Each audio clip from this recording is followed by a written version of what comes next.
And Richmond, for me, with a 46-point head start against the Pies, who have dropped a couple on the bounce. So we'll see what we get. Things going okay? Sunday at the G. Enjoy your weekend, Lids. Thanks for getting up early on a Friday. Absolute pleasure, boys. Always love this time. You can hear him every Friday right here on ABC AFL Daily. I'll catch you on Monday then. Have a good weekend on the Glitter Strip. Sounds good, Corb. This has been ABC AFL Daily. Don't forget a new drop and discussion available right here every day.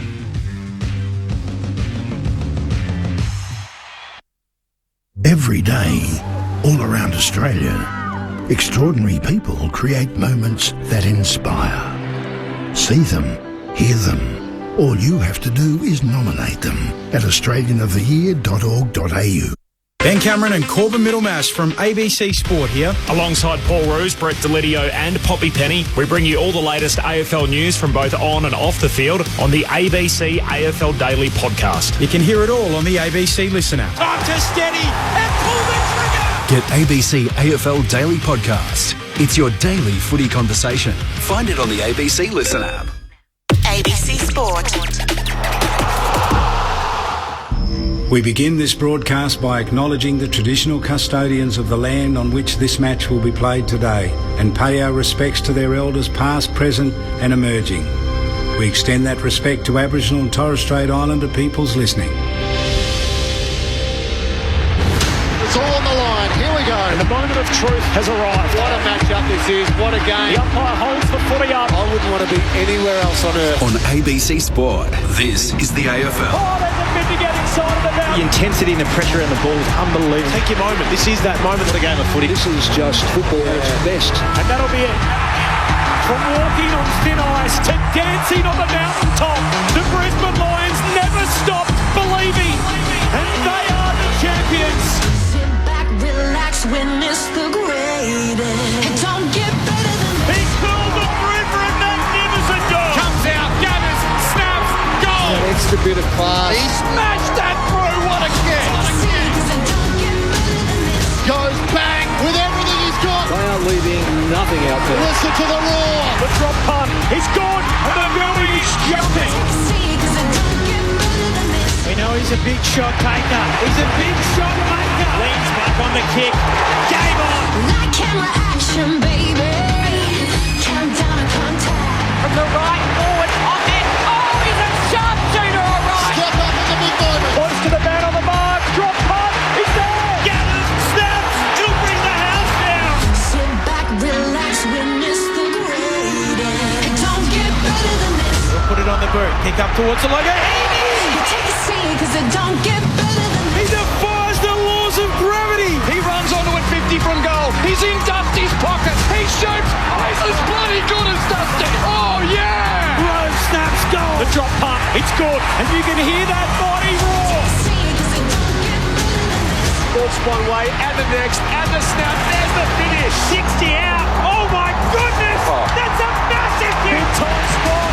Big time goal kicker. That's why we love football. Brilliant to watch. From the centre wicket. Whacks it for six. Scores level.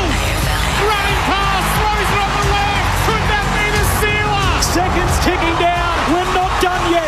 What a finish. Welcome to the 2025 AFL Premiership season on ABC Sport. On radio, on digital, and on the ABC Listen app. You take a seat, cause it don't get better than this. Luke Beveridge said it best after their defeat to the Brisbane Lions last week. We must win every game on the run home from here. It is a simple equation for the Western Bulldogs. There is no margin for error. The good news is for the Dogs, though, they have been dominant against bottom 10 teams, and they play another one tonight in the Bombers. Jackson Pryor had the right message during the week. The Essendon defender who's played every game this year came out and said that there's not a team on the run home of the last six that we cannot beat. So there's a little tone setter for the Bombers as Marvel Stadium celebrates its 25th anniversary under the roof at Docklands. The Bombers celebrate their 25-year premiership reunion from their 16th and last premiership in the year 2000. And as Docklands Stadium returns to the $2.50 pies and the early 2000s prices, the Bombers are hoping they can return to some early 2000s football. Nice little bit of symmetry and all of that for your doubleheader on a Friday night in round 20. Great to have you with us. My name's Corbin Middlemass. This is Friday Night Footy on ABC Sport. There are no late changes The subs are in: Oscar Smart for Essendon and Leith Vandermeer for the Western Bulldogs. The whole gang's here. Kelly Underwood's here to call the footy with me. Good evening, Kel. Good evening, Corbin. After a couple of weeks off with interstate games on a Friday night, it's great to have the gang back together again. And I feel like we needed to start with fireworks exploding in the background because you spoke of the Essendon Premiership celebrations and the Dockland Stadium celebrations. What about the Western Bulldogs and the week that they have had and what the vibe must be at Whitten Oval this week? I was at Monday night and they celebrated their best 25 players of all time. Of course, it's their 100th year in their VFL AFL this year. So EJ, number one, Bontempelli, Chris Grant, Gary Dempsey and Doug Hawkins. And I love that they did name Ellie Blackburn in that top 25 as well. Caught up with her during the week and she said she shed a few tears and took mum and dad along on Monday night. And, of course, the very next day, their captain, who you would have thought he would have re-signed a little earlier, finally announced as we head into round 20 that he is going to be there for another 4 years and he will finish his career as a Bulldog, and maybe by the time he's finished he will be number one. Almost like a political speech. 4 more years for Marcus Bontempelli. He got those during the week. And not 4 more wins. What do they need? 5 more wins to make it. No margin for error for the Dogs. They've got tough games against the Giants and Fremantle to come, but none of that will matter if they have a little hiccup along the way, and the Bombers are trying to upset the apple cart tonight. What a crew, as always, to the games record holder in just a moment. But the legendary Cat, 3-time Premiership player, Premiership captain, Cameron Ling. Hello, Lingy. Good afternoon, or good evening, Corbs and Cal and Mick and everybody out there. Hope you're having a good night. Just need to check one thing you said in your introduction. Did you say that Jackson Pryor said the Bombers... Not a team on the run home they can't beat. What evidence is he basing that on, Corbs? There are plenty of people that will argue the other way. That perhaps there may not be a team on the slate home that they can be, but I like it. He did a little... had a media opportunity with both Harry Wilson and Harry Potter from the Wallabies, and it sounded like a great line. It's certainly cut up really well as a soundbite for the television news. All I need to know is if he was talking to Harry Potter, if he got a magic wand and allowed Essendon to play some half-decent footy, because I haven't witnessed any half-decent footy from Essendon in a long, long time. I'm not overly hopeful, but hey, fingers crossed we get a good game of footy tonight. Nobody has coached more games in VFL AFL footy than this man, the coaching icon, Mick Malthouse. Good evening, Mick. Good evening, Corby. Good evening, Cal and Lingy. We've had a great chat on about holidays, and Lingy's been all over Australia, and like the Mike and Mel coming back. It's fantastic. They'll take the kids away. So we're now back in the tail end of the season, which is very, very exciting for 9 sides. So, unfortunately, the other 9 are just going to make up the numbers. But could the 9th side be as good as anyone, but just can't quite beat everyone and still have the 4th highest percentage by a long shot? So, it's really... It's amazing. This will be very disappointing, Kel. If the Dogs don't make it, I don't know who's going to fall out. The most vulnerable, I think, is probably the Gold Coast, because you don't know they don't know what it's like to make finals, so therefore they're still a little bit unsure of themselves. But Fremantle did a job last week, got the 4 points, regardless of whether it be a point or 100 points. Huge win, wasn't it? It was a massive win. It was a massive win, and I'm just fearful for the Dogs' point of view that I don't know whether they're going to make it. I'm fearful because I really like them. Well, they're essentially 2 games out with 5 to play. So that is if we are giving the Suns that Essendon win. Well, they're going to have that. Most people think they're going to win. Well, Essendon ain't going to turn up. So they've got to make up a 2-game break. Easy, Mick. It's still early in the night. We've got to get through to 11. They're 2 games out essentially with 5 to play. And you look at the narrow losses that the Bulldogs... I don't need to explain this and against to sides fans, too. Yeah. But I'll explain it to other fans that probably still haven't got it sitting right down deep in their gut at the moment. But round 2 to the Pies by 6 points, and then 10 points to the Gold Coast Suns. They had 14 points to Geelong, and then the last 2 weeks, 10 points to the Lions and 10 points to the Crows. So less than 2 kicks in all those games. And 1 win of that would have changed it considerably, because the sides you've just mentioned are all just in front of them. So you've dragged 4 points up, someone drops 4 points. That's right. And then all of a sudden we're talking about GWS or Fremantle again, or Hawthorn. Well, the Hawks did a job last night. Mind you, they played... They pinched that game against Geelong, on your point. Geelong come back to 44 points, and all of a sudden this team that we just had locked in the top 4 become in danger of not playing finals. Yeah. Are you saying when the Cats beat them at home by 14 points 14 around points, 11? and the Dogs, I was there at that game. The Dogs were very, very much in that. They were probably should have won it. Inside both the Dogs and the Bombers camp in the lead-up. It's also just one game that's on tonight. There is a doubleheader on Friday night, and the other match is being played in the Harbour City between GWS and Sydney. Of course, it is the Battle of the Bridge, and Brett Spriggy's heading up the call for us on ABC Sport. You can take your pick tonight, Spriggy, as to which game you listen to through the ABC Listen app. But what are we in for there in Sydney? Yeah, I'll make the case for my game, Corbs. I mean, there is something truly unique about this rivalry. And we no doubt have bigger rivalries across the competition with bigger crowds, or those footy fishbowl states where they still decorate the shop windows in places like Perth and Adelaide and even Geelong. But no, what drives this derby is a genuine disdain that these clubs have for each other. It operates on a player level, although I think Adam Kingsley may have tried to just quell some of that chat this week, given the Giants have now been beaten 5 times in a row. But when you consider how this has played out across the past 13 seasons, one of these clubs is still the youngest in the competition. And yet what they have built together in that short time as the battle for supremacy in one of footy's frontier states, I think that's what makes it unique. The Swans would refute that it is a genuine battle because they've been an established force in this town for nearly 50 years, but also because they own the head-to-head numbers. They've won 20 of the 30 overall. They've won the past 5, which is the best streak of any team in this rivalry ever. And indeed, they've both given a good account of themselves on 4 occasions in finals, which is incredible. There was that epic classic qualifying final most recently at the SCG last year. Swans won that by a kick, but the Giants had won the other 3 finals before that, and those games are always exhilarating. So there's a big game quality to every contest in the Battle of the Bridge. And then you bring it all to the here and now and what tonight represents for both sides. The Swans have won 3 in a row. They have to win 5 more in a row. So there is, if nothing else, I guess, an illusion about Sydney that they are still alive in a run home that includes meetings with Brisbane and Geelong. Alas, only they need to believe, and believe they certainly do. Chad Warner is firing. He was the most recent Brett Kirk medalist back in round 8. He was great last week. Errol Goulden is back, has been for over a month. Isaac Heaney last week. I'm sorry, did we miss the 34 disposals and 5 goals? Might be the best performance by any player this year. But there's an off-Broadway feel to even what they are doing at the moment, the Swans. They're happy to just bank the wins after their slow start to the campaign.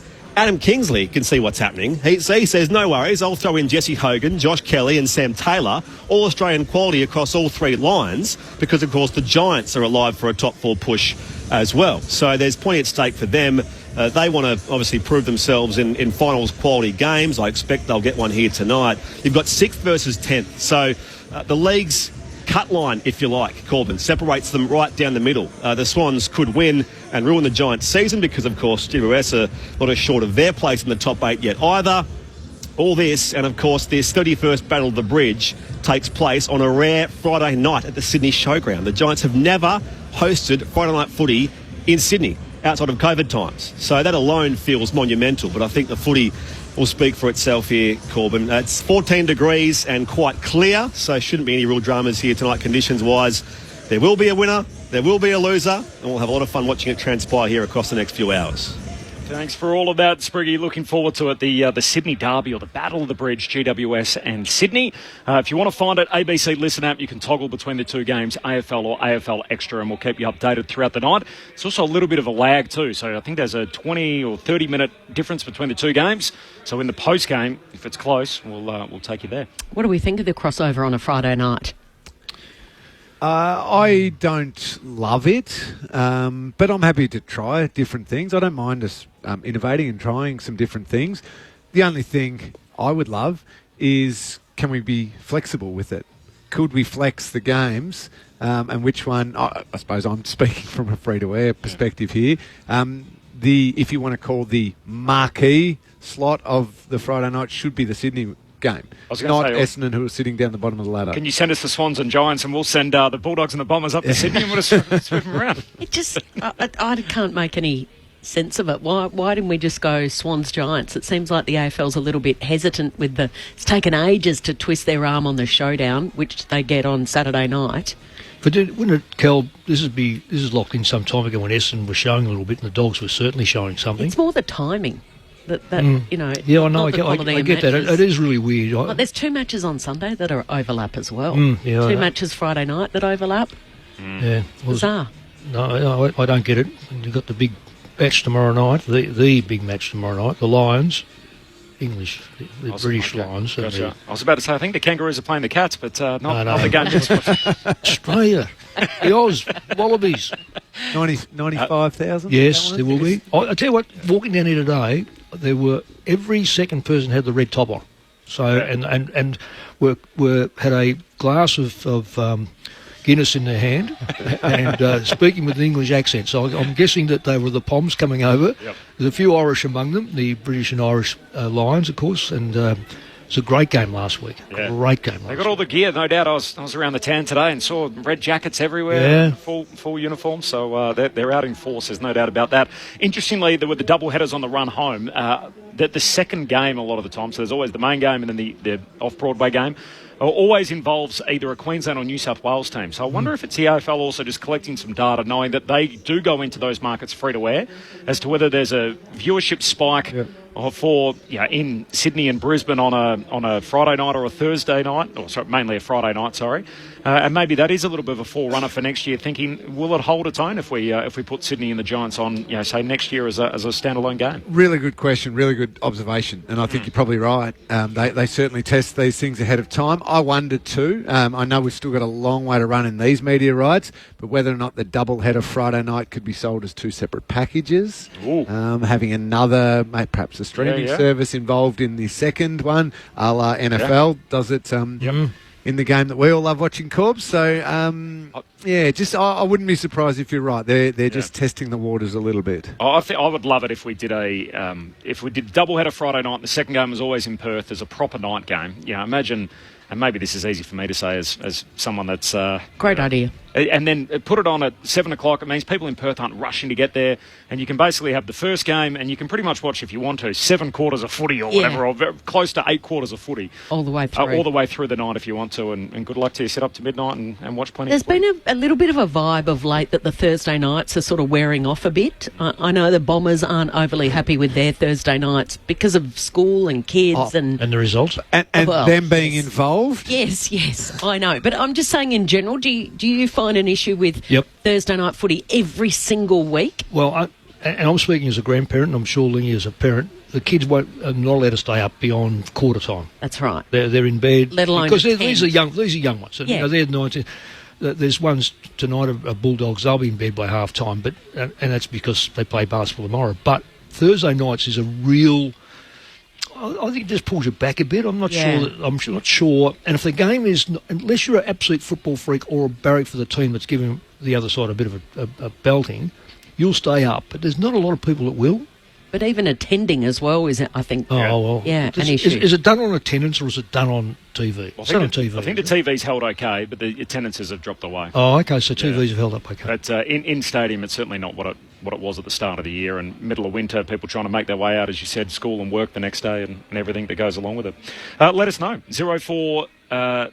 0437 774 774. That's 0437 774 774. You're about to give out your own mobile number. I just got a little confused halfway through. I thought, hang on, I need to make sure I get the right numbers out. I had the opportunity a short time ago to duck inside the Bombers camp and catch up with one of their rising stars. This is our chat just a moment ago. Archie Roberts from the Bombers joins us on ABC Sport. Archie, appreciate your time. No, thank you. Thanks for having me. This time last year, you hadn't yet debuted. Now you're standing here having played every game this year and you're the third favourite for the Rising Star. That's pretty cool. Yeah, if you told me that this time last year, I probably wouldn't believe you. A lot's changed in the past 12 months. A lot of hard work and a lot of people have helped me get to the space I am now. But, I'm going to continue building and become the best player I can be. Is it what you thought it would be? The AFL arena, I think you were picked 54 in the draft. You had all this success at underage level. Is this what you thought it would be like?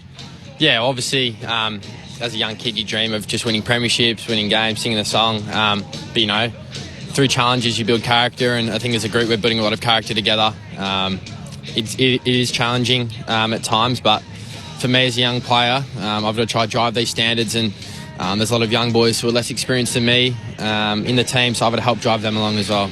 So I mentioned pick 54 in the draft. A lot of people thought you'd be going much higher than that, and I'm sure if they did a redraft today, you would go much higher than 54. Do you play with a little bit of a chip on your shoulder just to prove a few people wrong? Oh, look, I don't go out every week thinking about that, but to be honest, I'm just thinking about repaying this football club and the Essendon Football Club for selecting me in the end. It's you sort of forget about that once you get to the AFL, and a lot more other worries. But yeah, I'm just trying to pay my dues to this club and for picking me every week. You're a Haileybury boy. You had success there and obviously played under Matthew Lloyd. Did you also do some work with Scott Pendlebury there as well? Yeah, spent a year with Pendles. He was there my year 12 year. And then Lloydie I spent 3 years with.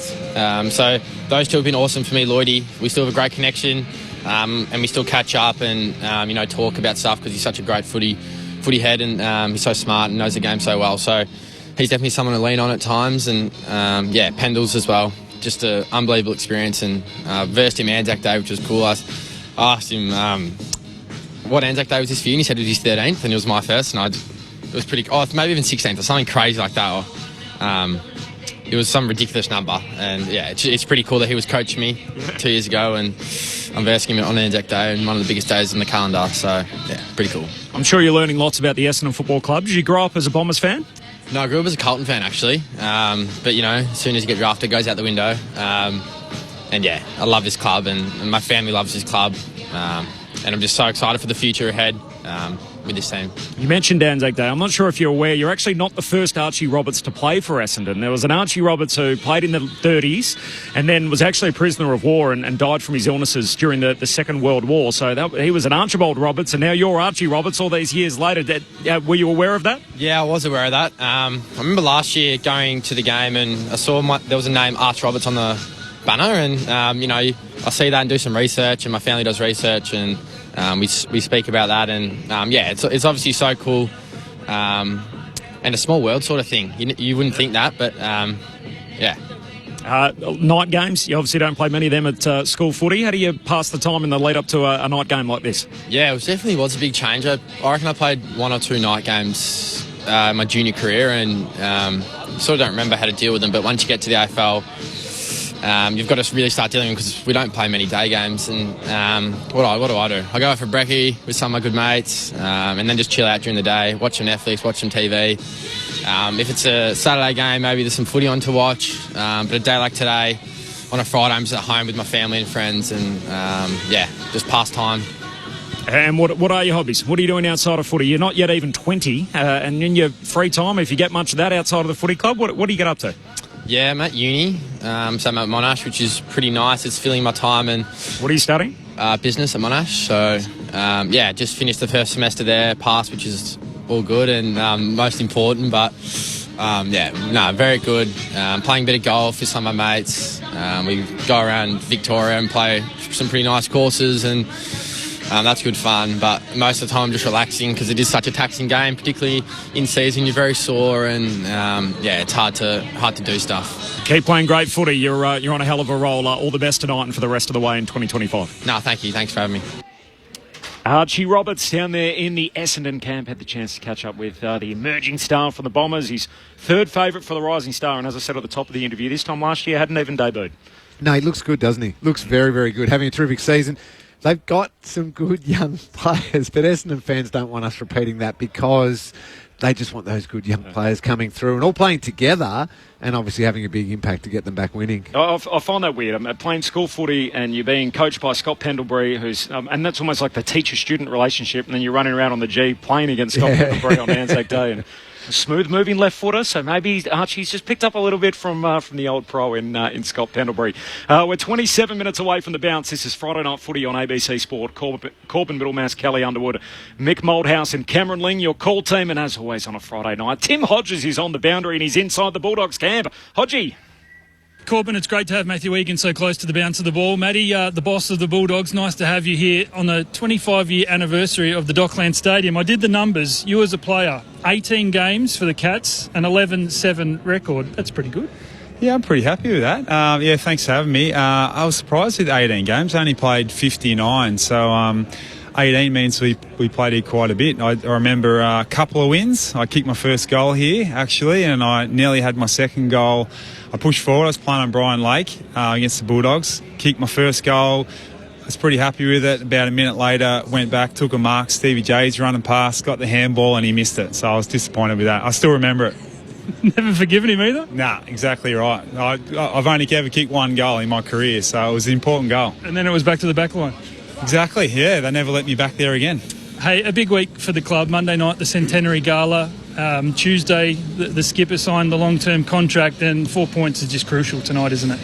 Yeah, spot on. It's been a pretty exciting week and a big week for Marcus, I guess. Like you said, the Monday night is well deserved. He's an incredible person and unbelievable player, and watching from afar, he's always been a magnificent leader and a match winner. And then getting to know him on a deeper connection, his leadership is one of the best I've ever seen. So big week for him, and I was never in doubt. I got this question about his contract, every single time I've been interviewed the last 8 times, and I'd never had doubt. Always thought he was going to sign. He's just had a busy year, so rap for him and rap for the club.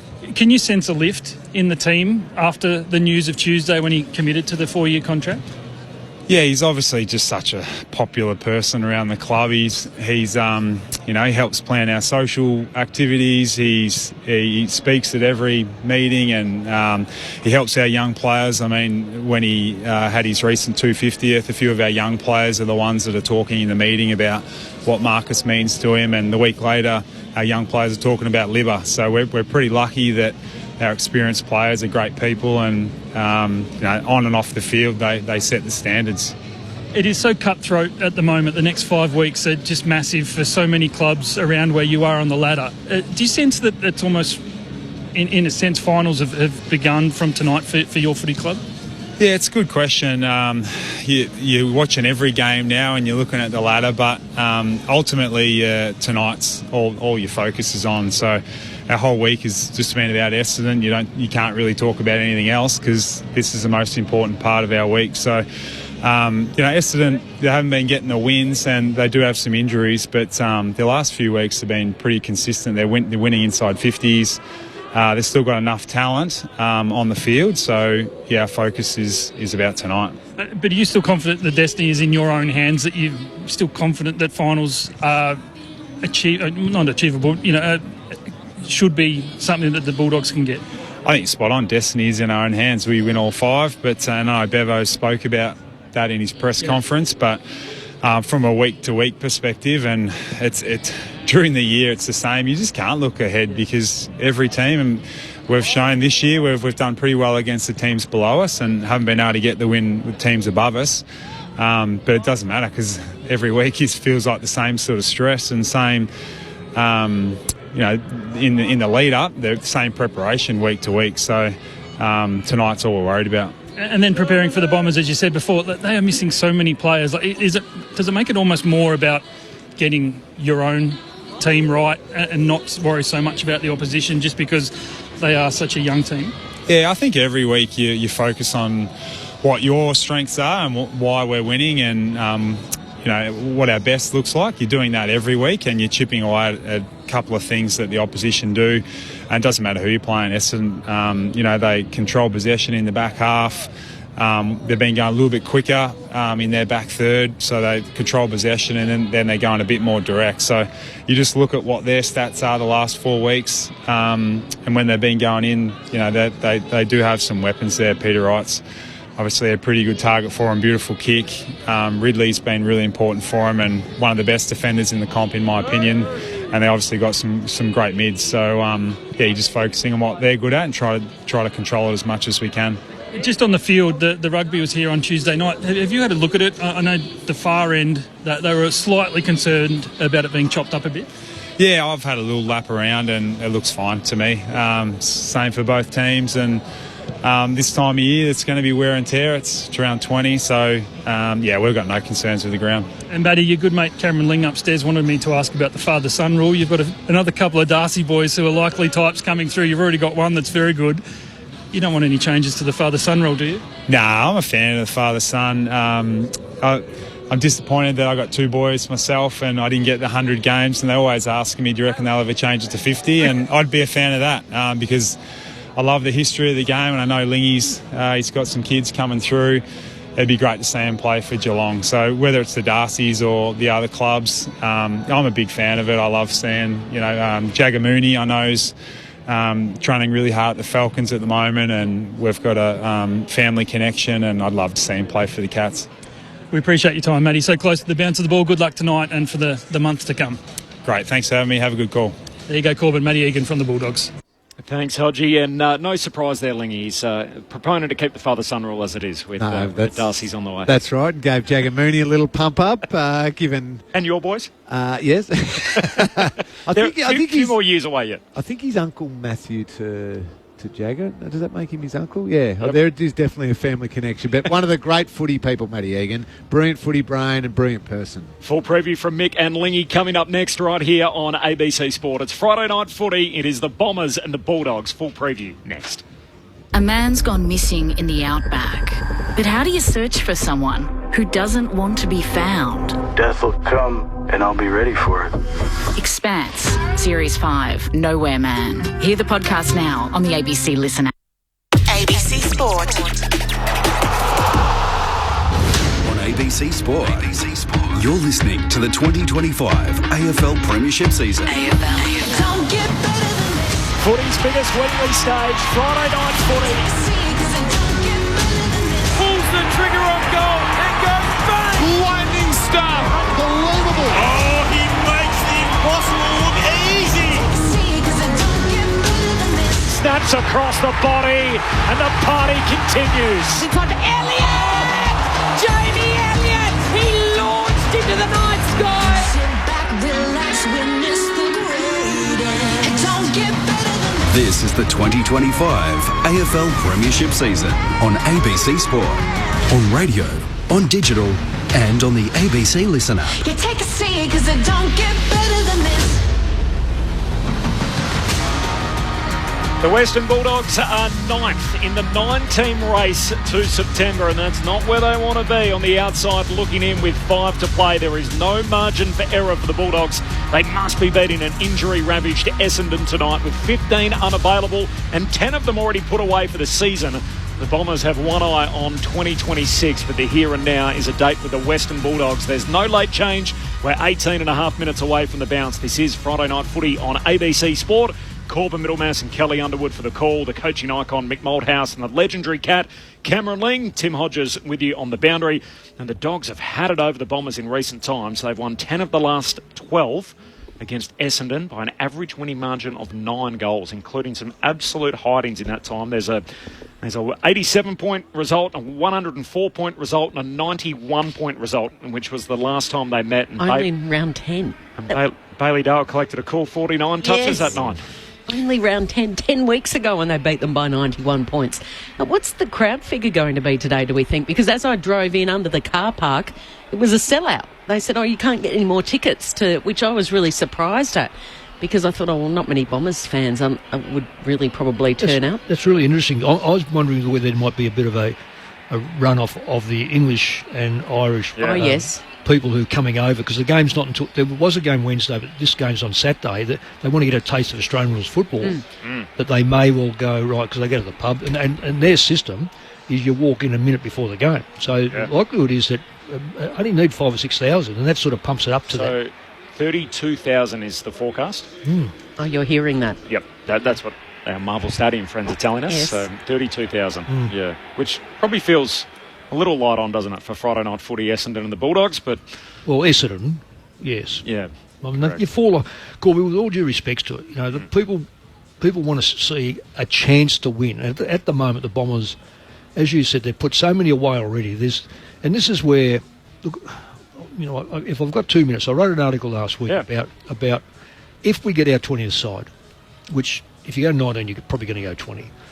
If they have 2 divisions, and it's going to take 5 or 6 years to work out those divisions, because it's got to be done over that period of, you can't just be finished from last 1 year because you might have all the injuries, or finish top and you've got a bit of luck. So you want like promotion relegation? It won't happen. But I'm just saying, this to me would be the most logical one. You're playing 17 games, you still play everyone. You got two divisions, and the bottom two in the finals. Everyone, so the top 10 will play in the final. So it's 8th and 9th. Yep. Sorry, 9th and 10th will play in the final. They've got a chance to advance up. But if they fall out, so it's 7, 8, 9, and 10. So two of those sides will fall out into the next division. The bottom four, it's not bottom that gets the draft pick. Yep. It's the best of those bottom four that win the draft pick, get the first pick. So they'll play for it. They play for it. And if you finish in a game, you're playing off in finals. There's no guarantee where you can't be the bottom side and still win a final berth and get into the top division. It's not going to stop people going to the games. But what it's going to do, right to the very end, every side is active. Yep. Every side is active. There's none of this parking players. Yeah. So it is basic mathematics. The more games you have, the less important they are. The fewer games you have, the more important. Well, this is 17, and you could throw in your state of origin, but you've got effectively 10 sides on both divisions playing finals football. Okay, the first week being a bye for the top 6, and the bottom 4 of that top 10 are playing life and death. 2 of those that lose, they're down the next level. I know. Well, it makes sense. I think we won't happen. We do need a significant fixture overhaul, though, don't we? Well, we do. Yeah, because the last few weeks don't feel right, do Oh, they? well, let's need something dramatic. Yeah, So- this so is what a happens- VFL. Essendon are largely putting out a VFL side. Yep. Yeah, this and what's going to happen? afternoon. What's going to happen when they play Gold Coast last game? Yeah, exactly. Well, you're going to send everyone who needs surgery, off-season surgery, you send them early. Absolutely. Yeah. But all under the guise of they're injured and unable to play, which is not what we want. Yeah. But you mentioned the less games you play, the more important each game is. And yet, 2-3 years ago, what are we up to now? We added a game. I know. We added a We round. keep adding and bringing. We want to because go it's money. I get that. But it doesn't make it right, though, Kel. No, I know. But there's got to be an answer in there where everyone's happy. Yeah, well, that would make it happier if they're looking for state of origin, which I think is, in today's Australian rules football, everyone cheers for it until that time comes and coaches go, oh, well, I'm not sure 100% that he's fit, so he won't be playing this week. It's remarkable how many players don't get fit. But anyway, so there's all those sort of things. But the other thing that I've noticed this year is players that are linked to other clubs. You can almost... Gone off the boil? Yes. Shockingly. So you can tell when they've made the decision. Yes. And I don't know, I'm making assumptions here, but looking at Carlton, so if Carlton was still in finals contention, would Michael Voss be playing De Koning in the ruck? Well, I'd be playing in the ruck because they're best ruckman, but everyone seems to agree he should be playing in the ruck. Yeah, but Kel, he's I'll gone go off back the boil because it looks like he's made a decision. Yeah, well, I'll go back to one of my last years. I don't know which year it was now, at Carlton, and there was talk about Eddie Betts going. Well, I could tell by the fact he wouldn't look. He was so embarrassed about it, and he went off the boil. And remarkably, he went to Adelaide next year. Now, it was pretty obvious in my mind that that player had signed or was going to sign, I better be careful, signed or going to be signed, and we lost that intensity with that player. Coney's a classical case. Whereas, and who else is, someone else is off the boil at the moment. Well, Nasiah is up for grabs, obviously, but he is playing like he wants to be there. So I don't know if he's made his decision, but you can just see through some that they've made a decision. I don't know. I've noticed it this year more than previous years. I think you're spot on. But the answer to the problem is that everybody plays each other once. That's it. But it is never, ever, ever going to happen because of the almighty dollar. Oh, exactly right. Could you increase the finals, though, in that capacity, though? And then add a round of the showdowns and the derbies and... No, don't do that because that's adding another game. And if let's say Fremantle are playing West Coast, they're going to go, the way West Coast are playing. Yeah, it's giving them too much. You've got to be careful about it. You've got to avoid anything that says it's compromised. Yeah. You're not going to compromise by playing every side once and perhaps having a 2-10. The top 10 sides out of 20 play finals, of which you're going to give the first 6 sides the breather. You have state of origin. Yeah. And maybe that's done. I don't think state of origin. No, I don't either. But you bring in a wild card. If everybody played each other once, then you could talk wild card final in the lead up to finals.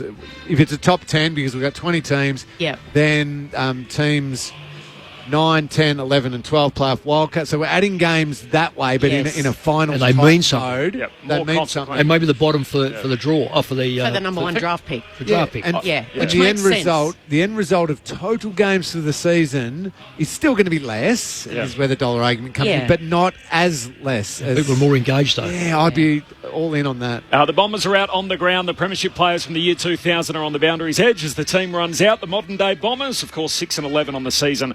They sit 14th on the table with 15 players unavailable. Essendon home game, so all in black with the red sash. And, of course, the Western Bulldogs, who ran out during that conversation there in their old Footscray jumper with the red and white hoop in the royal blue and the white shorts. There's no late change for two subs, Oscar Smart and Leith Vandermeer. I think what we do as a game, and what we've certainly done in the past, is whenever these radical suggestions get put forward, people shoot them down and say, it's too Americanised, it's this, it's that. The one thing I'm here for is I think it's time to have the conversation. And for people that say, we can't change it, let's just leave it alone, we change it and add games and alter it every single year anyway. The reason we had 22 rounds was because we had, 11 teams, so everyone played each other twice or whatever it was. That was why we had 22 to begin with. And then we ended up with 23. Now we got 24, and we got opening round, and now we've got examples like where a team plays one team in round 10 and then plays them again in round 19, or they play another team twice before they've played a further team once. So it is totally compromised. But whether it's conferences or divisions or whatever we have to do, or play each other once and then redo the draw. Whatever the idea is, I think it's a good time to have it.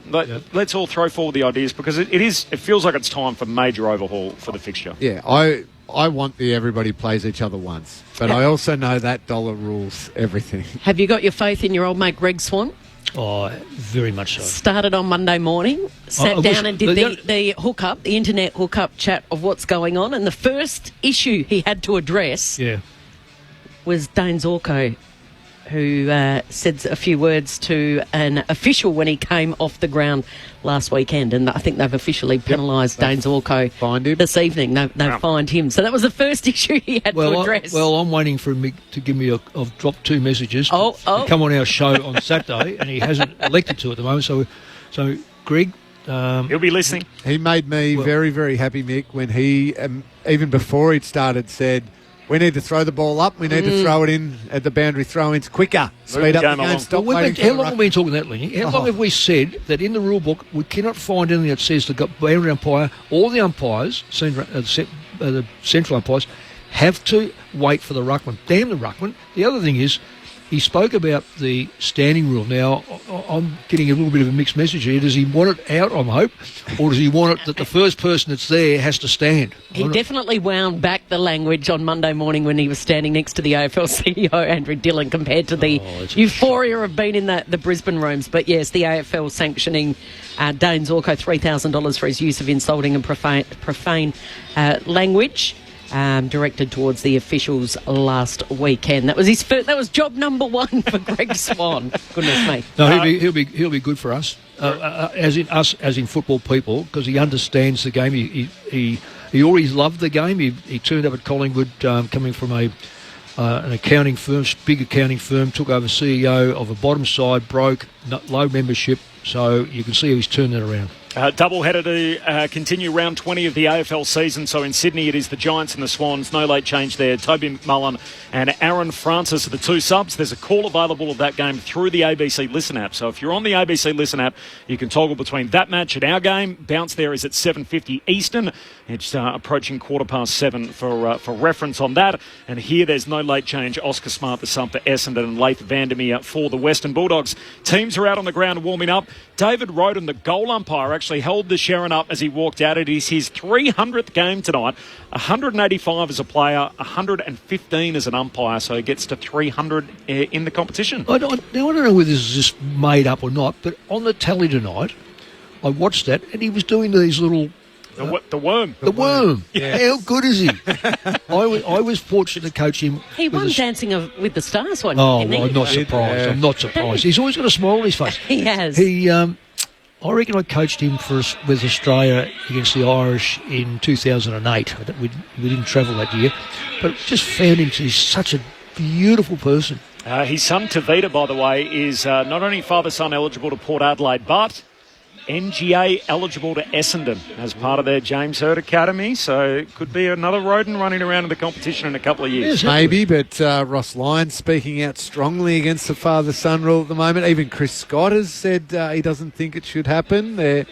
Who knows if there'll be changes. But Mick Moldhouse is against it. Is no romance. Unbelievable. Anti the father-son. What if someone's played 99 games and the son comes along and can't play for their club? Got to be a cut-off at some point, doesn't it? Well, no. Well, it's yes. None. It used to be 50 games, remember, and Brian Brown had played 51 games, so that's how Jonathan Brown ended up at the Brisbane Lions. Oh, that was a good get. How many rules have they changed over the years? 10-year rule. Before I get your last word on tonight's game, of course, this is the second match of round 20. Last night, Hawthorn beat the Blues by 4 goals, and really the story was about Sam Docherty, who played his 184th and final game, overcame 3 ACL tears and twice beat cancer. And I don't know if you saw the clip during the week of Sam Docherty talking about his good mate Patrick Cripps, and Cripps was emotional and wiping away tears as he spoke about their journey together in football. Well, we were lucky enough to have Patrick Cripps with us last night on ABC Sport, and he gave us an insight into that moment and why it was so moving. One of our good friends, the head trainer, Loz, this is what makes footy clubs so special. If you watch his whole speech. So when he got diagnosed with cancer, she actually self-funded to do an oncology massage course so she could treat Doc why he had cancer. Which got everyone, and then he threw straight to me, and then it just made me reflect on our journey. And yeah, it's like you said, mate. It's we will leave the game once, but the memories and the journey we've been on builds relationships that you won't be able to create in other places.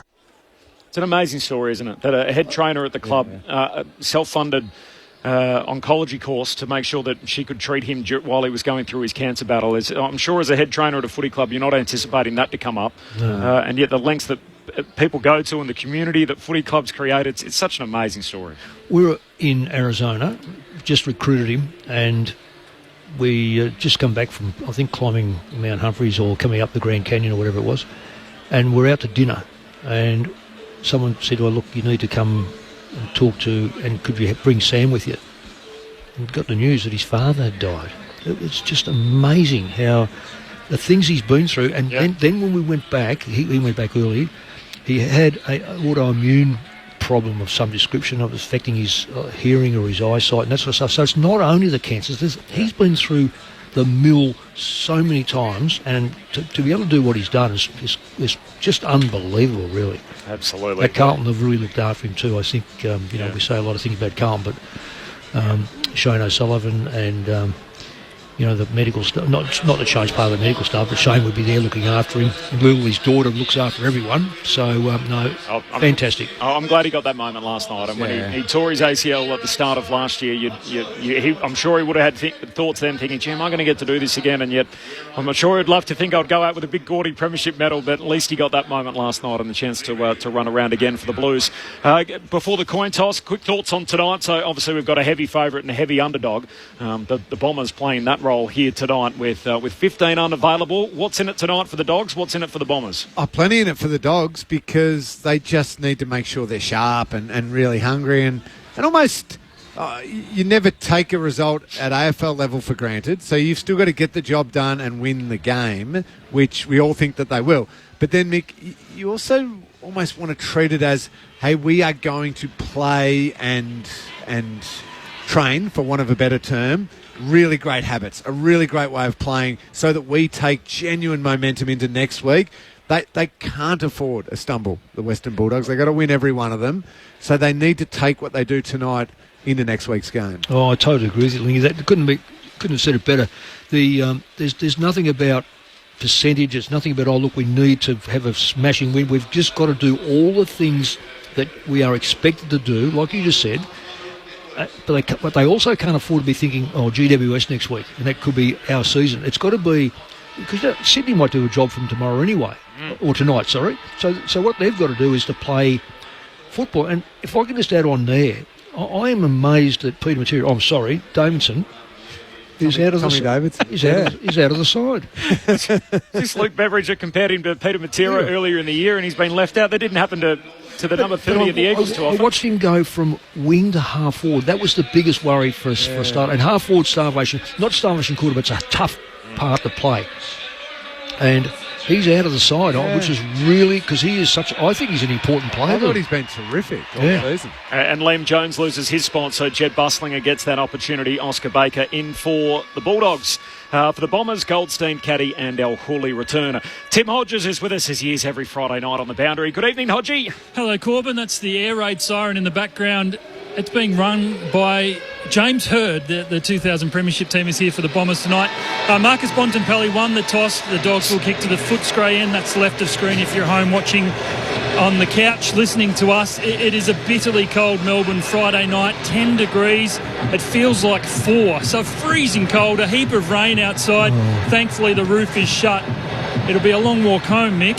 Timmy, as I said to you before the game, top temperature in Ballarat today was 7, felt like -1. Tim, will you stop complaining about being cold? You were complaining getting coffee today. As Corbin said before about they're expecting 32,000 people here tonight. I don't think there'd be 20,000 here at the moment. I know it's an early start, but this is an awful Friday night crowd. No late changes. The subs for the Bombers, it's Oscar Smart. For the Dogs, Latham Vandermeer. As we said before, the 25-year anniversary of this stadium, it's $2.50 meat pies. I think that's where Ben Cameron is, our trusty producer, so I'll go and grab one off him later on this evening. He is notably absent, there's no doubt about that. So no margin for error for the Western Bulldogs as we launch into Friday night footy in round 20 on ABC Sport. You're with Kelly Underwood. Tim English in his 150th against the veteran Goldstein. Goldstein got hands to it first. English juggles it, hits the deck. Liberatore picks it up straight to Bontempelli. He drives into that right forward pocket. Norton was the target. Norton's won a free. Ridley held onto his jumper. And what a start for the Bulldogs. Just a normal contest for me. Yeah. Just a real one-on-one contest. Norton did everything right by pushing back into him. So, is it Ridley, is it? Yeah, Ridley. Yeah, so Ridley had to push against him, and when you push against him, and it wasn't in the back, he's got one arm around his chest but not grabbing the jumper. 20 metres out. Nothing. Not much of an angle to speak of to the northern end, and they have secured the opener. They draw first blood, the Bulldogs, within the opening minute under the closed roof here at Docklands Friday night footy. 1 straight 6. Essendon yet to touch the footy. So you look down there, Mick, and you see Ridley v Norton, you think undersized, and you're right, Norton did the right thing by pushing back hard, using his size. The other matchup is Sam Darcy against Blackiston. And you think, what's Blackiston play? This is game number 6. And how tall is he?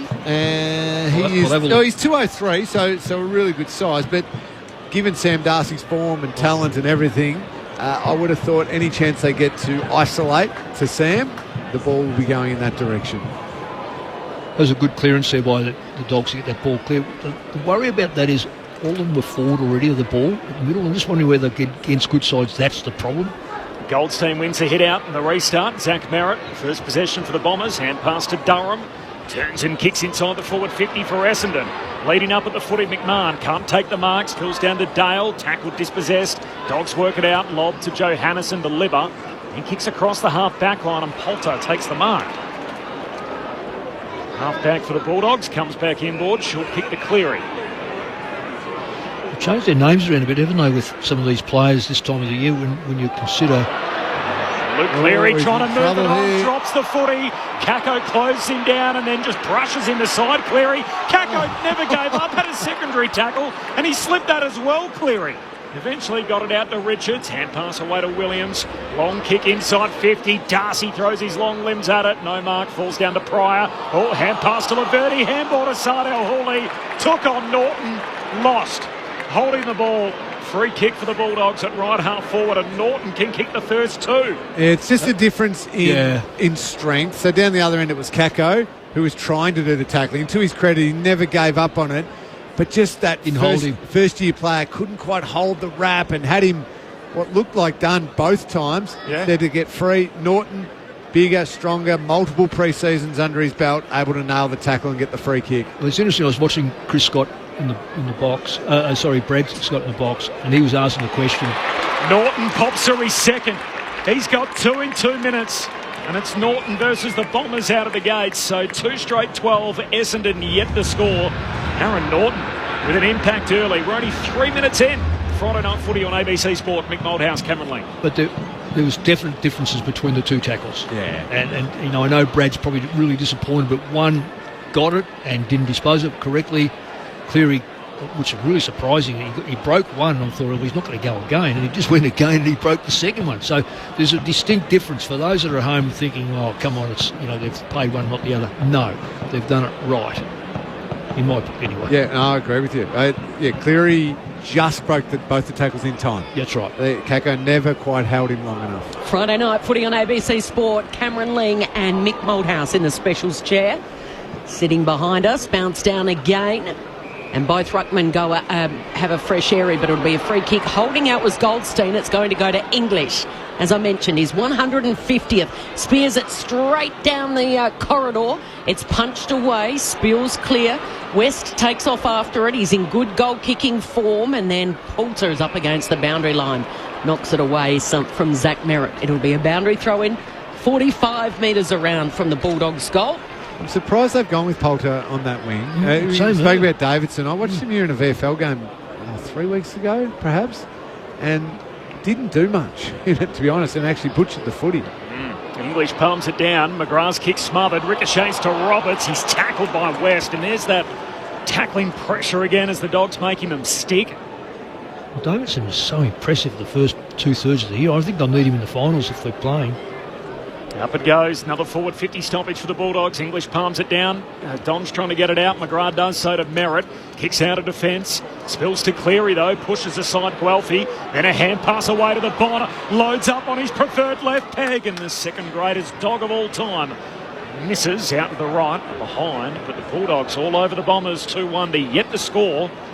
5 minutes in. Friday night footy on ABC Sport. They had to give it to EJ, didn't they? But I reckon Bond's number one. Yeah. It's like no one's walked out of the greatest movie they've ever seen 3/4 of the way through, and if Bond had finished his film, I'd probably agree with you. So Ridley on the kicking goes short to Laverty. And he's in the back pocket at the northern end of the stadium. Puts plenty of air in that. It'll be a contest. Launching was Lobb, and picking it off, that is outstretched arms. A lovely mark. He squares the kick, and he goes to the city side.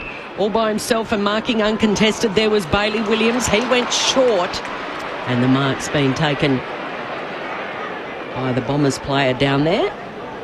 Bad kick. Really bad kick. Redman. Goes long down the wing.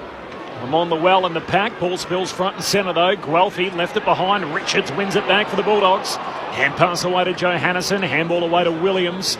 Against the boundary line. Short kick to West. Here they go on that run and hand pass in the overlap away to Bailey Dale. Handball to Libba. Wants to get it back. Dale in the pocket. Roberts catches him. Big tackle. Ball comes out. Ump says keep going. Blackiston for Essendon. Away to Redmond. Hand pass to Pryor. Short kick finds Merritt at half-back. And a hand pass away to Roberts. Roberts, one of the shining lights for the Bombers, kicks to a one-on-one. It was right. Came off hands. Reading it beautifully was Kako. Lovely little mop-up. Gives it back to Caddy. Caddy from a standing start. Too far out to score. Spears it into the pocket. Almost one there down there for McMahon, who kicked a couple on debut last week at this stadium, and then it dribbles over the boundary line. So a boundary throw-in right where the 50 I'm amazed meets the boundary. Lingy, how many players push players into play with a fourth umpire watching it? Essendon got away with it twice at the moment. Almost their first instinct is to push the body rather than just slide the ball. Less body, yeah, exactly. Wright takes it out of the air in front of Lobb. It hits the deck. Fraser's got it. Kako's got him. Merritt the other side. Umpire says ball up. Kako gets to some good spots. Yeah, he does. Front square or just at the drop of the ball, hunting around. Clever. Tossed up in the air again. A little grubber kick comes the way of Cleary. He's got it in the back pocket. Gives it to Kennedy. Bouncing ball down the wing. Stolen by Laverty. A high up and under. Who can get there in time? Baker almost the spoil. It spills the way of Caddy. Awkward kick off the boot it was. It was a real shank. Now the loose ball. Caddy goes in again. Spins out of trouble. Gets his handball away to Andy McGrath. Good pressure from Libba. Guelphy gets involved. Caddy again the standing start. Awkward kick. Terrible bounce chance for Peter Wright, who tried to scoop it on the bounce. Williams will win it and gets the handball over to Bontempelli, and the Bulldogs should clear. A handball inside to Libba, back to Bont, who keeps on moving, can't quite trap it. Bends down, collects, hand pass out further wide. Liberatore zigging and zagging, works it back by hand to Williams. Has a full 360 and then gives a handball out to the boundary line. West is the outlet option, just runs straight by Ridley, turns him inside out, gets a kick going forward, and Poulter takes the mark. It's the South Australian with the long hair. He's off and running. The lefty kicks it into the forward pocket. Is there a marker down there? Darcy had 2 goes, not to be. Falls to Norton, hands it back to Darcy. Handball away to Fraser. Pulls his kick into the pocket. Taken by English, but touched on the way through. Hands it to Norton against the boundary line. Still a chance for the Dogs in the forward pocket. Hand pass missed the target, and the Bombers will work it out as Pryor's hand pass in the end. Oh, did it go through for a score? David Roden says yes, it hit the point post. With a goal post, my apologies. For a point. And if it hadn't, it was a goal to Kennedy. It's pretty, saves him a few blushes. Jackson Pryor behind. The Bulldogs 2-2. Essendon yet to score 9.5 minutes into the opening term. Friday night footy on ABC Sport. Redmond's off. He goes with the long kick, a beautiful kick. Hits up Ridley on the chest and he goes short. They're bringing it round the city side wing to Durham. Uncontested. And then he goes out to Luau, who leapt with Johannesson, and then he runs off Johannesson, picks up the ball, gives it back to his teammate, and Clark goes for goal and hits the post. Right on 50. It was a nice passage of play, almost end-to-end stuff from the Bombers, but a poster in the end, and the Dogs have got possession.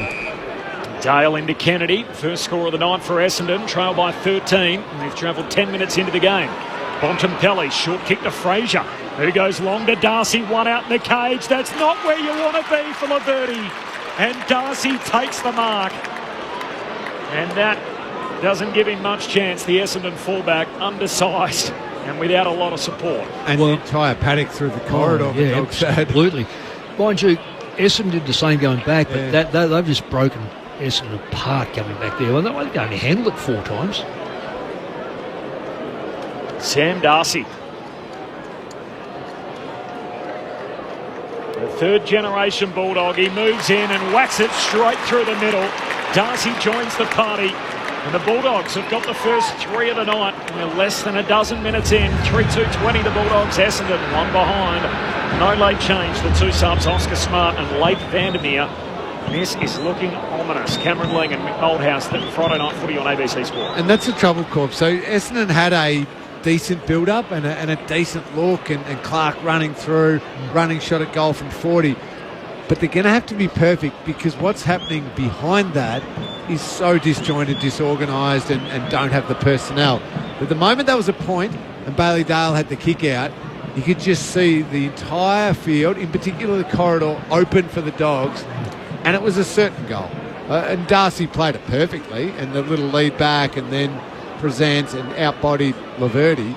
He still had to mark it and kick the goal, but everything was open for him. First 3 on the board for the Dogs. Bombers yet to get a major. Back underway in the centre. Merritt goes without it. Kennedy's got it. Handballs out to English. He tried to get a kick away. He was tackled. Spills clear. Shields involved, and now Merritt going to handball to Shield on the outer wing. Fakes. Gets around he gets around Ed Richards, rather. Has a dash, goes long right, leapt up behind, and then follows up with a brutal tackle. That's a wonderful tackle by Peter Wright. And he's hitting up Garcia there, who's definitely not moving. Ball up, 30 metres out directly in front here for the Bombers. Forward 50 stoppage.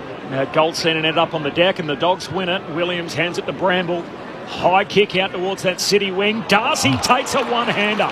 Holds out Blackiston. And Darcy can keep it moving for the Dogs through the middle. Links up with Kennedy. Hand pass to Garcia. Kicks inside 50. The Bont's got it. 1-on-1 with Roberts, and Bontempelli just reels it in his right arm. And he'll have a look from 30 out, just left of centre. Wow. One-handers everywhere. Oh, where do we start? They're all by the stars. And not that Marcus Bontempelli was going to sign anywhere else, but why wouldn't you sign a new 4-year deal when you can just give a little wink to Sam Darcy and say, you get up the ground a bit further and take a one-hander, I'll head inside 50 and I'll grab myself a mark. Remarkable talent in both positions.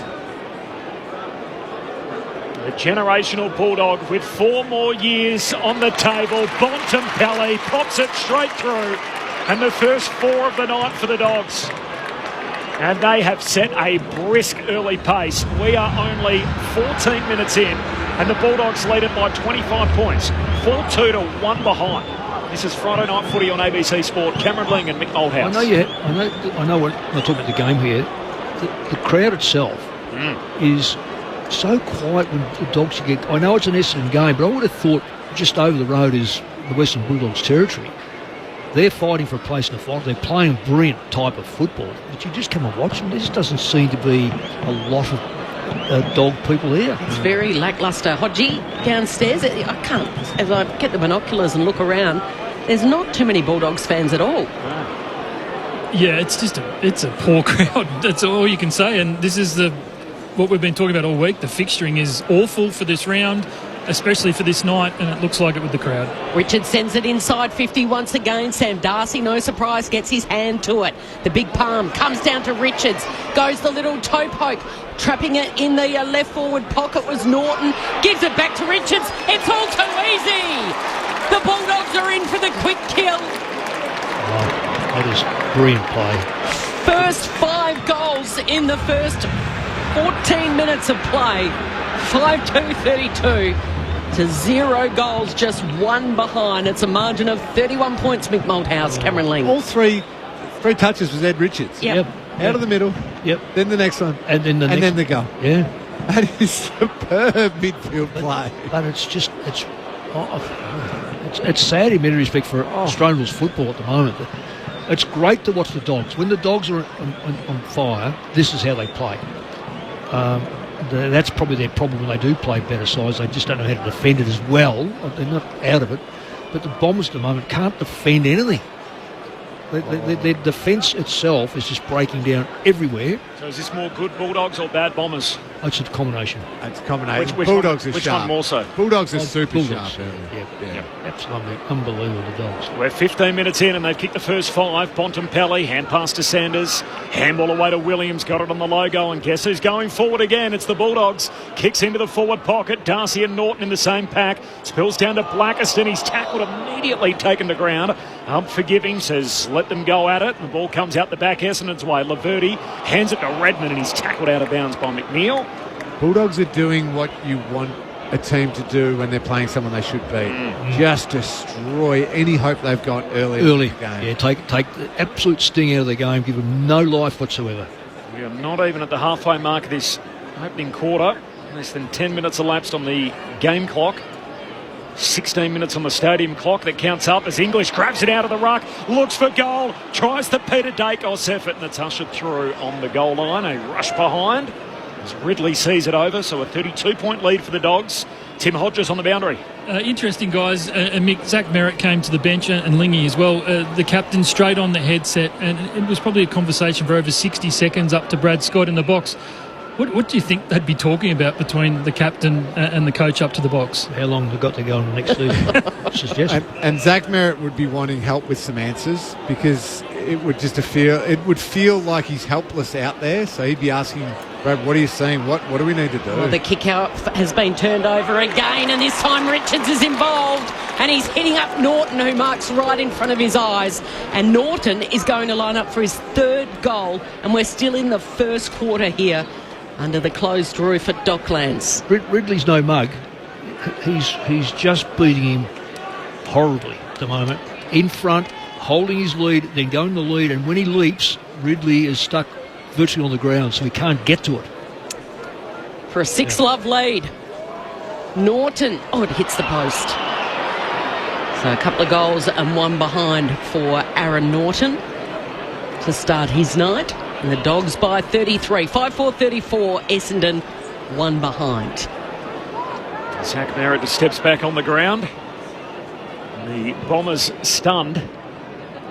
33 points the deficit. Caddy flies for a ball on the wing. Spills down to Cleary. He's trying to take them on again. Got it away to O'Donnell and then to Williams. All by hand to Sanders. And he just brushes past 3 Bombers. Eventually Perkins catches him and holding the ball. Well, they're obviously told to hold it to get that ball out. So wriggle the body, show some strength, stay on the ground. Almost got out. Perkins retreats back with the kick to Ridley. I guess the knock on the Dogs has not been their overwhelming offence. We know they can score. It's how they defend, and that'll be somewhat of a watch tonight. I know, even if it's against a lower quality opponent. See how many they can not concede, more so than what they'll score. They'll certainly put plenty on the board, as we've seen already. Short kicking game. Shield to Saad El Houli, who takes on Garcia. Garcia got him. El Houli hand pass ends up out of play, and a throw in, 60 out from the Bombers' goal. Yeah, well done, well chased. It's easy to turn it up when you're 5 in front, but that was a great chase down. By Garcia, the coach calls him Sonny. Luke Beveridge, big surfing fan. Sonny Garcia, wasn't he a great surfer, Lingy? You would know. Charger at Pipeline. Absolutely. Doggies lead by 33 points. It's a boundary throw-in, half forward for the Bombers. McGrath keeps it in play, gives it to Shield. Handballs over the top. Bailey Dale is tackled by Guelphy to the turf, and the umpire will throw it up a step or two in from the boundary line, inside 50 for Essendon. Still searching for their first major.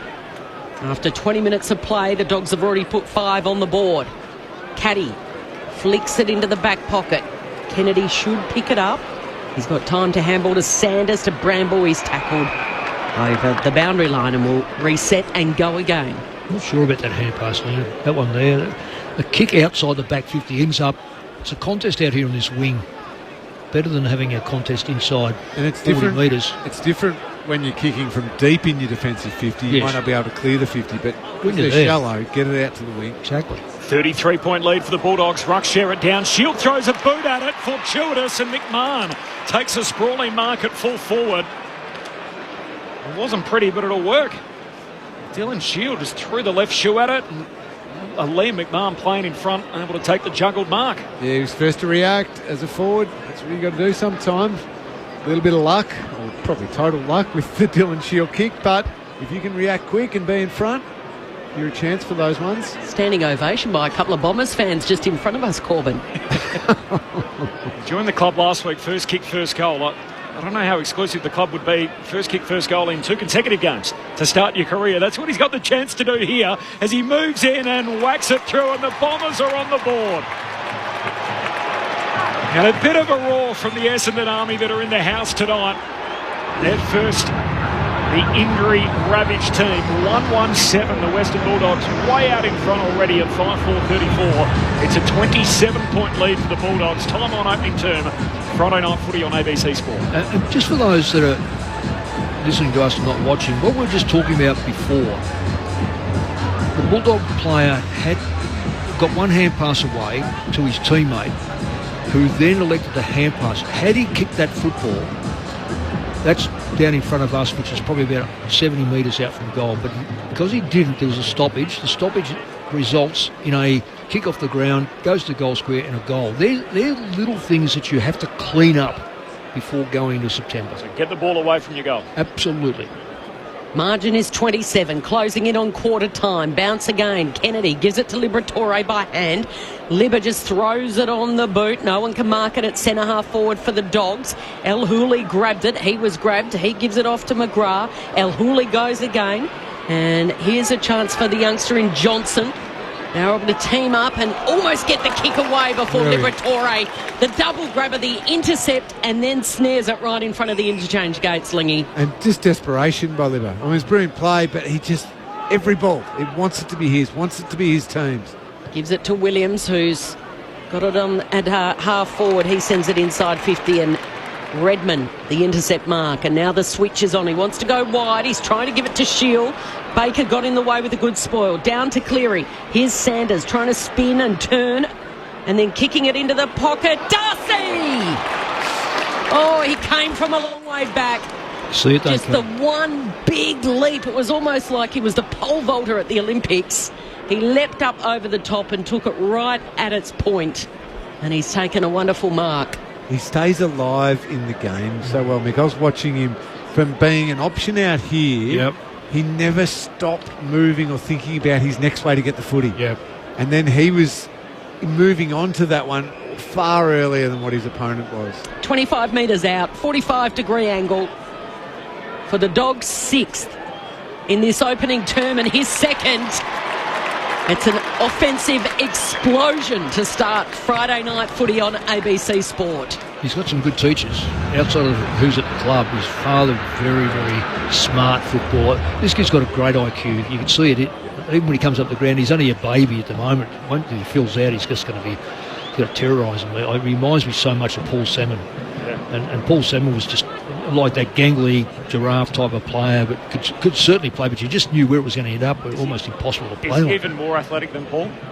I'm not too sure. Paul, I think you underestimate Paul Salmon. Paul Salmon was a very... I didn't watch anywhere near as much of Paul Salmon as what you did, Nick, but one thing I'd say, it feels like Sam has got a quicker reaction at ground level when the ball hits at ground level, and he's just onto it. But I wonder whether that's come with because of his weight and size at the moment. He might put a little bit of pound... Kicks at both feet, 50 metres. Oh, it's unbelievable how skilled he is. He's a star, there's no doubt about that. As is this man, Sammy Durham, gets a little clearance out of the middle, but a turnover. And Cleary takes the intercept mark for the Bulldogs. So it's 6 goals to 1. Dogs by 33. Bontempelli through the middle, finds Richards. Short kick. They're always looking to play on the Dogs. Yeah. Always. Everything's about play on. Play on. It's green lines the whole time as he kicks out wide for English, who drops the mark and has to go. Hand pass to O'Donnell, kicks to half forward, turnover. And there's McGrath, who takes the intercept mark. It's got the footy at half back. First of 2 games tonight, so the second leg of this double header is about to start. First bounce in Sydney at 7:50 local time. Eastern time, in about 5 minutes as McGrath kicks a turnover. As I'm trying to give that promo, the Dogs win it back and now they've lost it. Dale caught middle of the ground holding the ball. Free kick for Merritt. 4 minutes before quarter time here, Dogs by 33. And he gives it off to the dashing McGrath, accepts the handball, and then he kicks towards Peter Wright. We've got 2 beam poles at either end. It's lob on the ground at all. And Peter Wright has taken a strong mark again, right at its peak, up high. On the bench. It's a good call, Cal. I just can't have that you take players off matchups just because you want to get a couple of numbers up. Numbers are nothing. He'll have to kick it from 30 metres out on a 45-degree angle. We're right behind him. Missed a couple last week, and this one, he never, ever gives a chance. Pushes it right across the face. Slots through to the left. The Doggies by 32 points. He's always going to miss that. He turned his body when he kicked it. Did. He's lost a bit of confidence. Yeah. He used to be like 50 metres was nothing for him. And straight. Dale short to Bustlinger. Back in the team. Hand pass back to Dale. Long to the wing and Sanders. Bracketed by 2 Bombers and yet rips down a superb contested mark on the wing. And the Dogs keep it moving forward to Libber. Short kick and now the long ball out to half forward. West went out one-handed. No mark. Spills to Norton. Hands it back to West, who's back on his feet. Shoots goalward but misses. And David Roden goes scurrying away to his right to watch it through for a minor score. Coming off one of his best games, Riley West up at the Gabba, 14 disposals, 4 goals straight. He's a very important player to their make-up. He's a tiger when that ball hits the deck. He can kick goals. He can actually mark for his size. 6-5 to 1-2, so Dogs by 33. And the kick in from Zach Johnson. It was a long one. Dumping it out there. McMahon's taken high from Bustlinger. Sliding in, McMahon had his head over the footy. He wins a free kick. He grabbed at his head straight away. Need to see the replay of that, but clumsy more than anything to necessarily have an answer for. Straight away, he thought that doesn't look good. Just fell over the top of him and very awkward, very clumsy. Back to Durham, and then Durham to half forward, looking for Wright. Steams out, gets his hands to it.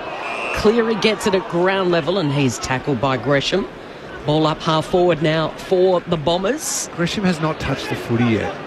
Well, you just said that, Kel. Back underway. Riley Garcia gets the clearance here. Kicks down to half forward. Bounces in front of Norton. Ridley tries to swat it away. West wants to keep it alive and he's pushed out of play. Not quite. The ball stays alive. Durham handball to Merritt. Caught. Lost it. Richards. Hand pass looking for Garcia. Kennedy cleans it up. Merritt tackles him. Ball up in front of the benches. What's better to say about Kennedy? He's been a good player for them as well. Good pickup. You asked the question about why Carlton would have kept him. Bulldogs by 33 here, closing in on quarter time. Free kick, Durham held. Recruit of the year, Matt Kennedy. What, for the Dogs? Well, for the whole competition, he's just about up there. Recruit of the year. I'm not sure if he's been a very handy player, make no mistake about it. So I'm keen to hear who's the opposition is on that front as West gets it out towards Fraser, knocks it down towards Williams. Handball back across the ground to Sanders. Oh, there's a dog felt in all of that. It's Bramble and a free kick. The Bombers, by the way, have had 4 Rising Star noms this year. The club record is 5. That was back in 1993. I'll give you those names in a moment, the 5 from the Baby Bombers. There might be a bloke that wins the Brownlow that could be Recruit of the Year, Lingy. Long blonde mullet. Yes, as Bramble kicks inside 50, flying for it is Norton. No mark, falls to the Bond. Hand pass away to Darcy. He gives it off to Garcia. Gets his left leg free, shoots goalward, but marked on the behind line. And Redmond takes the intercept mark for the Dons, goes short to Merritt. He's got it in the back pocket, and now Merritt wants to switch play, goes all the way across the goal face to Johnson, left back pocket for the Bombers. They've got a minute. Can they work it from the last line all the way up for a second major? Perkins takes a nice one-on-one mark. Oh, the umpire, yes, he does pay it. In front of Joe Hannison. Right on centre wing on the City side. Stabs the pass to Kako, wants to go. Spears it, and he hits up Liam McMahon. Honours his lead. And McMahon's going to line up for his second goal in the final minute before quarter time. So the Doggies skipped out to a 33-point lead, kicking the first 5 of the game. And a chance here for McMahon to boot 2 of the last 3 before quarter time. Who chased him out, Kel? Who's on that mark? Because that was really slack. Buslinger. So Liam McMahon debuted last week. He kicked the first 2 goals for the Bombers. History can repeat here. From right on 50, he unleashes and he loves it off the boot. And Liam McMahon gives them a bit of energy on the stroke of quarter time. What a story. The 23-year-old, originally from Eltham, who debuted last week, as I said, kicked Essendon's first 2 of the game. And at one stage this year, he was leading both the Carlton and the Essendon VFL goal kicking. And now he's got 4 in the AFL after a game and a quarter of footy. So the Doggies lead it by 27 points. 6-5-41, 2-2-14, or in tennis terms, the opening set, Corby's gone 6-2 to the Doggies, and that's pretty much how it's played out if you are a tennis fan. Yeah, there are a couple of key late goals for the Bombers. The game in Sydney's about to start, the opening bounce between the Giants and the Swans. There's a call available through the ABC Listen app, so look out for the AFL Extra button. You can toggle between the 2 games. We will take you there for the final quarter if it's close at three-quarter time, so all of that still to come this evening on a Friday night footy on ABC Sport, but a 27-point lead for the Dogs. I was a bit worried that this game might be just absolutely over before the other one even starts, and at 27 points you could argue it still is, but a couple of late goals for the Bombers. Encouraging goals too. I like your option. Just avoids anything to be too silly, so 6 goals to 2 and the Dogs by 27 points. Stick around, the thoughts of Cameron Ling and Mick Malthouse coming up next. Friday night footy on ABC Sport. You meet the most interesting people on Sunday morning. I tell you what, I'd kill for some clean air and a good coffee over here. And there's no generic latte over here. Come home straight away, please. Join the rest of Australia right here on Sunday morning. Australia All Over on ABC Radio. This is the 2025 AFL Premiership season on ABC Sport. Williams, long kick inside 50. Darcy throws his long limbs at it. No mark, falls down to Pryor. Oh, hand pass to Laverty. Handball to Sardell Hooley. Took on Norton. Lost. Holding the ball. Free kick for the Bulldogs. Norton pops through his second. He's got 2 in 2 minutes. Darcy can keep it moving for the Dogs through the middle. Links up with Kennedy. Hand pass to Garcia. Kicks inside 50. The Bond's got it. 1-on-1 with Roberts, and Bontempelli just reels it in his right arm. Generational Bulldog with 4 more years on the table. Bontempelli pops it straight through. Richard sends it inside 50 once again. Sam Darcy, no surprise, gets his hand to it. The big palm comes down to Richards. Goes the little toe poke. Trapping it in the left forward pocket was Norton. Gives it back to Richards. It's all too easy.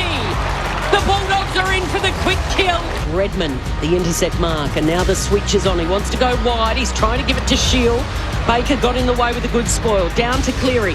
Here's Sanders trying to spin and turn, and then kicking it into the pocket. Darcy for the Dogs' 6th in this opening term, and his 2nd.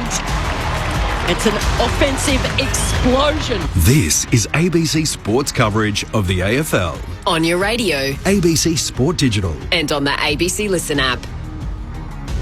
Dogs with the first 5 goals of the night. The Bombers have kicked 2 of the last 3, and the Dogs lead by 27 at quarter time as a result, 6-5 to 2-2. We've just started in Sydney at the Sydney Showground, and it's a dramatic start, Cameron Ling, where Hayden McLean looks as if he's been KO'd in the opening 26 seconds. There is a Medicab out on the field, and there has been a significant delay there with McLean seemingly buzzed in the opening thrust forward for the Swans. Yeah, now they haven't shown the incident again on the screens that we're watching here in the box, but it looked bad, as in he looks bad. He did just try and move a bit before and get up, and the medical staff forced him to stay down, obviously protecting the neck as they're trained to do.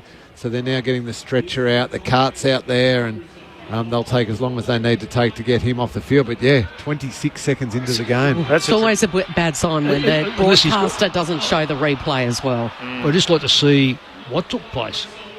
It's a dramatic start. There's no doubt about that. And what's happened in Sydney, Aaron Francis is the sub, and Toby McMullen is the sub for GWS. There was no late change there, and now the two teams are huddled. As there doesn't seem to be sort of too much animosity, at least between the two teams after the incident. This is purely just reports. I've not got any vision. They're saying he was KO'd in the marking contest, so that possibly suggests nothing untoward. It could well have been a friendly fire. Who knows? All right. Hopefully he's okay. We'll keep you up to date. Your thoughts here, Cameron Ling, Mick Moldhouse? It is the Bulldogs by 27 at quarter time. Bulldogs started exactly the way they should have started, Nick. They were superb. They won the contest in the middle of the ground. They got good quality, quick, deep clearances when they won it. If Essendon did get their hands on the footy, the Dogs turned it over and sliced through the middle of the ground. And I tell you what, if you're a Bulldogs forward tonight, you'd be making sure you get on the move, because you could fill your boots nicely. There is going to be some great opportunities, and already Aaron Norton's got a couple and probably should have had 3. Sam Darcy's got 2, and Marcus Bontempelli snuck down there and kicked his 1, and Ed Richards kicked one of the better midfield goals you'll see, because he got the centre clearance, then he got the next possession, and then he eventually kicked the goal. Great start by the Dogs. Here it is. So Hayden McLean's in a wrestle, and over the top it was Sam Taylor's shoulder that's got him in the temple, has it, Lingy? Yeah. Yep. And so Sam Taylor going for the spoil, and his bicep over the top, and what he's done is he's knocked him out before he's hit the turf, because both arms have gone up in that position where you are KO'd, but he is up on his feet, which is great. So he's just got up on his feet, Hayden McLean, and he's got on the stretcher and the motorised stretcher. Well, there's nothing in that, is there? No, that spoil from Sam Taylor, it's nothing even like the Alex Pearce one. It's nothing like any of the other. That is now, just one of those. At this, isn't it? I mean, all the teammates accidents. come over and ruffle his hair and give him a pat on the back. Yeah, and the fact that no one GWS were there as well. So just getting back, leaving it. Look, here we go. Look at isn't that fantastic? Connor Iden. Yep. One of the opposition players just goes to make sure that Hayden McLean's okay. So which is really, I mean, it's you've got nothing to gain, but a lot to lose. So I mean, that is fantastic stuff. If I just add a little bit there about McMahon kicking those 2 goals. He's a big boy. You can't believe that clubs have overlooked him. Great to see him get an opportunity. He's making the most of it as Dylan Shield likewise goes bursting away with 2 bounces and then decides to have a ping on the run from 50, and it's saved by Lobb on the behind line as he comes across to pick it off. It was old school Dylan Shield, just a vintage burst out of the middle. Couple of bounces. No score though. Lobb goes wide with the kick. Up is Dale, marking at half-back.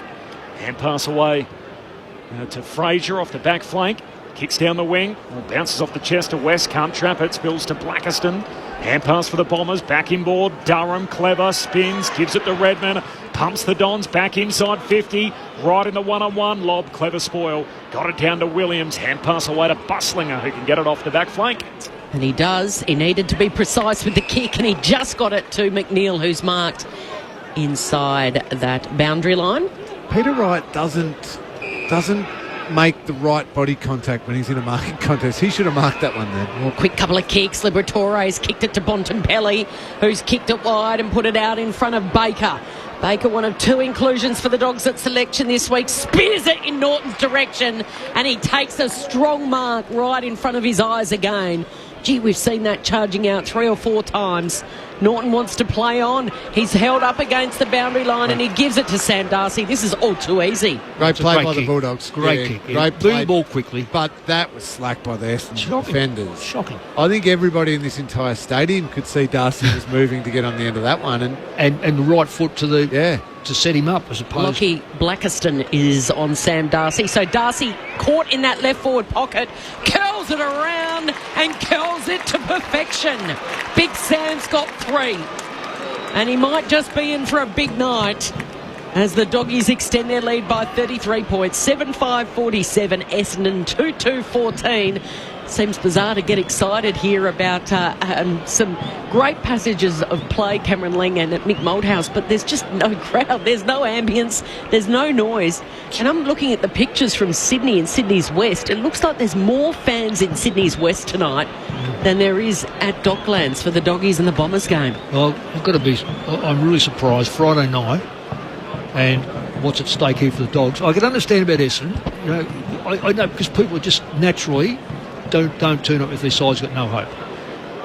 Not all, you know, they're hardcore, but the add-ons. But the Dogs, I would have thought they would have flooded. But then again, if you're not a member and you've got to pay, star-studded team as well. And then to come out and see some of the action we've seen this evening.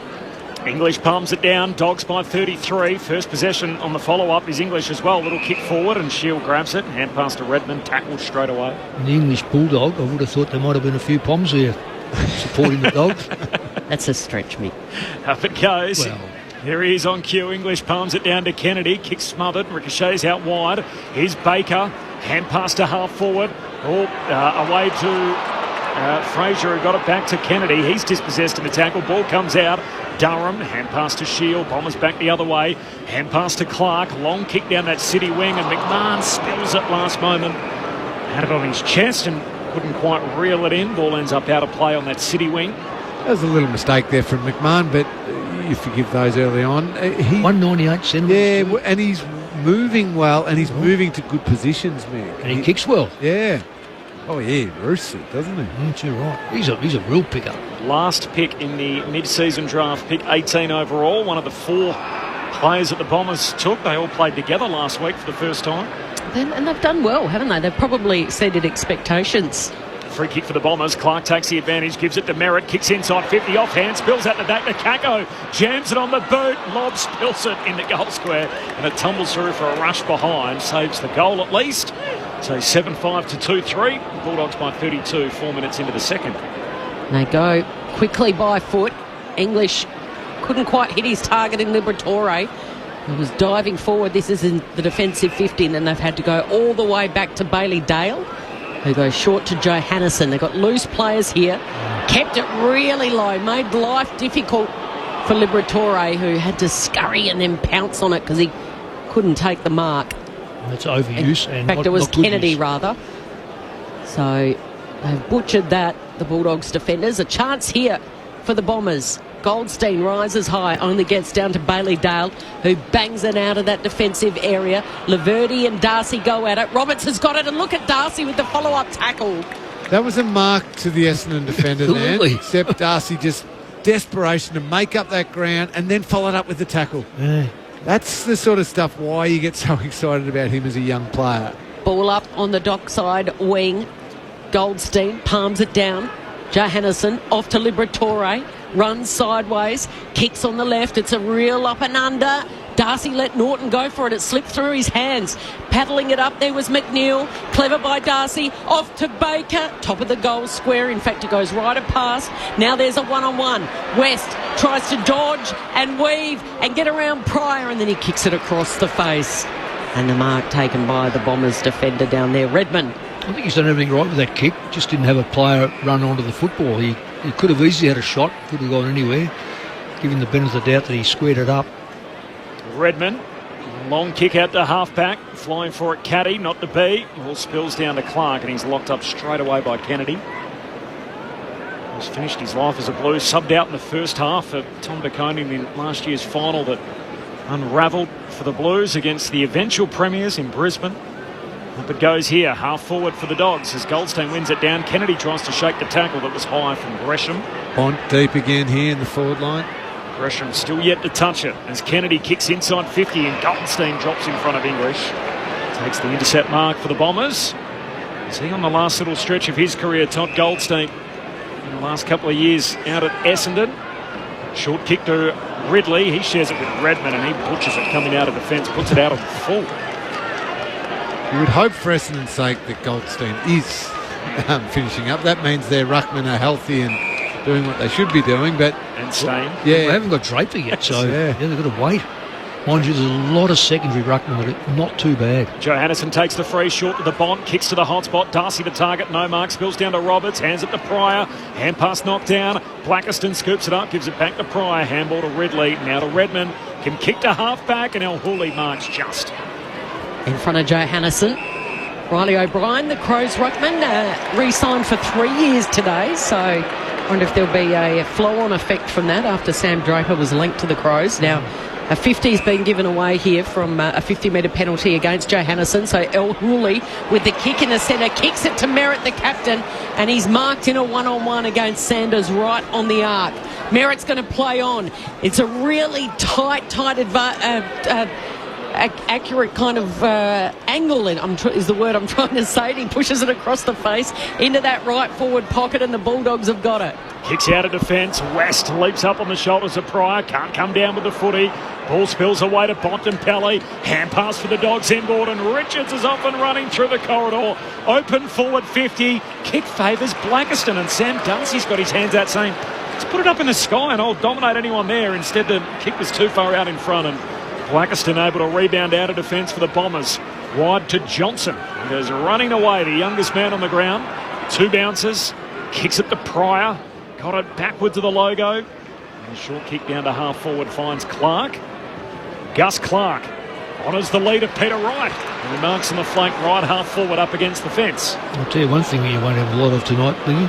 Tackles. No. Thinking the same thing. It is goal square to goal square and nothing in between. This is old school circle work, isn't it? Oh. If Sam Darcy to one player in the comp, you don't really need to kick it out in front of him. Just put it up in the sky. Yeah, he'll do the rest. Did he get forced on his right foot then, Richards? Ed, there was just a little bit of pressure coming on his left. I reckon he rushed it. The right peg against the fence for Peter Wright, and he misses near side. Everything out of bounds on the full. Score, by the way, Bulldogs 7 goals to 2. They lead it by 32 points. 9 minutes into the second term, so Bombers playing catch-up big time. Just started in Sydney, the Giants have kicked the first goal against the Swans. So Jason Johannesson from the back pocket at the northern side of the stadium to Bramble, who kicks it back to Buslinger, who's got it in that defensive goal square. So a couple of short, sharp kicks. And then Buslinger goes long, looking for Sanders. Rose high, couldn't take the mark. Bombers everywhere once the ball hits the deck. Roberts has got it. Oh, brilliantly bunted down there by Dale. It was a lovely smother. And now the turnover over to Kennedy. He has a bounce. He could go for home, but instead he's got West out the back on the other side of the pocket. Paddles it to his own advantage. Got to beat a couple. Brilliant tackle, and it will be rewarded. It's fantastic stuff by Laverty, who tackled West and now a 50, yes. So Johannesson's given away a 50 and now Riley West has given away a 50. Tim Hodges is on the boundary for us. Hodgie. Essendon's injury list is well documented, Cal, and Jordan Ridley might be added to that. He's got a calf that's heavily strapped.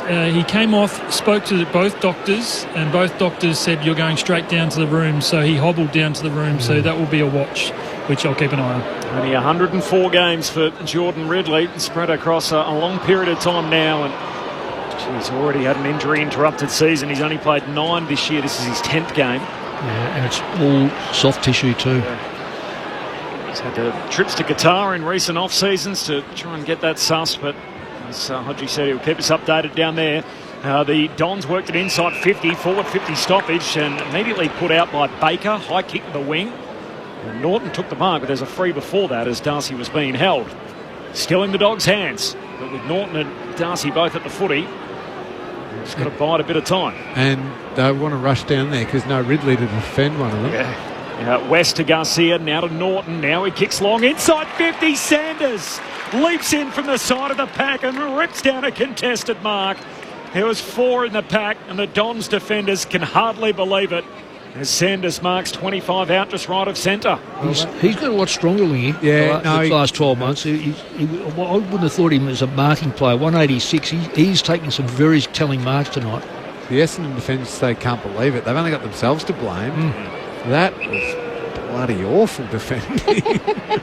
That's horrible. Mason Redmond. I watched him. Can tell it's round 20. That was terrible. Teapot look going on with his hands on his hips as Sanders moves in and squeezes it through for the Dogs' 8th. 8-5 to 2-3, and the Bulldogs in total control. They lead by 38 points, a dozen minutes into the second term. 8-5-53 to 2-3-15. And with a watch on Jordan Ridley on the Bombers bench, this night is getting going from bad to worse. Tim Hodges downstairs. Well, not only is it a watch, he's out. Unfortunately, the doctor has returned from the rooms and has put a line through him, and the substitute, you can see the substitution paperwork is just about to be processed. So young Oscar Smart comes into this game, but unfortunately the Essendon injury crisis continues, and just as I say that, Bulldog Matt Kennedy is being taken down to the rooms by the doc and the physio. So that's a watch. But yeah, just can you imagine that news getting up to Brad Scott? You know, he'd roll his eyes and think, oh God, so another one. Suspected calf, Hodgie?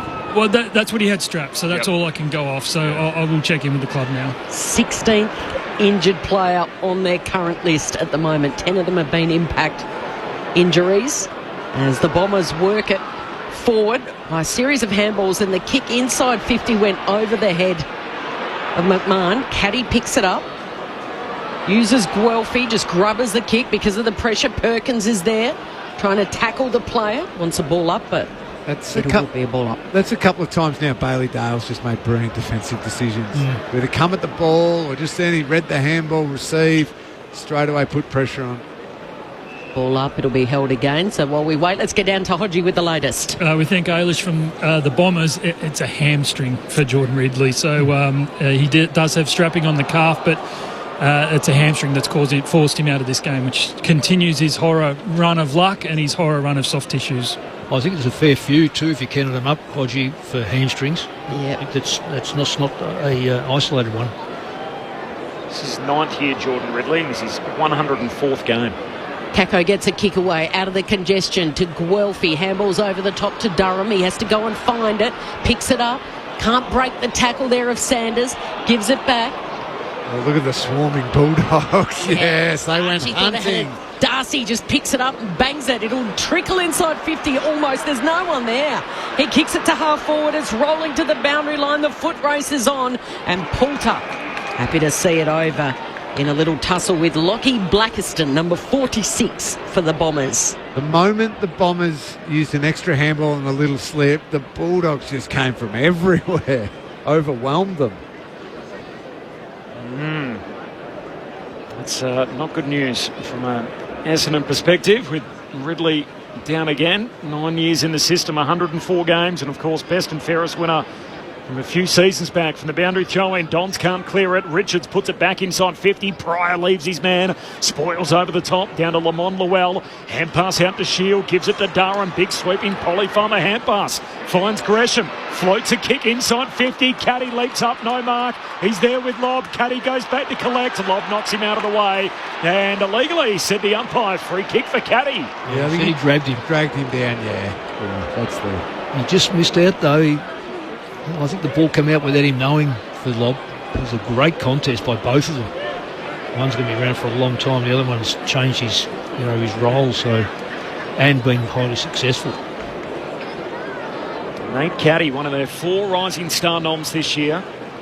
Club record in a season is 5 back in 1993. That was a hell of a list back then.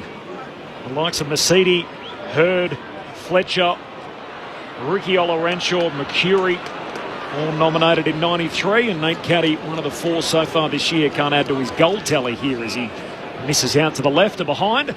Dogs lead 37, 16 gone second team. Dale and then Bramble and now Liberatore team up on the kick-in.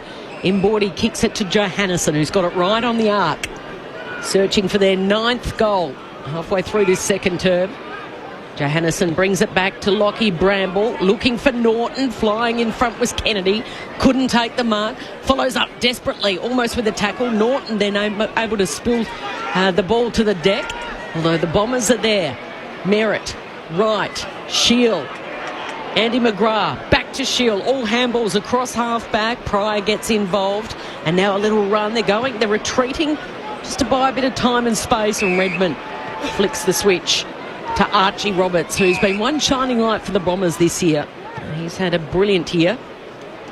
He shares it with Blackiston, who brings it round to Clark. And he goes wider still to Zach Johnson, who tried almost like an underground kick it was, not the underground handball. Works its way to Luol. And now this is Guelphy. Half forward for the Bombers. Goes to Caddy, and waiting at the back and outmarking him was Bustlinger. Wasn't the best kick. It didn't favour Caddy in front. It's a good mark for a young fella. Just to, particularly the poise, just to ease his man under the ball. First time we've seen him since round 8, Jed Bustlinger. He was the sub that day down in Ballarat against the Power. Dogs working up the wing in the meantime. Sanders, who's been good tonight, arches the back. Evades El Hooley. Got a hand pass away. There's a free kick downfield. It's going to Norton. It came out of the blue, and Norton's going to get it centre half forward for the Bulldogs. Dabs it inside 50. Punched away by Guelphy. Doing some work in the back 50. Spills to Blackiston. Just got a hand pass away. Llewell. Hand pass off to Guelphy. Kicks in Hope out towards Perkins at a one-on-one, and Perkins outnumbered. Happy to find the safety of the boundary line. A throw in left half forward for the Bulldogs. What's a good tackling night at half-time, Mick? What would you be happy with your team if they'd laid a certain amount of tackles? Well, if you're 6 or 7 in front, none. But but if you're trailing, then you need to increase your tackle rate to 40. Yeah, I'd say that. Yeah. Essendon 24, the Dogs 22. 6 minutes out from half-time. It's been that type of game, though. Yeah, it has, hasn't it? High possession, circle work. Loose ball on the outer side. Dogs with the numbers. Picked up by Dale. Pokes it inside 50. Norton rises, but a great mark. It's Pryor leaping up over the top of Norton. If he took it at the other end, it would have been an absolute screamer. Gives it to Shield. He flicks it wide. It should sit here. And it does for Roberts. Goes down the line. Kako gets an important hand as Bustlinger slid in thinking he was going to take the mark. Right in front of Tim Hodges on the boundary as the Doggies lead it by 37. Kel, just an update on Matt Kennedy. He went down to the rooms. It was a knock above his right eye, so he's had that patched up. Jordan Ridley, it took 3 times they had to ask him to put the T-shirt on. He's just shell-shocked down here, just devastated at another injury. So that's now 16 on the Essendon injury list, 3 hamstrings. So Ridley joins Reid and Sartis with hamstrings out at the moment. So, yeah, just a horrible situation for Brad Scott to be playing with, probably 12 of his starting 18 out of this team. Only 5 games left after this across 4 weeks for the Bombers, with, of course, that make-up game. And given his injury history, that's just about year done for Jordan Ridley, a hammy at the back end of July. There's about 3 or 4 players on the Bombers list that haven't played.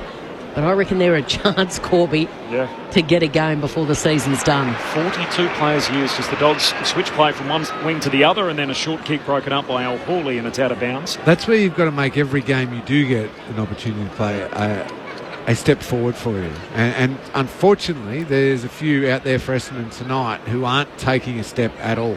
Archie Perkins has had 2 touches in an entire half of football. Jade Gresham's had 3 touches in an entire half of football. Bulldogs by 37 points here. They lead the Bombers 8 goals to 2. We've only had 1 goal in the quarter, which is 20 minutes old. Meanwhile, in Sydney, the Swans lead by 7 points over the Giants. They're 6.5 minutes out from reaching quarter time. It'll be a long opening turn after Hayden McLean was concussed by an inadvertent spoil from Sam Taylor in the opening minute of that game. Free kick from the boundary throw into English. Dabs it inside 50. Big dramatic leap from Blackiston on the spoil. Down to El Hooley. Hand pass to Johnson. Kicks out of defence. English had it, lost it. Dogs win it back at half forward. Libba to Johannesson. Away to Bramble. He's going to retreat. Comes back to O'Donnell in the middle of the ground. He's going to put it out in front of West. He needs a kind bounce. He's got 2 Bombers bearing down. He goes to ground. He was knocked by Mason Redmond with some intensity. Follows up with a big tackle And West was going nowhere. He hands the Sherrin back to the umpire and he trudges off towards the interchange. Yeah, next year, that ball would be thrown up under Greg Swansing, and guess what? Both ruckmen wouldn't have been anywhere near it. Yep. So which means there's no ruck infringement and a free kick to Goldstein. Well, there's no congestion either, Cal. It means players just communicating. Two players just take the ruck contest. Yeah. Yep. Gave it to Clark, who went down the line. Gave it to McMahon. Big pack skittled. Only a few metres in from the boundary line, inside 50 here for the Bombers. Caddy squeezes a little kick away. Kako's trying to pick it up. So too does the youngster for the Bombers in Smart. And he kicks to the goal square where Liberatore is the only player there. He takes the mark, he plays on. He's going to get it back here, Liberatore, as his possessions are up to number 18, the most on the field. With 4 minutes to play before half-time, it's the Doggies by 37 points. Libba shares it with Cleary, who kicks out of defence, up to the wing for English. Turns, kicks down to half-forward. Richards marks, immediately plays on. He's got Poulter short, and he decides to hit up Darcy instead. Spills a mark he'd ordinarily take at half-forward. Looks for Norton, and the low-trajectory kick finds Norton with a sprawling mark. Forgive Darcy the one little error. He just took his eyes off the ball, thought he'd taken the mark, but immediately knew he'd made a mistake, followed up, and then left foot lace out to Aaron Norton. I reckon he's going to hand past Ed Richards on the way through. That's what he was thinking. He already played the ball. Yep. But you knew English was going to make that play because, with all due respects to Essendon Rucks, they're in a bit of trouble. Norton skips in for his third. He slams that through. And the Bulldogs key forwards are in for a night out. Make it 9 for the Bulldogs. 9-5 to 2-4. And both Norton and Darcy have 3 each. The Bulldogs by 43. New game high. 23 minutes gone in the second term. Tim Hodges on the boundary. Friday night footy on ABC Sport. Corbin, just looking at Jordan Ridley's season. So that's his 4th hamstring this year. So he did the bad one in pre-season in January. Did it again in May. Remember, he did it during the bye round in June and now again in July. Lingy and Mick, what would you suggest to him? Probably take the rest of this year off, but how does he ensure that doesn't happen again? And how much will that play on his mind for the rest of his career? Well, it'll play on his mind, and no, he shouldn't play the rest of this year. A lot of research is going to have to go into this. Yeah, exactly. Remember Cyril Rioli almost had to rebuild his whole body. Nathan Buckley, yeah. You know what they found with Bucks? That the scar tissue was hiding the tear each week. So Dogs lead it by 43 points. They're winning it out of the centre. Their ruckman's taken a mark, gives it off to Bontempelli, who does the fend off brilliantly and kicks into the pocket. And so in the contest was Darcy and Kennedy. Darcy was pushed under the ball and Kennedy took the mark. But unfortunately for Kennedy, he's going to have to hand it over to his teammate. Sam Darcy lining up for goal number 4 before half-time. Yeah, sorry to jump in there, Cal, but it was Blackiston just crashed into Darcy. Silly. He's going to set snap in the left forward pocket. Sam Darcy for goal number 4. He splits the middle. He is putting on a masterclass tonight.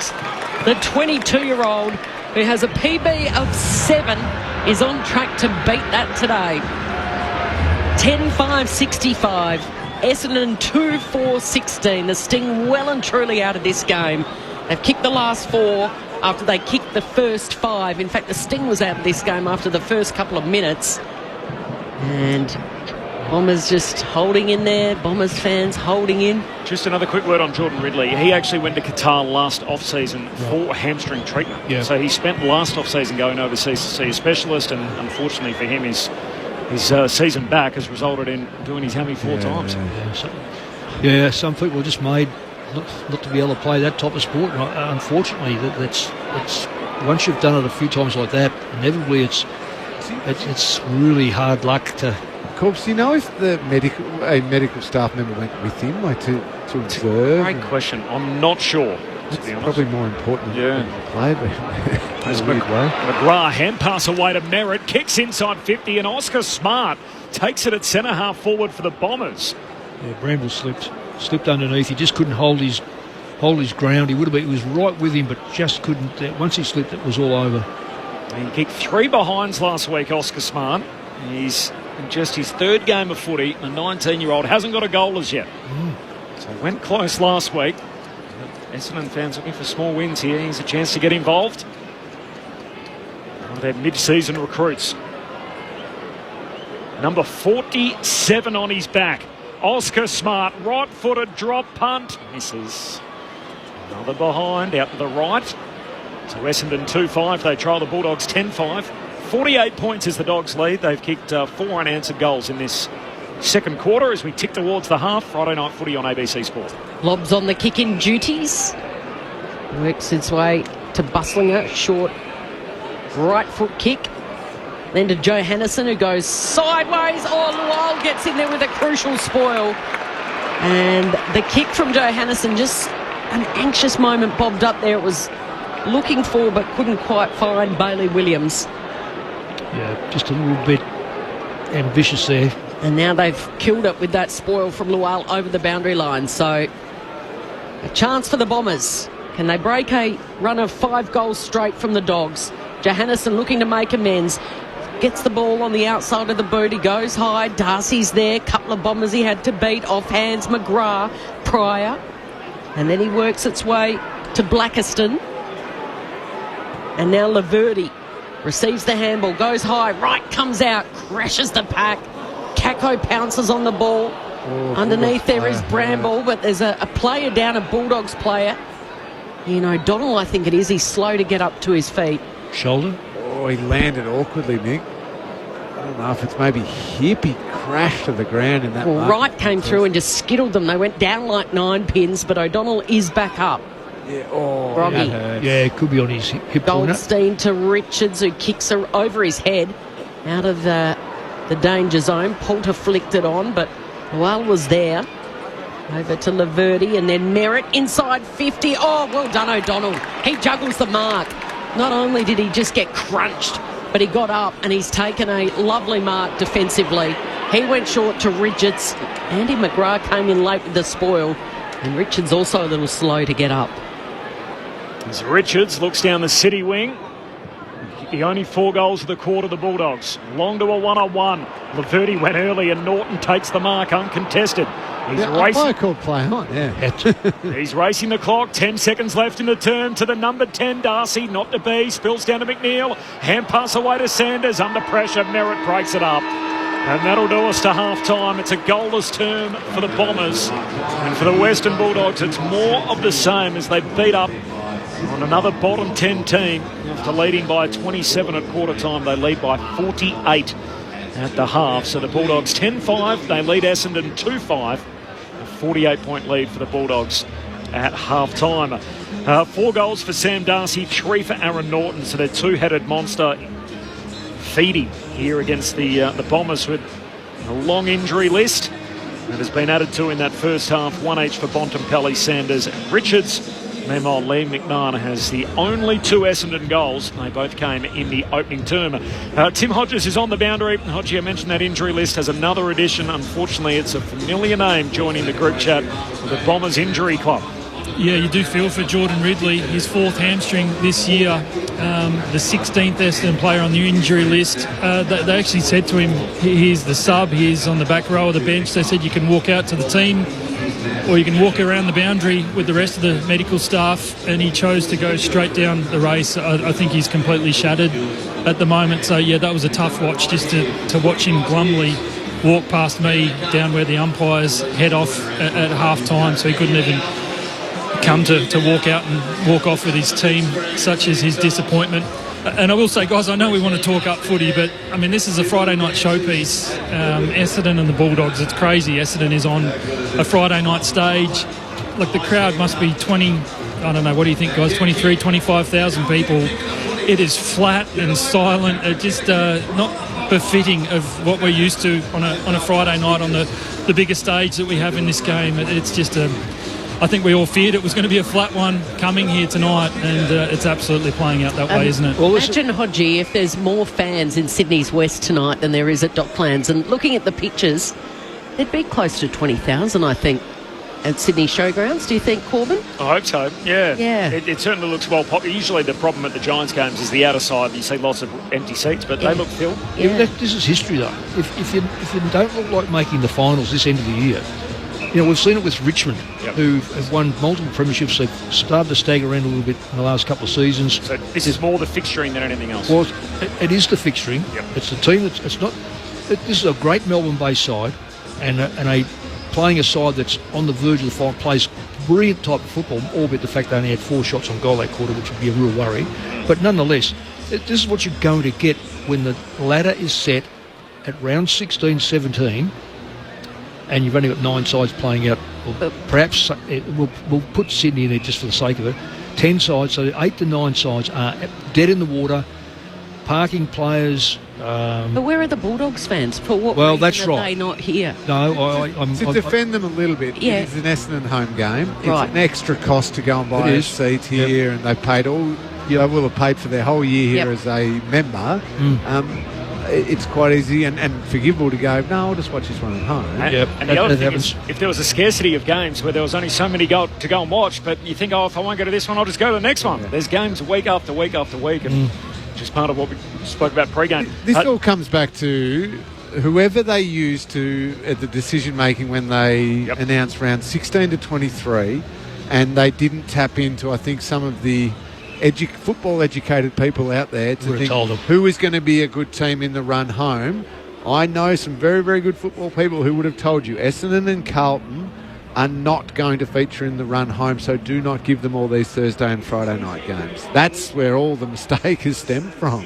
It is 48 points at half-time. It was a mismatch in prospect, and it's panned out that way so far. So Dogs 10 goals to 2. The 2 key forwards have 7 between them. Just a quick score check in Sydney.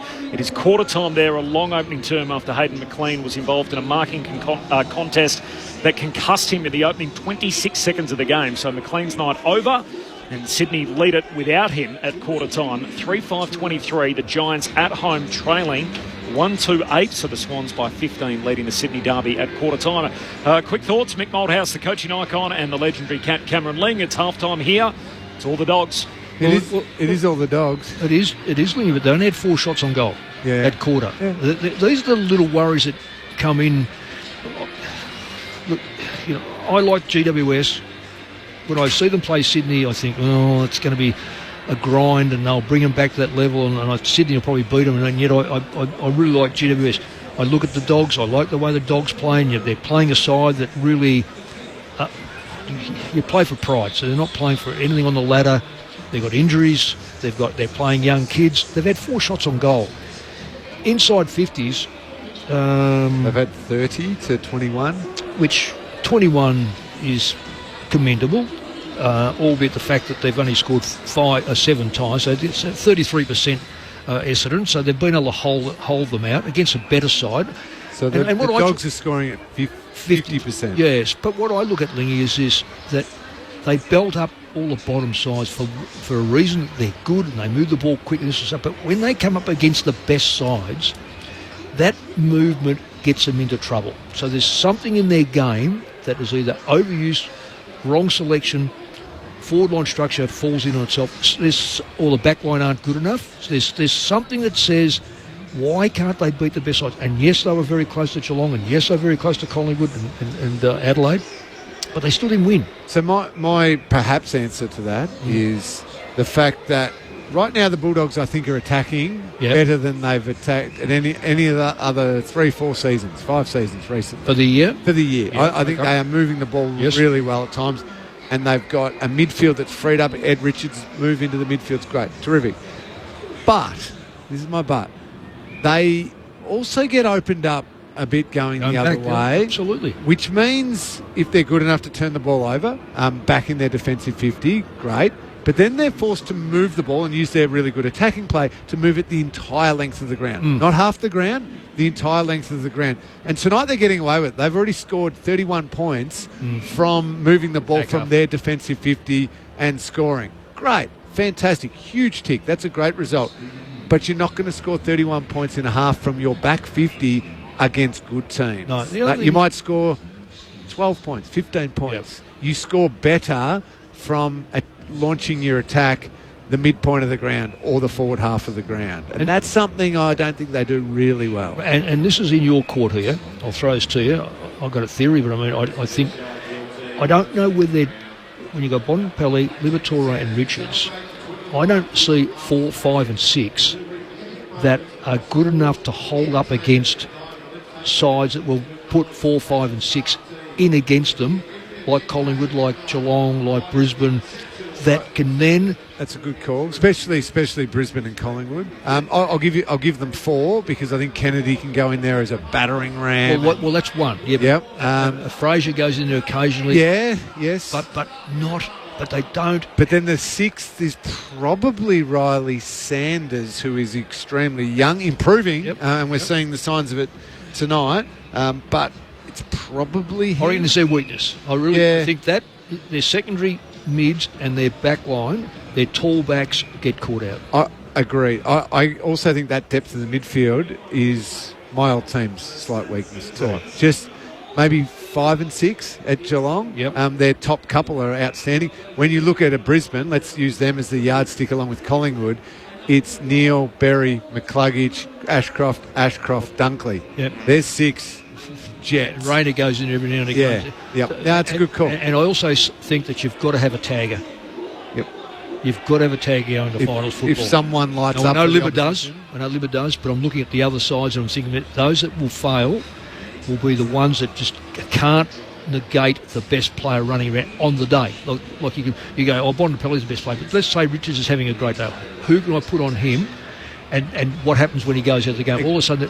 Again, depending on matchup, Berry can do it at Brisbane or Dunkley can do it at Brisbane. Either one of them. Yep. Half-time here at Docklands, a 48-point lead for the Bulldogs. They lead at 10 goals to 2 over Essendon. It's a double-header Friday night in round 20, and the second term's just started in Sydney's West.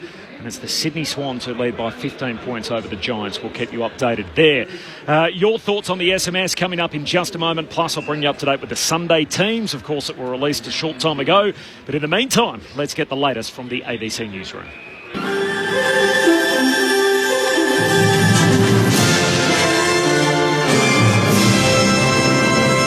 ABC News with Satyam Weinstein. Australia and the United Kingdom will sign a new 5-decade treaty to cement the AUKUS submarine pact, despite an ongoing review by the United States into the agreement. Foreign Affairs reporter Stephen Jedgetts has more.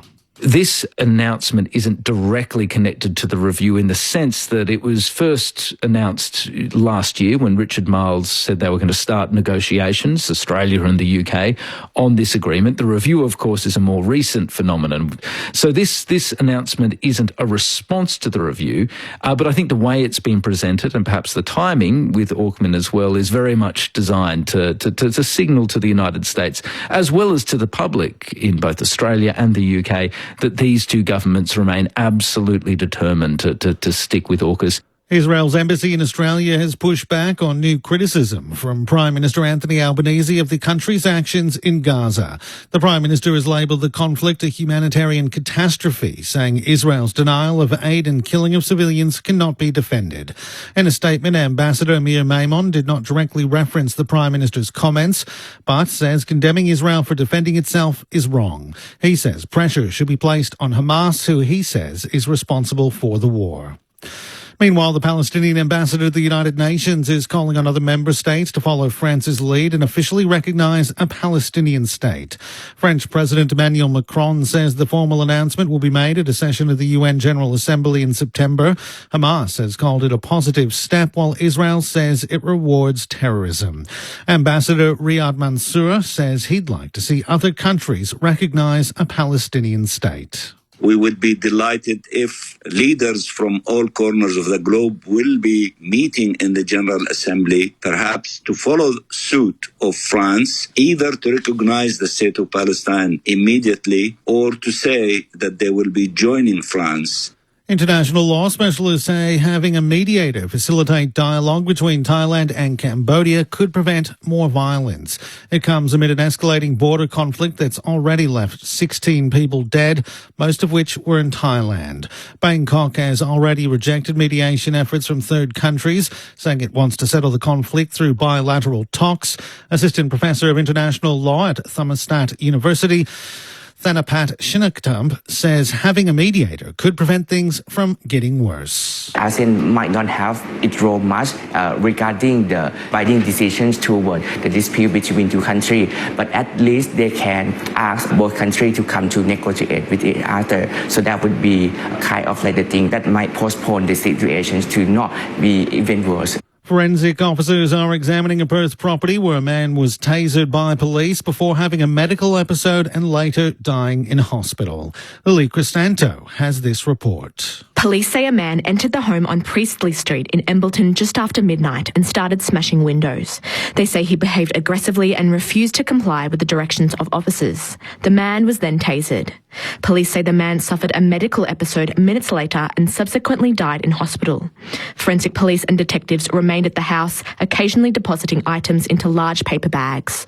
The property has been cordoned off with police tape. The incident is being investigated as a death in custody. Veteran finance journalist Peter Ryan is being remembered as a lovely bloke whose dedication to public broadcasting was second only to his devotion to his family. Peter Ryan joined the ABC in 1984, serving as a foreign correspondent, the executive producer of Business Breakfast and the founding editor of Lateline Business. The 64-year-old died after being diagnosed with metastatic thyroid cancer and is survived by his wife Mary and daughter Charlotte. Former ABC business journalist Stephen Long says it was a privilege to work alongside him. Peter loved his work and everything about it. The journalism, the connection to people, the storytelling, but even more, he loved being a dad to Charlotte and he loved his dear wife Mary. And he was just the consummate family man. Newly formed Afghan women's refugee team will be coached by Scotland soccer legend Pauline Hamill. An unofficial Afghan women's soccer team has been playing in exile in Melbourne with the support of A-League club Melbourne Victory since the Taliban seized power in 2021 and banned women from playing sport. Hamill will lead 3 talent identification camps in the coming months to assemble a squad. ABC News. An emergency can happen anywhere. There are 3 warning levels across Australia: advice, watch and act, and emergency. To learn more, go to the ABC Emergency website and stay listening to your emergency broadcaster, ABC Radio. Hello, Patrick Stack here. Do you like sport and good conversation? Then we've got a great podcast for you. One cracking story, in depth, every day, in under 15 minutes. It's called ABC Sport Daily, and you can find it on the ABC Listen app. This is the 2025 AFL Premiership season on ABC Sport. Baker, one of 2 inclusions for the Dogs at selection this week, spears it in Norton's direction, and he takes a strong mark right in front of his eyes again. Norton wants to play on. He's held up against the boundary line, and he gives it to Sam Darcy. This is all too easy. So Darcy, caught in that left forward pocket, curls it around and curls it to perfection. Big Sam's got 3. West to Garcia, now to Norton. Now he kicks long inside 50. Sanders leaps in from the side of the pack and rips down a contested mark. Sanders moves in and squeezes it through for the Dogs. 8. English turns, kicks down to half forward. Richards marks, immediately plays on. He's got Poulter short and he decides to hit up Darcy instead. Spills a mark he'd ordinarily take at half forward. Looks for Norton and the low trajectory kick finds Norton with a sprawling mark. Norton skips in for his 3rd. He slams that through. They're winning it out of the centre. Their ruckman's taken a mark, gives it off to Bontempelli, who does the fend off brilliantly and kicks into the pocket. And so in the contest was Darcy and Kennedy. Darcy was pushed under the ball. Sam Darcy for goal number 4. He splits the middle. This is ABC Sports coverage of the AFL. On your radio. ABC Sport Digital. And on the ABC Listen app. A one-sided first half with the Bulldogs leading by 8 goals over the Bombers. 10-5 to Essendon, 2-5. The only 2 goals that the Dons kicked both came time on in the opening term. They haven't been able to add to it from there. And what has been a pretty played-out result so far. The Bulldogs by 27 at quarter time and 48 at the half. The bad news from an Essendon perspective, to compound what they see on the scoreboard, is the fact that Jordan Ridley, their Crichton medalist from a couple of years ago, in his 9th year in the system, has just done his 4th hamstring of the year. So he's only played 10 games this year. He's only played 104 in 9 seasons. And he's done his hammy again, which you'd think would signal the end of his year. That's rotten run of, I was about to say luck, and maybe it's, I'm sure they'll be analysing a bit, might be a bit more than that. Yeah, you got to look at the management. I mean, Essendon are doing a complete overhaul on that and looking at everything, given everything that's happened this year. But just from a personal perspective for Ridley, he'll be asking the questions. Yeah. And it's his career, and so he should. He'll want to know, who are you bringing in? What are we going to do about this? I'm not going to play out the rest of my career doing 4 hammies a year. That's not fair on him. The NRL tonight, 2 games on. Earlier, the Cowboys beat the Dragons 38-32, so high-scoring affair, but a win for North Queensland by 6. And in a game that's ongoing, 37 minutes in, the Broncos lead the Eels by 2, so 14-12 is the scoreline there. Call available through the ABC Listen app. Just look out for that green ABC Sport button. You can also find tomorrow night coverage of the Wallabies and the British and Irish Lions from the Melbourne Cricket Ground. Mick Moldhouse will be all across it, no doubt. That's at the MCG tomorrow night, the British and Irish Lions in their second test against the Wallabies. Of course, they're 1 ahead after an 8-point win in Brisbane last week. Off the SMS, I feel like I haven't got to too many texts so far tonight. Hodgie shouted out our EP, Ben Cameron, who isn't with us tonight. Says, have a great call, guys, all ears, while heading to Karratha in my triple road train. And don't like your chances of a pie from Ben Cameron. Of course, it was, Hodgie joked he must have been downstairs getting amongst the $2 pies, but not to be. Rich from Ocean Grove enjoying the call while making homemade pizzas in the kitchen. Oh, nice. The radio is more forgiving than the TV, but even so, it is fair to say that Docklands is the worst venue in the AFL for a game with a poor crowd. Something about it echoing under the roof makes it all pretty deflating. Tristan in Footscray, loving the commentary tonight. Maybe not the best recruit of the year, but the Suns getting John Noble from the Pies. He's given the Suns a great recruit. Been very good. Cal from Kensington. I'm a Doggies fan watching from home tonight. As important as tonight is a game for our season, it's a little hard to leave the warmth of the house to watch us play against a team that we beat up on just 9 weeks ago, especially considering we're playing GWS on Thursday next week and know that game will be a late one on a school night. So, that's a good point. Kel just pondering from Kensington there, just pondering as to whether you go to both or go to one. Anthony from Adelaide, this weekend's AFL fixture would be an ideal way to start a season with a true round one. Every team plays in their home state. Get rid of opening round from Anthony in Adelaide. Of course, we've got showdowns and derbies and derbies this weekend right across the country, and an acute clash thrown in. And you're right. I mean, Lingy, you made a really good point about being the away team tonight. Then on Thursday night, the Doggies hosting the Giants here, and you would think it would be a completely different atmosphere to what we're witnessing here this evening. It's like someone's pricked a balloon, and it's as flat as a tack here, but it'll be pumping come Thursday night, the opener for round 21. It will be, especially if the game in Sydney continues on its current trajectory. The Swans leading by 34 points at the moment, and if it was Dogs, if they win tonight and then playing the Giants next week, they could leapfrog them. Second half underway here. Here's Kelly Underwood.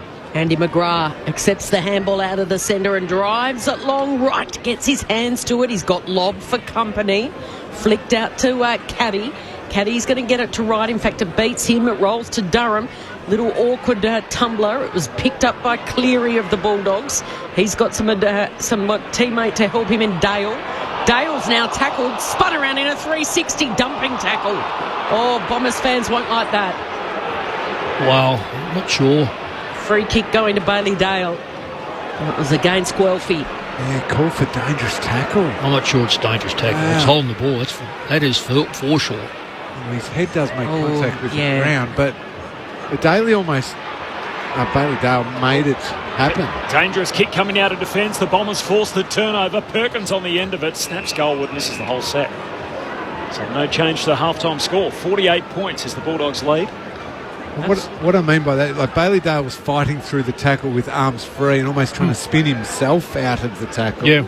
And that led to then his head hitting the ground. Do you reckon it's a change of tactic? I've just noticed a few of them now trying to break that first tackle, especially today. Yeah, and I think they know if they can spin, the tackler isn't necessarily going to be as vigorous because they're worried about the dangerous one. Oh, O'Donnell with a high ball. Rory Lobb threw himself at it, floating in sideways. It's going to come back inside quickly. Yeah, it'll be a free kick against Libba. He's hurt himself as well. He's sore.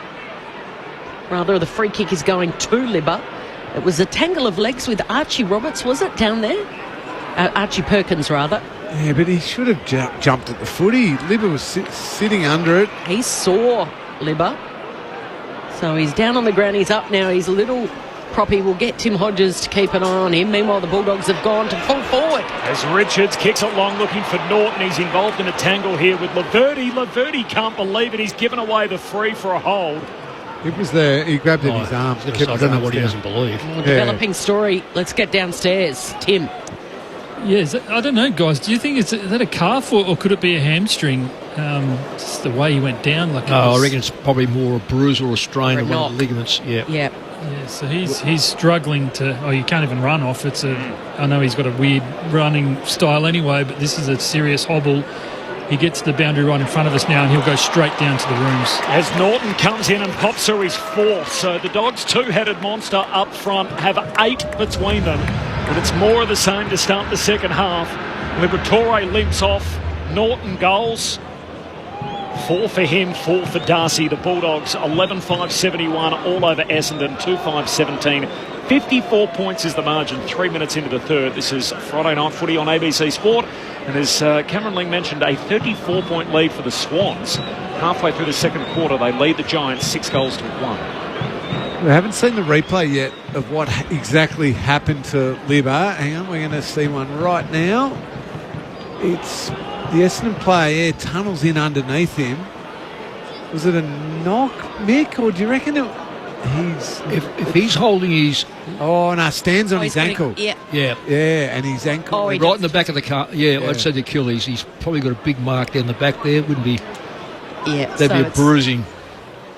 It's a contact injury. Yeah, we hope that. Just given the way he went down, I was worried about whether or not it was knee or joint related. Back underway in the centre, and the Dogs are going to drive it forward. Darcy, goodness me. He came from a long way back. He hung in the air, Jordan-like. Bontempelli at ground level. They share it around. Garcia work it back almost to the centre circle. Dale, wide. Williams is going to send it high again. Looking forward, but over the head of English. And the Bombers can clear it through Durham.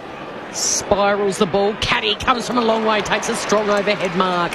He's got it at half-back, though. Defensive side of the outer wing in fact. And he kicks it to the attacking side where Guelphy marks in front of Dale. He can spin and go, and it's Lobb leading Peter Wright to the footy, and Lobb takes the mark. Flicks it wide to Baker. Marking uncontested on that City wing. Sharp pass to Poulter, who's in all sorts of... free area, free zone, and then further on to Fraser. This is all too easy. Kicks down the outer side. Now Kennedy getting involved. He's booted 20 goals for the season, the former Blues player. Too far out to score. He's just going to pop it into the pocket, looking for West, the smallest player in the pack. He bobbed up from behind and they didn't see him, and Riley was there and said, boom. He's marked it on the edge of the goal square. Yeah. But that's where he's improved his game. He is a serious marking player. He just judged it so much better. Used his body. Directly in front. They've kicked 6 in a row. And the margin is now a clear 10 goals. The alarm bells were ringing a long time ago. There was a whiff about this match after the first minute when Aaron Norton goaled. And the margin... an even 60, 12-5-77. Essendon 2-5-17. Riley West has his first after he booted 4 last week at the Gabba. In fact, he's just gone goalless twice this year, so he's had an outstanding season. It is Friday Night Footy on ABC Sport. Cameron Ling and Mick Malthouse. Yeah, 30 goals for the season, Cal, which is a terrific return to this point. This will be his 19th game for the season. He's getting more of the footy as well. He's hunting up the ground a little bit every now and then and just getting those ground balls. Puts on an enormous amount of pressure. He's been one of the Dogs who has improved so much over the last 18 months. It's a good night if you want to take a pack mark in the Dogs forward 50. They've been able to rip him down all night, and the Dons haven't been able to spoil too many as Merritt gets it out of the middle. Long kick inside 50. Caddy, no mark for him. Spills down to Smart. Got a hand pass out to Kako, trying to trap it. Gathers goals. And at last, the Bombers add their third of the night. It's taken more than a quarter and a half, but the Dons are back on the board. So they move to 3-5-23. The Bulldogs 12-5-77. 7 minutes gone in the third term. Bulldogs by 9 goals. Friday night footy on ABC Sport. Tim Hodges on the boundary. Corbin, Tom Liberatore is back from the rooms. He's just actually had the headset on speaking with the coach. You just think with a 6-day break and a monster game next Thursday against the Giants, would you just take no chances with him and just sub him out if he's not right? It's almost maybe the coach has actually asked him whether... Would you do that, Mick? Would you ever ask a player to say, should we rest you or should we sub you out of this game when you've got Latham Vandermeer ready to come on and you've got a 6-day break leading into Thursday night? Yeah, Timmy, you probably don't ask the player so much as just recommend your point of view that it's best that this is what takes place, and you're spot on. It's if you're going to go and you look at next week, you look at the game tonight where Sydney and GWS, and if Sydney go along with it, well, you know, this is a case of now you can put the foot down. You need everyone available, particularly a bloke like Liberatore. You'd certainly be put him in cotton wool for sure. Dogs by 54 points. Early stages of their third term. Poulter marks at half forward, sends it inside 50. Archie Roberts takes off after it. Handball's out in front of El Halouli. El Halouli gets the handball away. Shields involved. Now the ball hits the deck. El Houli's there, so too Richards. Richards flicks it out. Well done by Archie Roberts. And his handball, though, eventually goes over the boundary line. He's had a good season, Archie Roberts. Only a handful of them, Corbs, have played every game. McGrath, Merritt, Kako, Roberts and Pryor. So I spoke to Archie Roberts pre-game. This time last year hadn't made his debut. Now he's the third favourite for the Rising Star. And the other one of the names you read out there, I saw Jackson Pryor downstairs as well. Hasn't got a contract for next year. He's played every game this season, which is a little bit odd, but obviously given all the Bombers' injuries and everything that's banked into it, there's still a bit more to play out there. As the Dogs win it back off the back flank. So Bontempelli to Sanders to Bramble, then to Dale all by hand. Kicks across the half-back line to his mate Baker in the headband tonight, and appropriately into Baker's dozen, wearing number 13. Goes short to Sanders and kicks across the ground, and Bustlinger marks. And he goes short to Poulter, who's got it against the boundary line city side. Do you think that's intentional? Do you think Oscar Baker wore number 13 for that reason? The Baker's dozen? Oh, very good, Corby. When we start talking like that, that shows you what the game's like. Bustlinger goes short to Sanders. Hand pass away to the Bond. He gives it on to Poulter. Kicks inside the forward 50. English hands to it, not to be. Knocked down by Laverty. Back pocket. Oh, jams it off his non-preferred left peg and puts it out of bounds on the full. We've gone to English a few times inside 50. I think they're trying to get him a goal in his 150th game. You know you're going well, and you know you're totally in control of a game when you can try and feed certain players a goal if you want to. Gone to him a few times early in this third, Lingy. This is left foot snap, Sam Darcy from 40 out. That is... For the third time this year, looking for a fifer in footy terms. Misses across the goal face of behind. And it went deep. Yeah. It wasn't shallow. So that's a hard kick from that distance, even if it was his preferred to get that much distance on his snap. Dogs by 55, 10 minutes into the third. Roberts on the kick-in duties. Belly goes the required to Shield. He gets the handball back, gives it to Merritt. He keeps going, has to volleyball slap it in the direction of Durham. Durham then kicks wide. Sets it nice, and he was taken high. Bustlinger taking the young gun high there in Oscar Smart. Gives it off to El Halouli, who's put that out of bounds on the full while he was trying to poke it into the pocket and delivered to Guelphy. Just a skill level, just not quite there. You expect better at this level, AFL. No pressure on him. That's an ordinary kick too, by the Fraser it is. So the Bulldogs teaming up defensive 50. Bramble now has got the Sherrin in his hands. 12 goals, plays 3. Dogs well in control. Leaders 55 points. Friday night footy on ABC Sport. And we're halfway through the third term. Bustlinger, open the door almost. West takes the mark and he takes off down the dockside wing. He gives it to Garcia, who can give it back to West, but he's overcooked the kick and it's gone over Riley's head, out of bounds on the full. Redmond will take it. This is the stuff that if they produce this next week against Sydney, GWS, and GWS look like getting a bit of a touch-up. You cannot give the more you overhandle a football against good sides, the more likely the fourth and fifth one will hit the deck. Redmond goes back to Shield. Now to McMahon, who kicks long down to half forward for the Bombers. Hits the deck. Bustling a hand pass looking for Bramble. Misses him, goes out of play. So boundary throw in here, half forward for the Bombers. 55-point lead for the Dogs, a dozen minutes into the third. And closing in on half-time in Sydney's West. The Giants are 2-4-16. Sydney 7-8-50. 34 points, Swans way. It's an interesting result there, and what it'll mean for the make-up of the top 8. It's a perfect night so far for the Dogs. They needed to win, and they need a few of those teams in the 8 to lose. The Giants being one. English comes away with it from the stoppage. Kicks in the middle of the ground. Pryor almost took the intercept mark and then forced to tackle Norton. Ball up, middle of Docklands. Tim Hodges on the boundary. Hodgie. Corbin, Brendan Lade and Tom Liberatore, they chatted for about 5 minutes on whether he should go back on the ground. In the end, Libba won, and he's back out there. He doesn't look anywhere near 100%, it's got to be said, with that right calf or ankle injury, but he is back out there now. As Archie Roberts happy to see it over. Just a few metres away from Tim Hodges, sitting in the front row down there, so it'll be boundary throw in half forward here for the Bulldogs. Did you get one of those $2.50 pies at half-time, Hodgie? No, I didn't, Lingy. Okay. Do you want me to bring one up to you? Just wanted to know how big the queue was, if everyone loved the cheaper pies. Flick back in, English. Gresham got hold of it. Now Shield goes on a run down the wing, gives it to Gresham, wants to get back on his left. He's dancing around, then he goes for the right, brings it back inboard. Baker put his body on the line, spills the way of Garcia. Does he go to Darcy? Does he go to Norton? In the end, he went over the head of Darcy. West was there, and the umpire says free kick going the Bulldogs' way. Trip.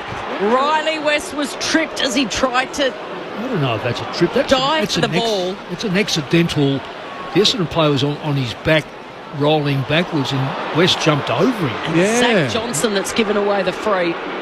Oh, yeah. Oh, no, that's no free. Just a complete accident. Absolutely. That's in play. It's in play accidental. And Riley West was the one who chose to jump over it. Yeah, and it wasn't Zach Johnson. Zach Johnson was there, but he tried to leap over. Was it Redmond falling to the ground? Blackiston it was. So West directly in front, lining up for his second, and he converts. And the Bombers fans aren't happy about that one because the free really wasn't there. Gifted to Riley West, and now it's 61 points the lead. 13-6-84, Essendon 3-5-23. Makes it interesting when it gets to the goal kicking tally for the Bulldogs. So West now has 31 for the season. Sam Darcy has 32 and Norton has 38. Sam Darcy now up to 36. Yes, I'm doing my sums as I speak here. Norton up to 42.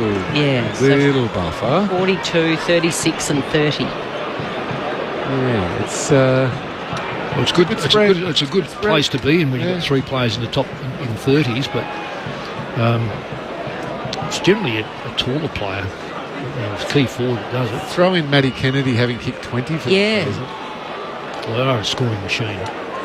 Back in the middle, Sanders grabs the footy, tries to burst away from a couple, and Gresham holds him up, takes him to ground. Well, he's in the middle now. This is 4, 5 or 6, you'd say. So you just see how they go here. Lobb palms it down. Dog on the bottom of that tackle. It's Fraser, and he's caught holding the ball. He's not quick, Fraser. He's not quick at all leg speed. Right, gets the free for the Bombers, kicks inside 50, bursts through the hands of Cleary, and then eluded O'Donnell as well, coming through McMahon, couldn't take it clean. Williams gets a go at it, kicks to his namesake Bailey Dale, short kick, turnover. Shield was paid the mark, didn't realise. Hands it back hurriedly to Roberts. Long kick inside 50. Caddy competes in the air, spills down to El Hooley, snaps in the pocket, and Lamont Llewell trying to soccer it through. In the end, they paid a rush. Do you have to have a bit of look there? That was below his knee, wasn't it? It's come off his legs. I certainly thought it was as well, that it had sort of jammed up below his shins and through for a score, and yet... Well, that's a goal. David Roden was confident, saying, no, that's a behind. Can they call it back? Oh, they're going to have to. It's a genuine question. Well, luckily, the Dogs are smart. They immediately took the kick in and got it back into play. I think they can review goals, but... They definitely review them all. I'm not sure the behinds are reviewed the same way. Well, that comes off the bottom of your... knee, below your knee. It is a goal. Kick, yeah.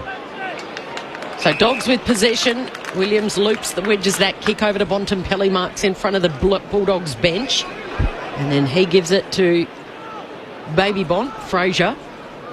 Wheels around on the right. Spots something he likes, and it was Lob on the lead down forward. Fired out the handball down there was Garcia. Gets it to Williams. Bontempelli diving out. Horizontal gets the handball out to Dale.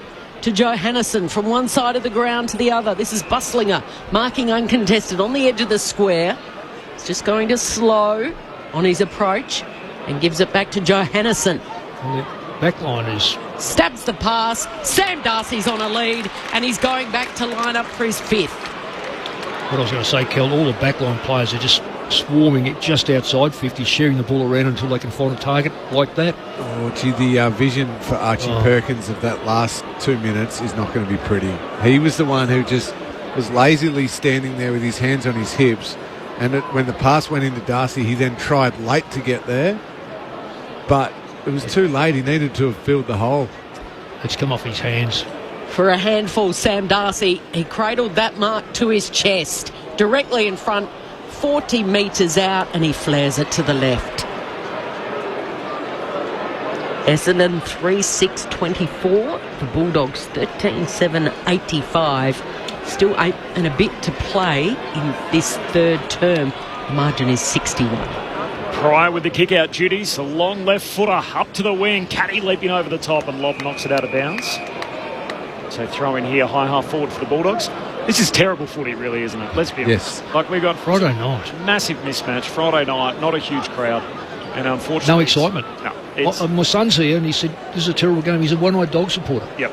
It's. I think even if you're a Dogs fan in team, 61 points up. And yet it's late July and you got half an Essendon team out there with injury ravaged. And you got the Dogs beating up on them with a game that they need to tick the box, and it looks like they're going to do that. But apart from that, there's not a lot else to highlight out of this as the Dogs win it through the middle. Sanders hand pass away to Johannesson, kicks inside 50. Norton flying from two back and rips it down at centre half forward. And we'll have a look from about 40 metres out, true centre half forward for the Dogs. And it's unfortunate because we're seeing 8 goals between the two big key forwards for the Dogs, so it's something we should be able to get excited about. Celebrate. But because the opposition, the direct opponents they're playing on, are just so undersized or playing in their 6th game of AFL football, there's no great matchup to get excited about. None. Here's Norton as he stabs at the kick, trying to squeeze it through. He's got it there. 1 for the thumb for Aaron Norton. He's got 5, and the Bulldogs move out by 67. Time on third turn, 14-7-91. Essendon 3-6-24. So 5 for Norton, 4 for Darcy. And they're having a little kick out themselves under the roof at Docklands on a Friday night. Tim Hodges on the boundary. Corbin, so just what you've said before about the Bombers. Like, if you were Greg Swan, any of you guys up there in the box, Kel, you included, like in 2 weeks' time, it's Geelong and Essendon in Geelong on a Friday night footy. The week after that, round 23, it's Essendon St Kilda on a Friday night. If you're Greg Swan, are you changing this fixture or looking into, can we change this fixture as soon as Monday morning after what we've seen tonight? Because the crowds, obviously we've spoken about, is appalling. That the TV numbers won't be good, so the broadcasters are going to be screaming for it. Would you think Swanee could look at changing it? They won't be able to. No. It's too late now. The damage is done. I mean, it's a fair question to ask, Hodgie, to have that flexibility, but I think this late you can't do it, and the big mistakes have already been made. Goldstein palms it down. Nice little spin move by McGrath in the centre circle. Gives it to Shield. Kicks it high. Spoil came from Baker. He's playing desperate footy tonight. He wants to keep his spot in this team, hoping that they will play finals. Flicks out to Redmond. Mason Redmond with a long bomb inside 50. A couple of players go down, including Nate Caddy. And now the Bulldogs should be able to clear it. Through Cleary. On the bounce, taking it was Liberatore. We're surprised he's out there. He got a boot to the ankle earlier in this third term, and he looked proppy. We thought they might sub him out, but he's playing on despite the fact the Bulldogs lead by 67 points. And it'll be a boundary throw in on the City side.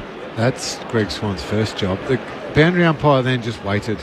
He wasted 15, 20 seconds. Yep. And the boundary throw in spills to Roberts, the Bombers. Hand pass away to McGrath. Handball inboard to Gresham. Outer edge of the centre square. Kicks inside 50. Caddy leaps up, rips it down. And there's a highlight from the emerging star forward. And Nate Caddy with a towering mark. Yeah, that's Essendon fans. It's been a horror season. Tonight, it's just been awful.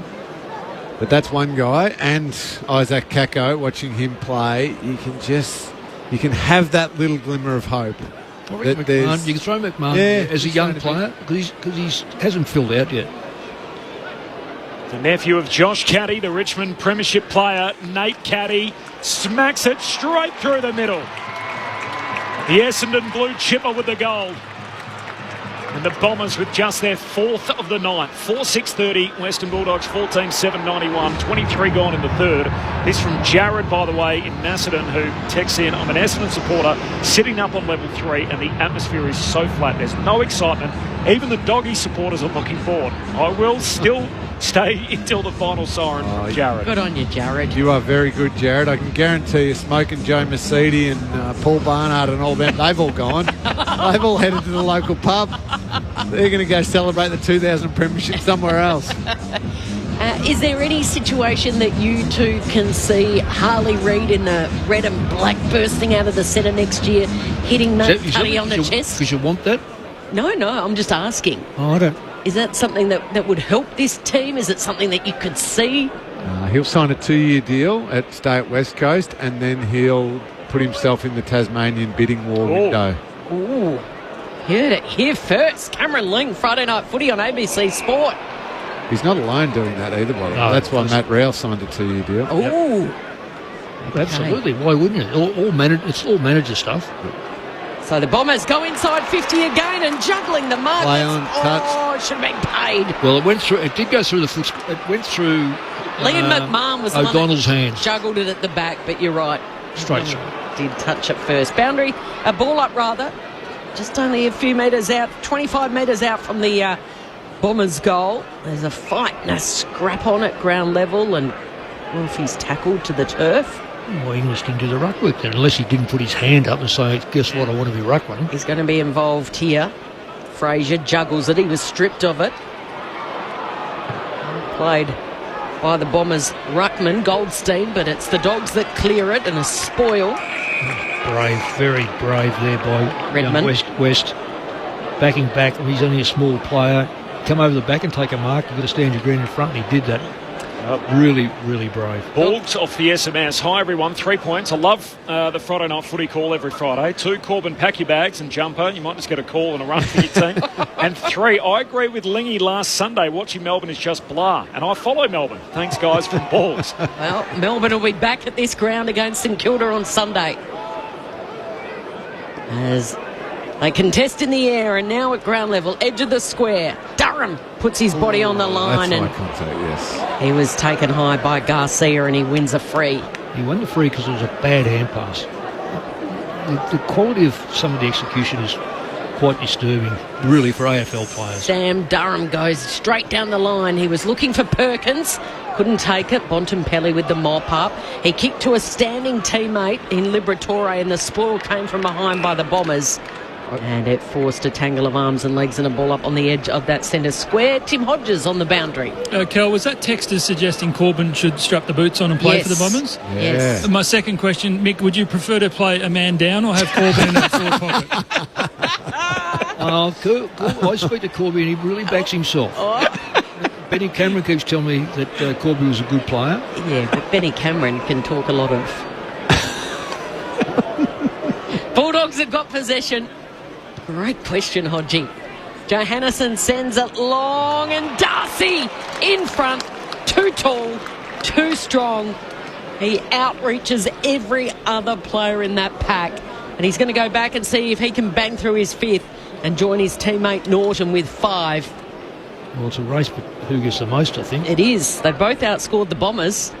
I like the way that Norton is coming further up the ground than he has in previous years. He just locked himself in, but now he's coming right outside 50. It makes him more dangerous. So Sam Darcy, we're right behind him in the commentary box. He unleashes on 50. That is straight as an arrow. Darcy's got a handful. And the first player to go over and celebrate with him is Norton, who's got a handful. Together, the two tall forwards have kicked 10. And Essendon, just 4 goals. 4-6-30. The Doggies 15-7-97. The margin is 67 points. That'll just about be the highest of the night. Yes, it is. 10 goals between the two key forwards for the Dogs. Mick, they haven't really had to stress about a third man up coming over the top for a spoil, have they? They're lucky to get a one-man up.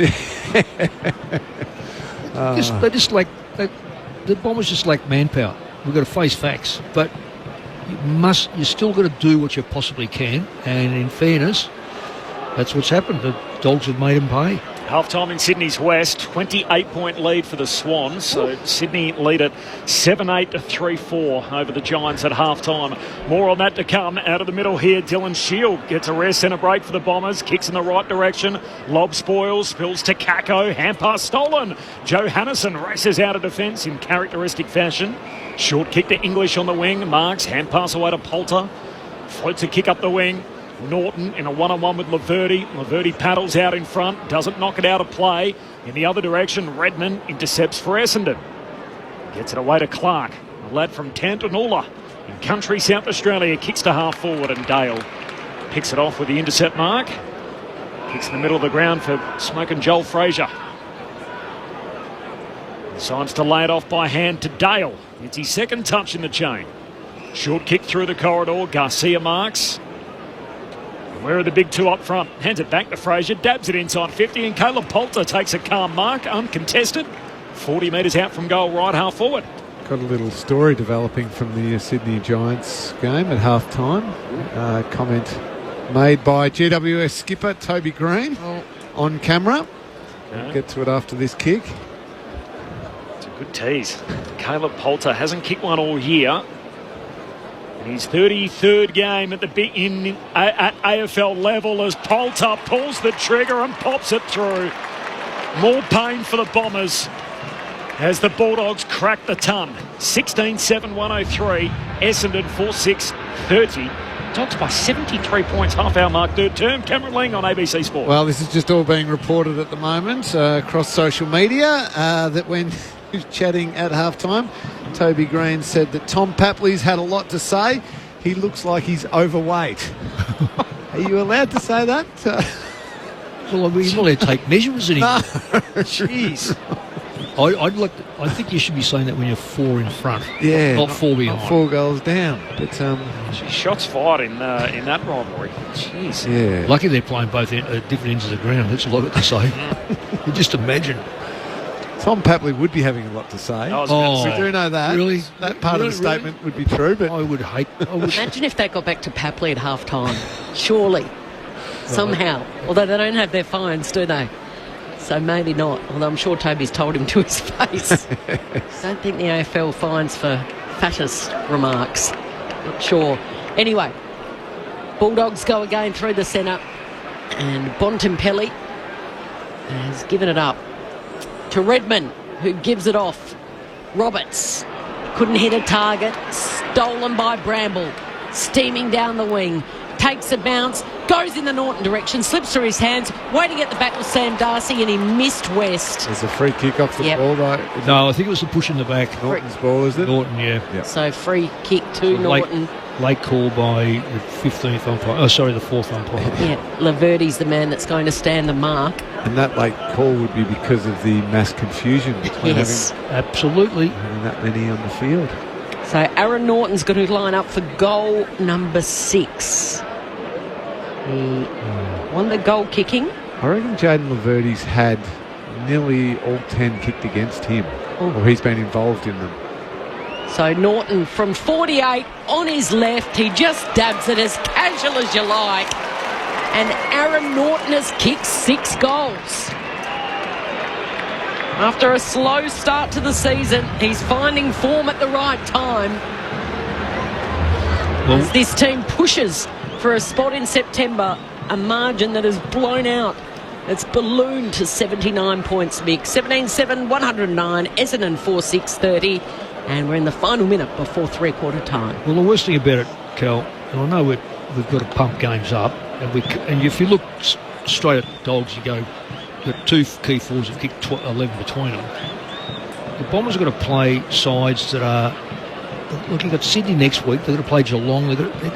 They play Gold Coast. They're going to be a percentage booster, and it's going to be terrible for the AFL. It's not a good look at all. And really, last night, apart from Kel Shadir's hanger and Sam Doherty's farewell, it wasn't a sort of red-hot game of footy to open the round. And shocking. And your two showpiece games Thursday and Friday night, there hasn't been a whole lot to write home about. Tim Hodges on the boundary in just a moment as the Dons, D-O-N-S, get it out of the middle as Durham pumps it forward, picked up though by O'Donnell in the back pocket. Hurried kick down the wing. Bond can't trap it. Durham does really well, goes and wins it, takes on the tackler, gets a second go at ground level, threw it out. Says it's okay. No, he didn't. He said it's a throw. And fair enough too. Free kick for the Dogs at half back. Tim Hodges on the boundary.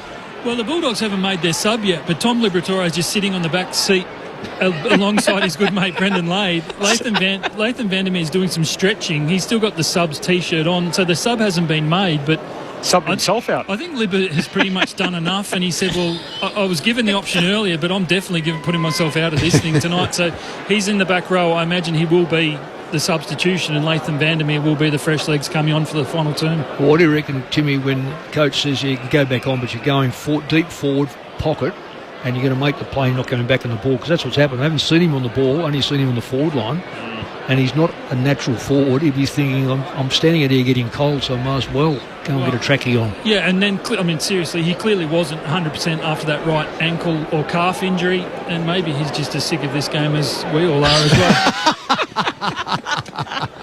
That sums up the night as the siren's about to sound for three-quarter time.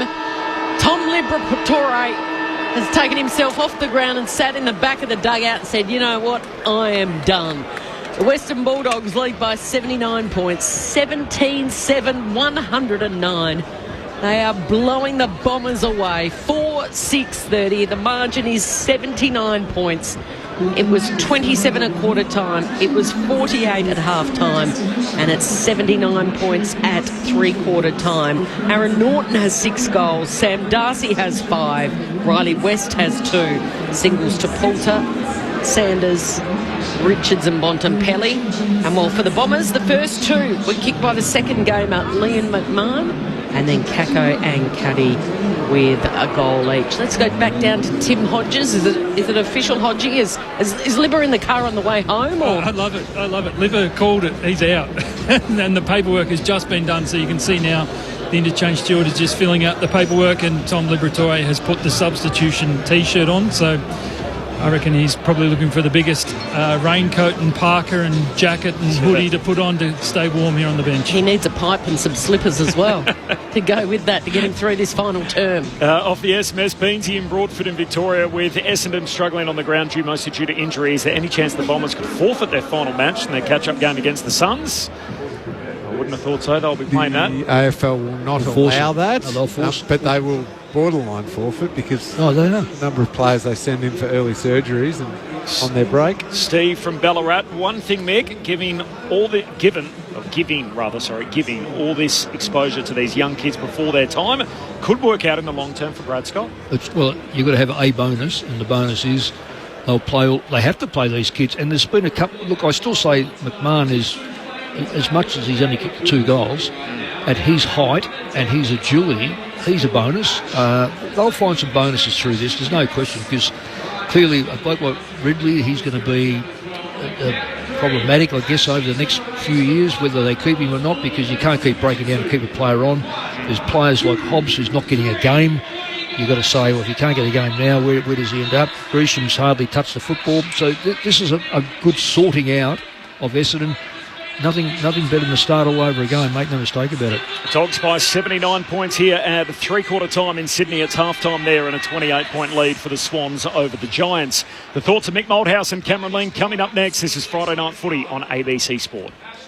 Your book is sensational. It's not okay to have a crush on your agent, is it? Michael Theo returns in the heartwarming new season of Austen. I'm not going to let fame change me. Sunday nights on ABC TV and ABC iView. This is the 2025 AFL Premiership season on ABC Sport. Barrett gets it out of the middle. Long kick inside 50. Caddy, no mark for him. Spills down to Smart. Got a hand pass out to Kako. Trying to trap it. Gathers goals. And at last, the Bombers add their third of the night. Down with Joe spills to Roberts. The Bombers hand pass away to McGrath. Handball inboard to Gresham. Outer edge to centre square. Kicks inside 50. Caddy leaps up, rips it down. And there's a highlight from the emerging star forward. Nate Caddy smacks it straight through the middle. The Essendon blue chipper with the goal. Bulldogs have got possession. Johannesson sends it long and Darcy in front. Too tall, too strong. So Sam Darcy, we're right behind him in the commentary box. He unleashes on 50. That is straight as an arrow. Darcy's got a handful. Roberts couldn't hit a target. Stolen by Bramble. Steaming down the wing. Takes the bounce. Goes in the Norton direction. Slips through his hands. Waiting at the back with Sam Darcy and he missed West. There's a free kick off the ball, though. So free kick to Norton. So Norton from 48 on his left. He just dabs it as casual as you like. And Aaron Norton has kicked 6 goals. This is ABC Sports coverage of the AFL. On your radio. ABC Sport Digital. And on the ABC Listen app. Sounds there from the third quarter. So Norton's got 6, Darcy's got 5. It's all the Bulldogs. 17-7, 109. They lead Essendon 4-6-30. So a 79-point lead at three-quarter time for the Bulldogs. Meanwhile in Sydney, second half just about to begin there, and the Swans lead by 28. Just one off the SMS, 0437 774 774. I was thinking about Sam Doherty during the week and how rare it is that a heart and soul player didn't play his whole career in the one spot. So he's the most Carlton guy you can think of, the way that it's set up at the moment, and that everyone loves him in the central figure. And yet he started at the Brisbane Lions as part of the go-home 5. So off the SMS, 0437 774 774, I'm looking for guys that became heart and soul players but started their career somewhere else. So there are any that you can think of that fit a similar description? It's a good question. I like that one. I've got 3. Yep, 3. Go. 3. Do you want me to tell? Yep. Say? Yep. And these are all blokes I've coached. Okay. And they are dead set of heart and soul. Paul Lucuria. Yes, started absolute heart. Forgot it. Yeah. Great one. Anthony Rocker. Rocker. Yep. Jimmy Clement. So Sydney, and of course James. I've got one. Yes. Left the Dockers. But they are real heart and soul players. I like it. Good nominations. Callan Ward at the Giants. Yeah. Yes. Like good one. Good one. Really good one. I have a question for you. Do you consider David Rees-Jones a heart and soul player? Or probably a bit more special. Okay. Actually, having said that, I say that Anthony Rocker was a special player, as was Paul Lucuria. Both Paul Lucuria and Jimmy Clement, both best and fairest winners. Yep. But heart and soul. But the fabric of the footy. Yes. Yeah. Well, I'd put David Rees-Jones in there. Spiritual leader. Give me some other. What about someone that you used to play with? Tom Harley. The skipper. Started at Port Adelaide. Port Adelaide, 2 games, I reckon, at Port. Yep. Goes on to lift the cup against them, and then another time after that. Yes. He'll be running the AFL soon. Yes. 2 I see. Josh Kennedy. Yes, Sydney Josh Kennedy. Josh Kennedy. Yeah. Josh Kennedy, both Josh Kennedys. Yeah. Of course. Yeah, true. Maybe there's more than we thought. But Hang on, the footy started, Corbin. 0437 774 774, the SMS. Heart and soul guys that started elsewhere. 79 points the margin here. Final term upon us Friday night, footy on ABC Sport. As Essendon get it out to the win the wing. There's no win in Essendon at the moment, unfortunately, as Perkins got a hand pass away. Sanders, he coughs it up, back to Perkins. Bombers with it again. Gives it to Merritt, squeezes the kick back inboard. McNeil comes to get it. Gresham tackles him, held up on the wing. The challenge here is the Bulldogs to maintain good form. Don't have a soft last quarter. Right. I reckon we're seeing an example in Sydney of the Giants who had a really soft game against Essendon last week. Yeah, agree. And then almost took that mindset into this week's game, have started really slowly against the Swans. The Dogs don't want that to happen to them, taking on the Giants in next week's game. Goldstein palms it down, whacked away by the Bont. Away to McNeil, hand pass to Kennedy. Handball goes back to Bramble and gives it off to the Norm Smith medalist in a premiership year in Johannesson. And kicks wide to Sanders, marks on the wing. He will dab it further afield to the Bont, right on halfway. Dogs by 79. Bont signed that 4-year deal during the week. Phone would have been exploding. Monday night they had their big celebration, top 25 dogs from 100 years. He gives it to Fraser, goes long to the top of the goal square. Darcy's there, the umpire's blown his whistle. It's a free kick to the Bombers, and Laverty gets it. Young Darcy, as good he is, and he's going to get better, he just dropped probably just too many marks at the moment. Double grabs them. So Pryor, defensive 50 up to Goldstein. Bontempelli with the spoil. Perkins can't break the tackle. Vandermeer tackles him. I only say that because that ball went in there, even though it was a free kick against them, he actually had his hands to it and it went straight through his hands. Andy McGrath tackled, flicks it out. Johannesson pounces on it. Sanders fumbles it. Tough one to be won. Well done by the youngster. Johnson tries to barge through. Gets the handball over to Shield. The looping handball towards Peter Wright. It was an awkward one to pick up. Fraser came in and stole it. Gave it to Bramble, who was pushed as he got his kick away. And he's able to find O'Donnell. Oh, 50. That's a beautiful kick by Bramble under pressure. He's just added a little bit to them, hasn't he? So it was McMahon that gave away the 50. And O'Donnell's going to be dragged to the attacking side of the ground. Oh, that's 45. Just in front of the centre circle. So still a couple of kicks out. Does he go to Norton or does he go to Darcy? He goes to Norton, who almost swallowed it. Picked up by the Bont, snaps it over his shoulder, and of course the Bont never misses. Not snaps like that. Bontempelli with his second goal. And the margin, 85 points. We are closing in on three figures under the closed roof at Docklands. It is Friday Night Footy on ABC Sport. The Doggies 18-7-115, Essendon 4-6-30. Not much you can say about that. Ball was really under pressure all the time. It went into Essendon's forward line. They couldn't find a free target. It was a hand pass after hand pass, a short kick. They were all smothered, all got gobbled up. Dogs had the numbers. The impressive part about the Dogs today has been their spread. They spread wide, so the player, which direction he's facing, seems to have a target, and they're prepared to use it and then create the play from there, and that's exactly what took place. Just got a good text message, Mick, about Sam Darcy and obviously his return and what it's meant for Aaron Norton. So interestingly, in his first 11 games of the year, Norton kicked 19 goals, so just over 1.5 a game. Since Darcy's return, he's kicked 25 goals in 7 games. Yeah, he does. He takes the heat off him. Oh, big time. As the Bombers hurriedly out of the middle as Goldstein down to McGrath. Long kick forward and Peter Wright plucks one. They come from a few back, rips it down, 25 out straight in front. He worked hard to get into that contest, had to get around Rory Lobb. Peter Wright took the mark. He has not kicked well for goal tonight at all. Usually a pretty good set shot goal kicker, but has not been tonight at all. And distance too, Lingy. He should have no worries with this one, but you never know. He's straight in front. Peter Wright comes in. He's got it. And the Bombers trim a little bit of fat off this lead. It is back below 80 for the time being. 18-7-115. Essendon 5-6-36. Been overmatched tonight. There's no doubt about that. Another wide margin between these two teams. The Dogs have had over Essendon in recent times, and so it is again tonight.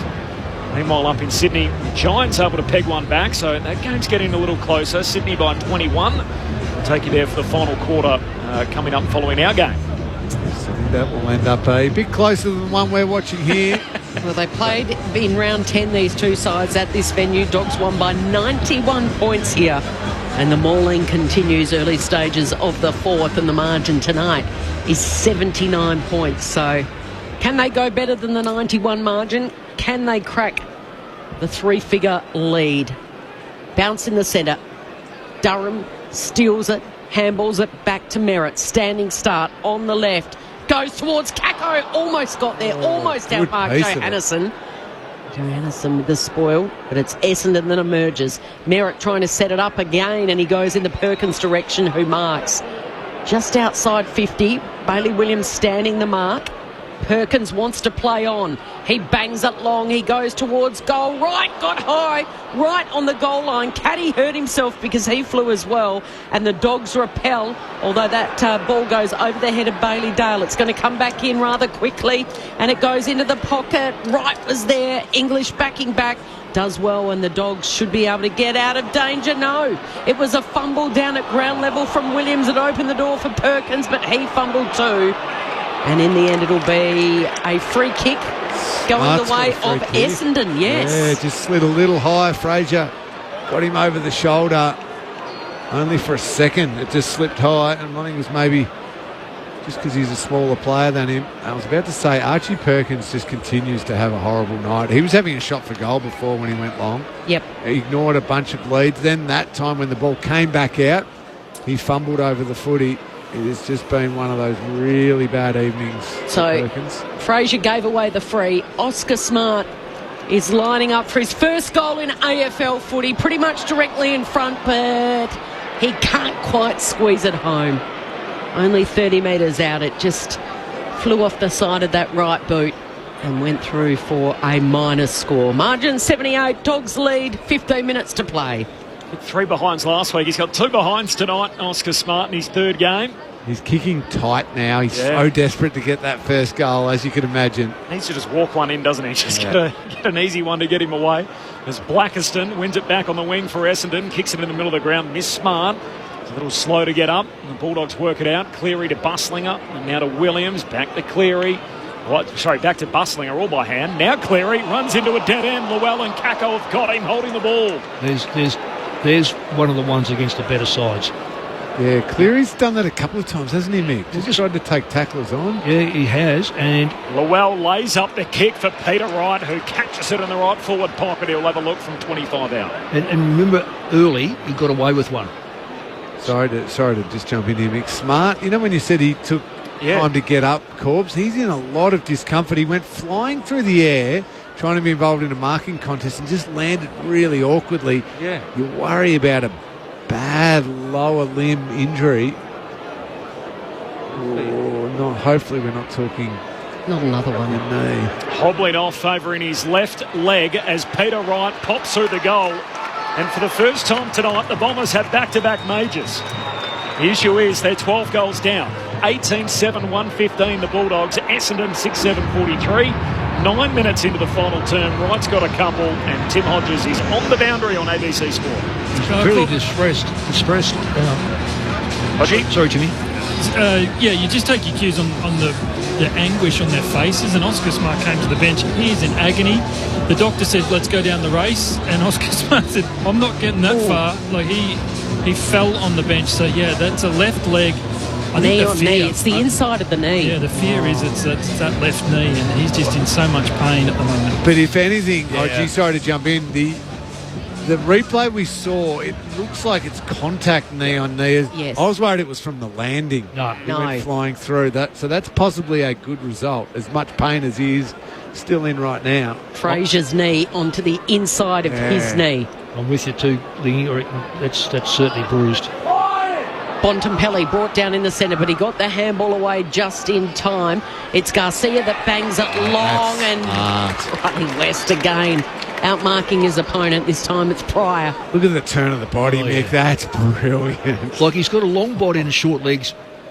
You know, the Dacos type. Yeah. You know, where your just centre of gravity is so strong, and he just covered that football. That when we talk about footy smarts, that's an example of it. Just at the right moment, turned his body, and the ball just dropped in his stomach. West is looking for his 7th goal in 2 games. But that one never gave a chance. Pushing to the left. Kicked 4 last week, he's kicked 2 tonight. Norton has 6, Darcy has 5. Margin is 73 in the Doggies' favour. Archie Roberts brings it in on the kick out. Comes wide to Laverty. Heart and Soul at the second club. Tim McGrath for Geelong. Oh, yes. Great shout out. Yes. Forgot about him at the Kangas. Part of your brethren, Lingy, fellow redhead from the Cats. Yeah, great man. From Glenn from Hobart, but of course started with North Melbourne. Long kick up the wing forces a stoppage as Baker's tackle. I did a week's work with him as a carpenter's labourer. He was a builder. And he worked as hard on the job site as he did on the footy field. And just run up to training, ready to go again.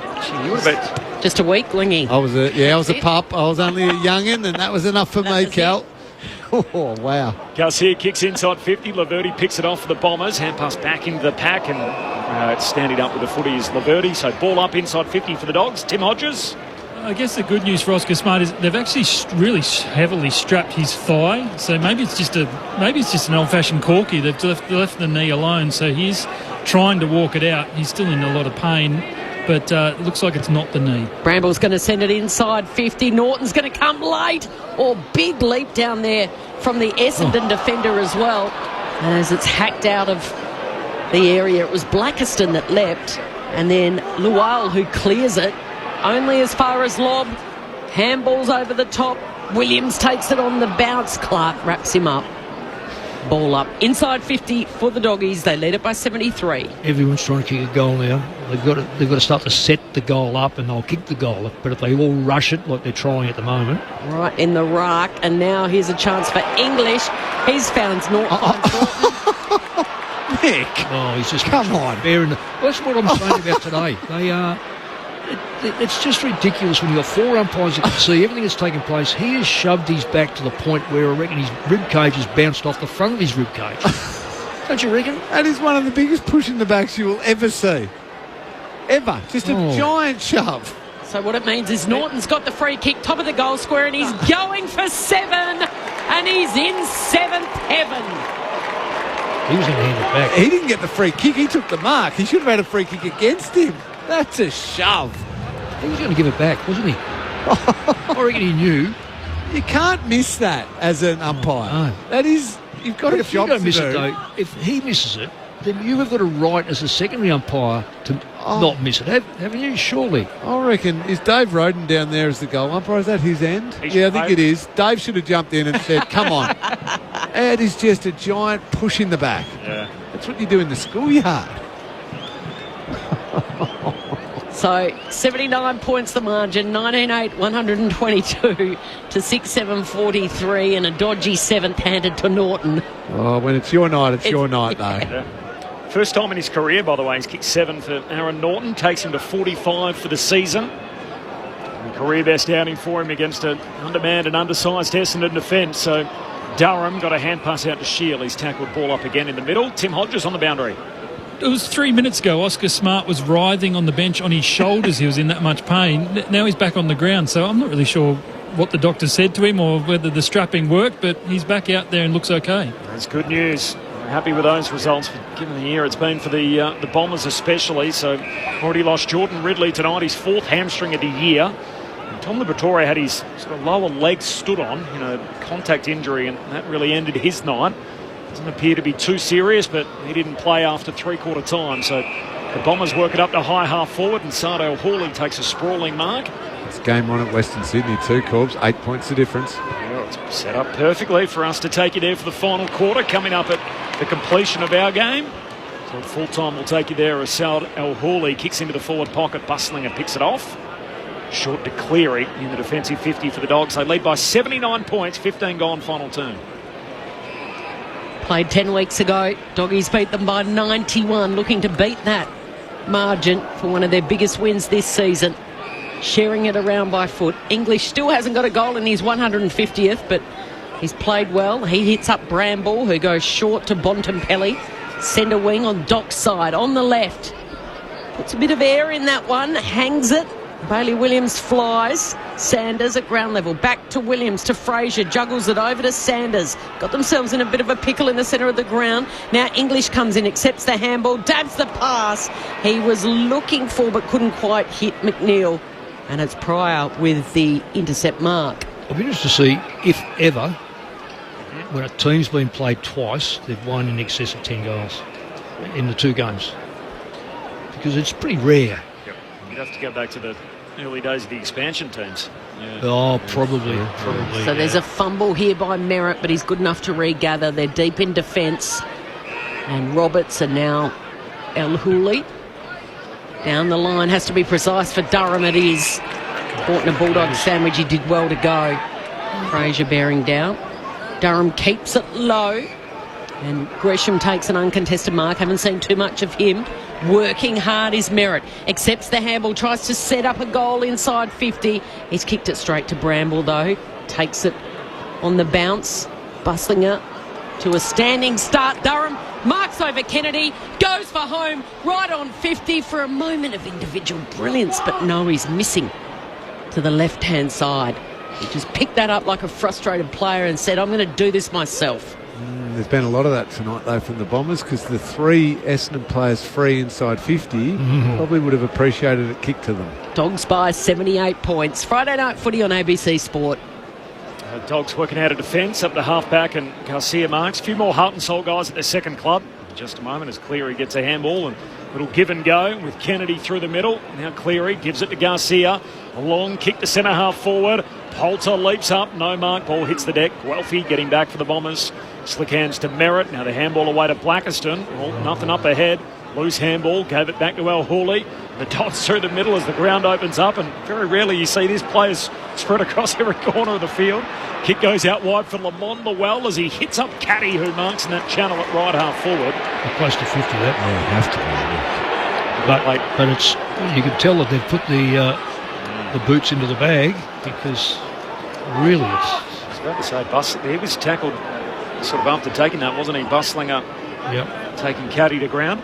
Tony Liberatore is a nomination from Mark in Barwon Head. Started at North Melbourne. Yeah. I don't think he didn't play a senior game. Okay. Here's one, Nick. Nathan Buckley, after his 1 year at the Brisbane Bears. Yeah, but you're talking about heart and soul. If you're talking about brilliance, rather than just sensational players. As Caddy goes along to the goal square and Lobb picks it off. So not the right category. Oh, well, you're talking about... I'm not saying they're not good players. I mean, Rocker, Lucuria and Clement, they're very good players. But if you're saying about... Like no one's saying Sam... You're saying Houghton... You're not saying Sam Docherty's the best player at Carlton. No. You're saying he's the heart and soul player. Because the players love him. Where everyone loves him, As the Dogs are through the middle of the ground, as Lobb gives it to Joe Hannison. Back to Lobb, back to Joe Hannison. Marcus in South Melbourne. Adrian Fletcher, of course, the father of Jasper at the Lions, became the heart and soul and captain at Fremantle after playing with several other clubs. Played with 4 different teams. The Saints and also the Bears in his time as Geelong. That's a really strong mark. And Riley West just bursting up, marking in front of Perkins down there. He's got it in left forward pocket. He's a genuine threat overhead, isn't he? Oh, good hands. Yeah, and he rarely misses. I mean, that's the thing about it. You know, it's there's going to be an argument about, like, Waitman's going to come back at some stage. How does the dynamics change? Which was a handy play to have coming back, mind you. Here we go. Riley West on the drop punt. The kick is hitting the post. That was from Marcus in South Melbourne, by the way, that Adrian Fletcher one, as that was all going on. Score, by the way, Western Bulldogs all over the Bombers. 79 points the margin here, 79. We are 19 minutes into the final term. We'll take you to Sydney soon. The margin, Lingy, there. Ooh, 2 points of difference. Swans still up. The Giants are making a big comeback. It is a dart of a kick, so Merritt accepted the kick in and then was able to keep it low and hit up Caddy. His kick, though, has only gone as far as Bramble. Down the line, uncontested mark. West swings it back inboard over the head of Poulter. Pryor charges through. Good tackle by McNeil. Now Richards gets involved. Bailey Dale's eyes light up. He goes for home and he's missing to the left. Bailey Dale, who picked up a lazy 49 disposals when these two teams played last in round 10. 8-8-56 the Sydney Swans to 8-6-54 if you wanted to score. How many people are left in the stands? How many people are left? It feels like there's about 10,000 sprinkled around the stadium. Not even. I reckon half the dogs have gone home as well, because it's just... Have a look. They're spread around like Brown's cows, and no one's manning anyone up. They just want to have a little bit of a kick here and a kick there. I thought you meant the crowd. Brown's cows. No one's manning anyone up. Well, I'm talking about the ground too, because I think the crowd have said, well, this is not football we're used to. Someone's in a training session here. Voting with their feet, aren't they? It's not a great start for the league this weekend in a year where there's a clear divide between the best and the rest. There's McGrath from the stoppage, quick kick forward. Bustlinger wants the safety to boundary line, and the ump says insufficient intent. Free kick for McMahon. It's 80 points as the Bulldogs lead, 21 gone final term. And McMahon looks inside the forward 50, kicks it behind Caddy, and an easy intercept mark for O'Donnell. Caddy ain't happy. No, the shoulders slouch, puts his hands on his knees as if to say, goodness me. Delivery has not been great tonight. The Bombers kicked just 6 goals. So what you're saying is those English people that are watching the game tonight, they've got a different opinion of what our game looks like, Corby, is what you're saying? It probably wasn't the best showcase for them. And Mick, just to back up some of your queries about depth of talent, if we bring other teams in, this is a tweet. There's currently 4 sides below Essendon, and there's people currently pushing for another 2 sides to enter the competition. Let that sink in. Spot on. Kennedy kicks to a 2-on-2. Darcy! Oh, he's going back with the flight. Was it paid? The mark's been paid, yes. Those big hands going back with the fly, outstretched. Is there a better sight in AFL footy in 2025 than Sam Darcy reaching into the night sky and just the Sharon nestling in those big hands? He's going for goal number 6. And left foot too. Right foot pocket on the left. Never in doubt. The Dogs showing no mercy.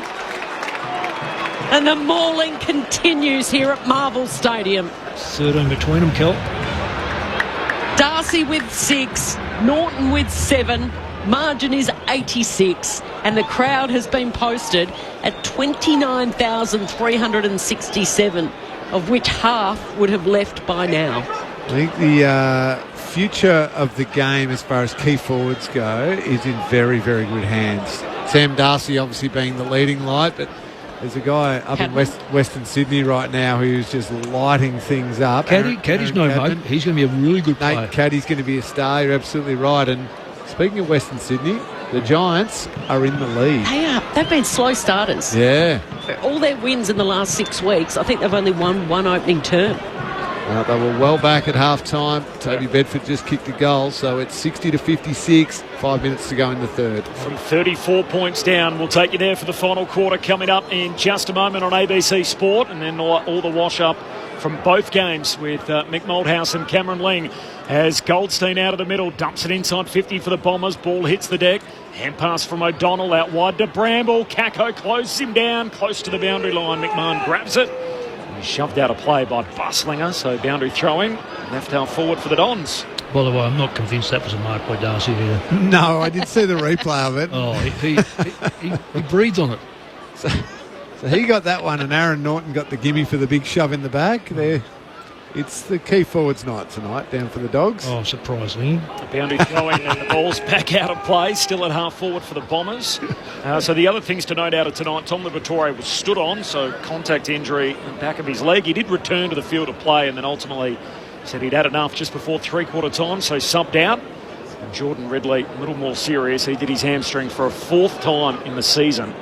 So his year is just about done with only 5 to play. McGrath from the boundary throwing, kicks inside the forward pocket on a tight angle. McMahon jams it on the boot, kicks it out of bounds on the full in the opposite pocket. Straight across the goal face. Dogs free kick in the back pocket.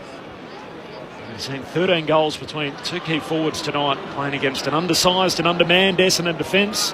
6 for Sam Darcy, 7 for Aaron Norton. And the Dogs have had their way again tonight. They lead by 86 points, time on final turn.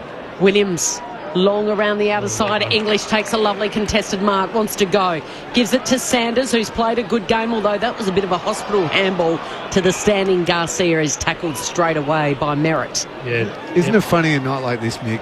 Marcus Bontempelli's had 32 disposals and kicked 2 goals, and we're not exactly raving about it. No. He's been brilliant as he always is, but yeah, he's just found it so easy, like all the Dogs players. English to Richards, a toe poke in the direction of Vandermeer, tackled.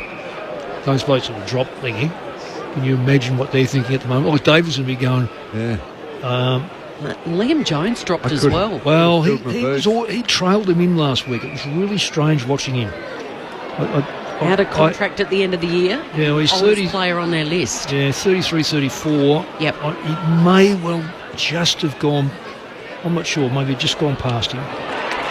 Essendon, it was Merritt that went out wide to Baker and... no, it's not Perkins. It's the young kid in Zach Johnson. And it's spoiled over the boundary line. So it's well done by Baker. He is fighting for his life. And you can tell there's urgency, isn't there? Yeah, well, there's only 2.5 minutes left, and he still he made up a lot of ground then. 86 points the difference. Dogs well in control. Kennedy's handballed it straight to Shield. Quick hands. El Houli with the sharp pass inside 50. Hits up Perkins, who can go back and have a set shot. Hasn't been his best night, Archie Perkins. At a 45-degree angle, he'll go back from 35 metres out to see if he can slot it. Well, I'm not convinced about Archie as far as the general toughness goes, mental toughness goes to be a player that needs to go to the next level. Yeah, it's been a tough season for him, hasn't it? Pick 9 in 2020 in his 5th season. Nice goal. And he sets it on its way, and as you heard Mick say, sails it through for his 14th goal of the season. And the Bombers getting one late. It's their 7th of the night. McMahon kicked the first 2, and Peter Wright kicked the last 2, otherwise all single goal kickers. Up the other end, the Dogs, Norton's got 7, Darcy's got 5, the Bont 2 and Riley West 2. And the margin back to 80 points with 2 minutes to play. And around the grounds, the Giants are on fire right now. I said they just popped their nose in front. They're now 16 points up. 11-6-72 to 8-8-56 with 3 minutes 30 to play in the third term. And they are kicking goals from everywhere right now. Kicked 9 of the last 10 goals after falling 34 behind. Add another one to it. Jakey String has just nailed it. They are now 22 points up. They are flying. So 10 of the last 11 from 34 down. What a turnaround there. And the Swans are now the ones that are flat-footed and got to get a move on. We'll take you down for the final quarter next. Richards out of the middle. Hand pass away to English. Back to Richards. Arches the back. Gets rid of McGrath. Richards to put the icing on the cake. Hooks it through for a superb goal from the centre bounce. And Ed Richards joins in the party. He's got a couple tonight, and the Bulldogs are back out by 86 at the 28-minute mark of the final term. And for the Dogs fans that have stuck around, and there's a few of those, there's not too many that remain in the stadium, period, but they're happy with that. 90 seconds to go, Bulldogs by 86. Yeah, he's been good, Ed Richards, along with all the other Bulldogs midfielders. He's kicked 2 of the better goals straight out of centre bounces, you'll see, too. That one was at least only 1 possession, but it was a superb goal under pressure to still squeeze the snap through. No, he actually did have a second possession. My apologies, Ed. He got the handball. His other one earlier on in the game in the first quarter involved 3 disposals leading for a goal. All-Australian Ed Richards. Ooh, he's in the conversation. Well, he'd have to be. Yeah, it's tough to get into that midfield. And you've got Bont and him. Bont's got to make it. Bont's missed the first 6, Mick. That's a big call. True. No, that's true. Too true. Well, Kennedy got it on the wing. Still time. What have we got? 1:13 left in this one. Dogs lead it by 86 points. It's in dispute on the outer side.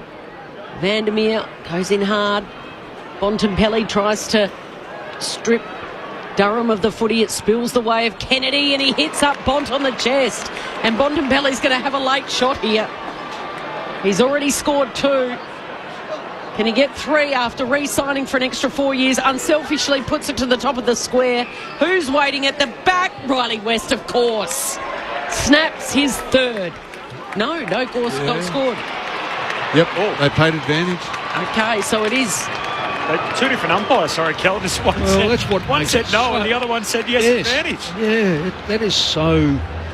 Well, because there's no clear definition of who the out-of-area umpire is. Yeah. No. Because if an out-of-area umpire pays a free kick, advantage cannot be paid. I was just watching that umpire and I jumped in to say, oh, no, he hasn't paid it, and the other umpire's waving it on, so go ahead. And basically, Corber's just waving both hands at me, and I have no idea what he was saying.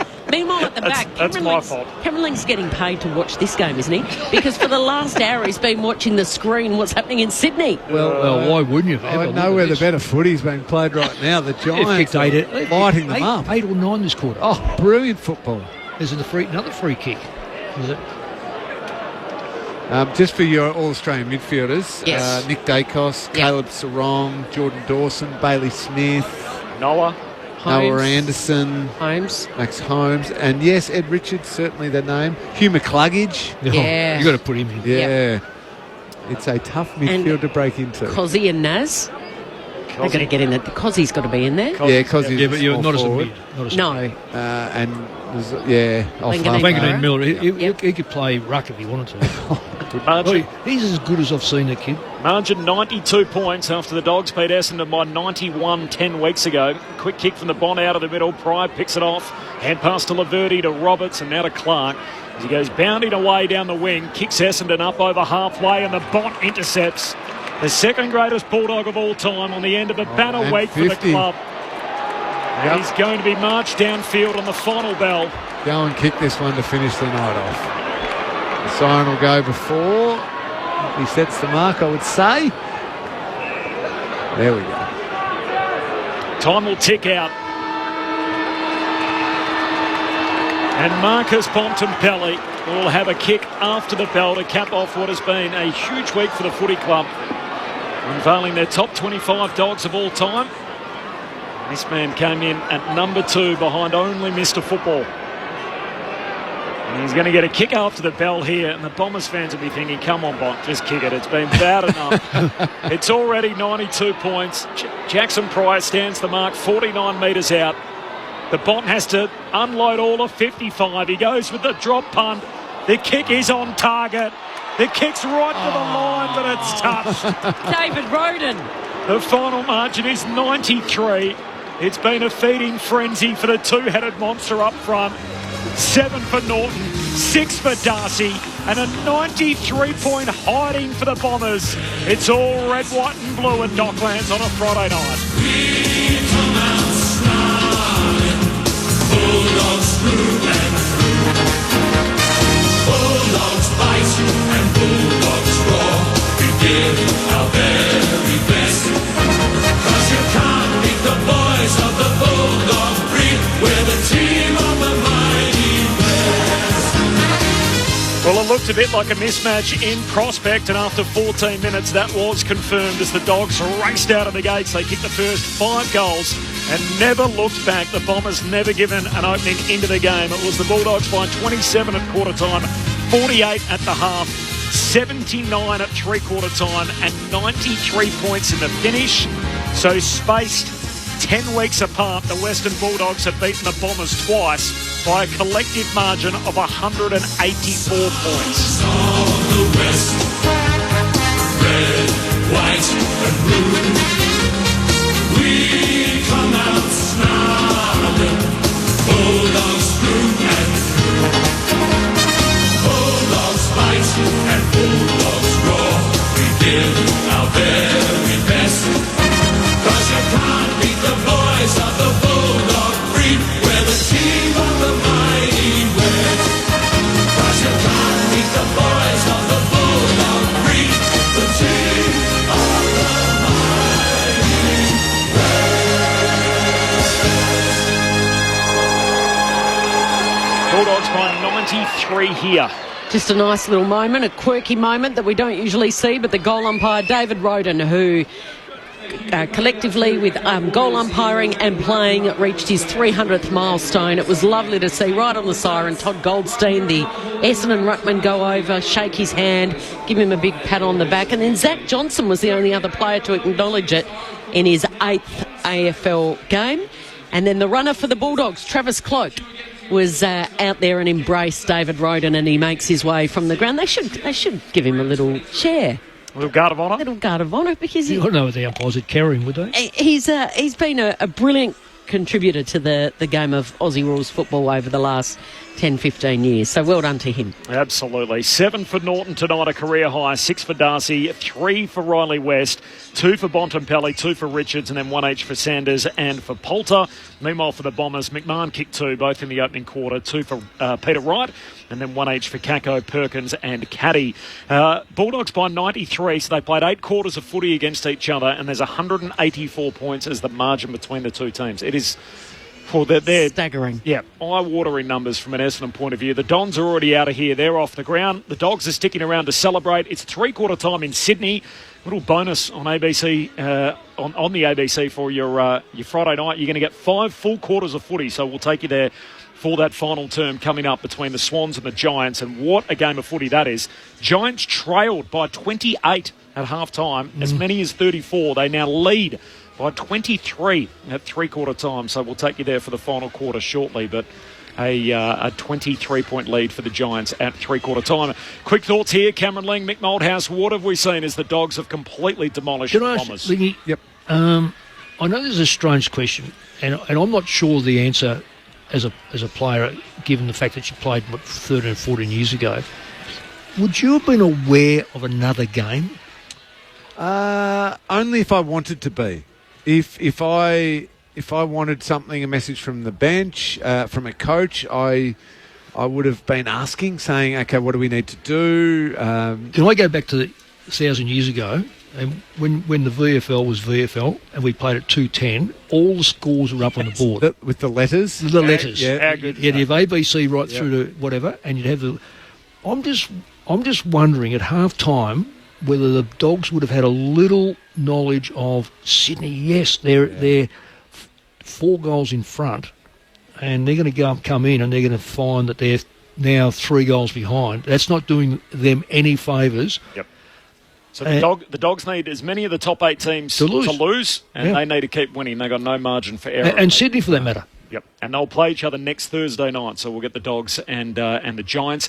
Interestingly, the Dogs have got an incredible record against the Giants. They have won 8 of their last 9. The Dogs? Yep, against GWS, so they match up well. We're less than 2 minutes away from taking you to Sydney. Basically, the state of play here. We will get an interview from the rooms and the song. We'll bring that to you after the final quarter in Sydney, so we'll record all of that, Hodgie down in the rooms, and then more analysis from Mick Moldhouse and Cameron Ling towards the back end there. You mentioned, Lingy, the comment from Toby Green that he made about Tom Papley. We've got that for you. This was on the stroke of half-time. Tom Papley's got a little bit to say in the first half, just there. A little bit of feeling in this one. Yeah, he's looking overweight. We'll see how he goes second half. He's looking overweight. We'll see how he goes in the second half. Just the numbers here, Mick, in that third quarter. So 9 goals, 3 to 1 straight in the third quarter. A 9-goal turn from the Giants. And that's 18 to 8 inside 50s, and they've scored 9-3, so they've gone 12. Mick, one just jumped off the page here at me. He has this for impressive. Finn Callaghan, 8 disposals in that quarter, kicked a goal, 311 metres gained in 1 quarter. In a quarter of football. How can you believe? And look, this game's no one knows it's finished, but how can you lead by so much and let a side kick 9 goals? There's got to be something. Yeah. Oh, and I just saw the goal that Finn Callaghan kicked. That is impressive. All right, more from Cameron Ling, Mick Moldhouse, Kelly Underwood, myself, Corbin Middlemass and Tim Hodges here at Docklands shortly, where it is full-time, the Western Bulldogs by 93 points. We'll be back to wrap up a busy Friday night in footy, both this game here and the fallout of the quarter you're about to hear between GWS and Sydney. Let's take you to Sydney's West. Ty Kennelly, it's part of the call team, along with Brett Sprigg and Daniel Garb, heading it up, the Giants by 23 as the final quarter gets underway. This is sort of getting done around the ball. I'll be putting him around the ball as much as I can with his speed. They put Mills in there as a leader to try and stop Callaghan now. It's been 2.5 years since their last taste of victory in a derby, the Giants. They win the first clearance at this final term. Briggs down to Toby Green, back with the flight. He dropped it. He's not paid the mark, and they pile on him, so they'll board up. 45 out from the Giants, attacking goal at the scoreboard end. So Mills, Callaghan, see if he can stop it. Ball up. Grundy gathers it. Well tackled by Cornelio. Throw it up again in attack for the Giants. Cornelio tracks it well. Gets hands on the ball. Tries to move it towards Tom Green. McInerney wins it back though. They've turned it over though, the Swans. Green with the snap. High ball inside 50 now. Well done, Mills, with courage. Surely that was a mark. Perhaps it dropped on the ground and then he regathered it. But the captain trying to stand up for the Swans, who trail by 23 points, start of the last. Welcome those who have just joined us from Docklands. The Dogs won by 93 points over Essendon. Stoppage inside 50 here for the Giants. The Swans wicks the hand pass to Lloyd. He can clear the area now. Out to a 2-on-2. Buller. And then Hayward tried to get it moving as well. Tom Green hand pass for the Giants to Whitfield. Now Cornelio. Centering ball to the corridor. Too deep for Hogan. Got a push from Melican. And it's going to be a free kick, Giants. Free kick, Jesse Hogan, 25 out directly in front. As I'm sure, big goal. If you have just joined us, Corbin set this up for you beautifully, but they kicked 8 goals in a row, the Giants, at one stage trailing by 34 points late in the second term. A 57-point turnaround to three-quarter time. And now potentially here, more punishment coming for the Sydney Swans. Jesse Hogan lining up for, well, it'll be only his second goal. He kicked the first goal of the game. This is certainly the sort of thing he makes good with pretty comfortably. First major of the final term. And the Giants just keep powering away. Hogan's second. The home side's out by 29 points as they look to arrest this one of 5 straight Sydney Swans derby wins. Been 2.5 years for the Giants. They lead now here by 29 points, 2.5 gone final term. Friday night footy on ABC Sport here in the Harbour City. You're with Ty Canelli. There's some sharp hands from the midfield group. Tom Green and Canelio again, who's had a game. You know, you talked about it beforehand, Garby and his importance, but certainly a free kick. And the worry was for Melican, obviously his ability, Jesse's ability in there to get his hands to the ball. Was the worry for Melican just walking him under by hands. He can't do it. Clearly it was a free kick, but Canelio's ability, Tom Green's ability to get some sharp hands and just get the ball in that dangerous spot. And my eyes have been deceiving me. It's James Jordan from Callahan, not Mills. Sorry about that. He is. They're persisting with that tag. It has not worked at all, mainly through Callahan's brilliance. What a footballer. We've seen him go to a completely new level this season. Here he is again, tapping it out in front of himself. Rowbottom wins it back for Sydney. Quick hands to Grundy. And now Goulden to centre half forward. This game not done with yet. Heaney sends it to the pocket. Buller slipped over. That allowed Buckley to gather. Put it out in front of Toby Green. Couldn't take the mark, but a time to regather at half-back. Got it to Angwin. Looping handball to Tom Green. He sends it across his own defensive 50. It'll sit up nicely for Whitfield. Playing with confidence now, the Giants. Oh, clever kick on his left. Spotted up Taylor. And here they go with that famous run off half-back. Callahan goes to find Callum Brown, members wing. On in turn here to Bedford, who kept running. He marks in space, 65 from goal. Needs the neat entry now. Just wasn't quite there for Stringer or Hogan. It goes straight down the throat of Callum Mills, who marks in the right back pocket. You're not going to get back on this slow, Callum. He needs to go quicker, obviously. He does find Goulden down the line now. It's impressive mostly in the first half, Errol Goulden. Out in the contest now. Himmelberg comes in late on McInerney and Heaney. Wheels on quickly here inside 50 for the Giants. 1-on-1. Hogan again. Just outbodies Melican. And he'll take his kick from deep in the right forward pocket. 28. Is he cramping or something? I think he got hit. I think Melican came back in the swinging arm. Bit of a corky maybe for Jesse Hogan. He's just got him in the stomach on the way through. I don't know if it was I don't know if it was actually Melican, whoever the defender was coming back against him here, and has actually swung out in the stomach. It was Goulden who turned that over, and he just saw him drop to his knees and then slam the ground in frustration. He knows this could be the moment that perhaps puts this game to bed completely. It was a great intercept from Mills. It was just too slow. You need to take the game on. Gives opposition a chance to set up behind the ball. Last year's Coleman medalist Jesse Hogan. Studded approach. In he comes for his third. Hits the post. It's a clean 5 goals the margin the Giants' way. He's still clutching his midriff there, Jesse Hogan. He copped that in the swinging arm from Lewis Melican. 13-8 plays 8-8. 5 minutes played here in the final term. Final night footy on ABC Sport here at the Sydney Showground. Swans need to get going. Can the Lizard give them some energy? Hasn't done much in the derby. Brings the ball back into play. Here's Buller, gets it on the wing, throws it on the boot, kick smothered. Warner tries to get it moving forward. Beldrick tackles Buckley, ball up middle of the ground. Good point, Gabby. This is the problem you have. You got the Lizard back, full back on Jesse Hogan when you want to try and create and set up, and something they'll have to look obviously from personnel going forward to Swans. Darcy Jones was tackled without it by Rowbottom. Definite free kick. Whether it was in the back or tackled without it, it was there. Jones handball quickly to Whitfield. Giants into attack again. Looking for Stringer. Marks out in front of Mills. And this angle won't bother him. He could do anything here. He's kicked one from here before recently. He kicked 2 massive goals in that third term as the Giants turned a 4-goal half-time deficit into a 4-goal lead at three-quarter time. Stringer was part of the party. Can he provide another moment of pure class? Tight angle, 40 out. It's the post, I tell you what. The goal umpire had a really good look. He was ready. He was almost wheeling away to the crowd to celebrate.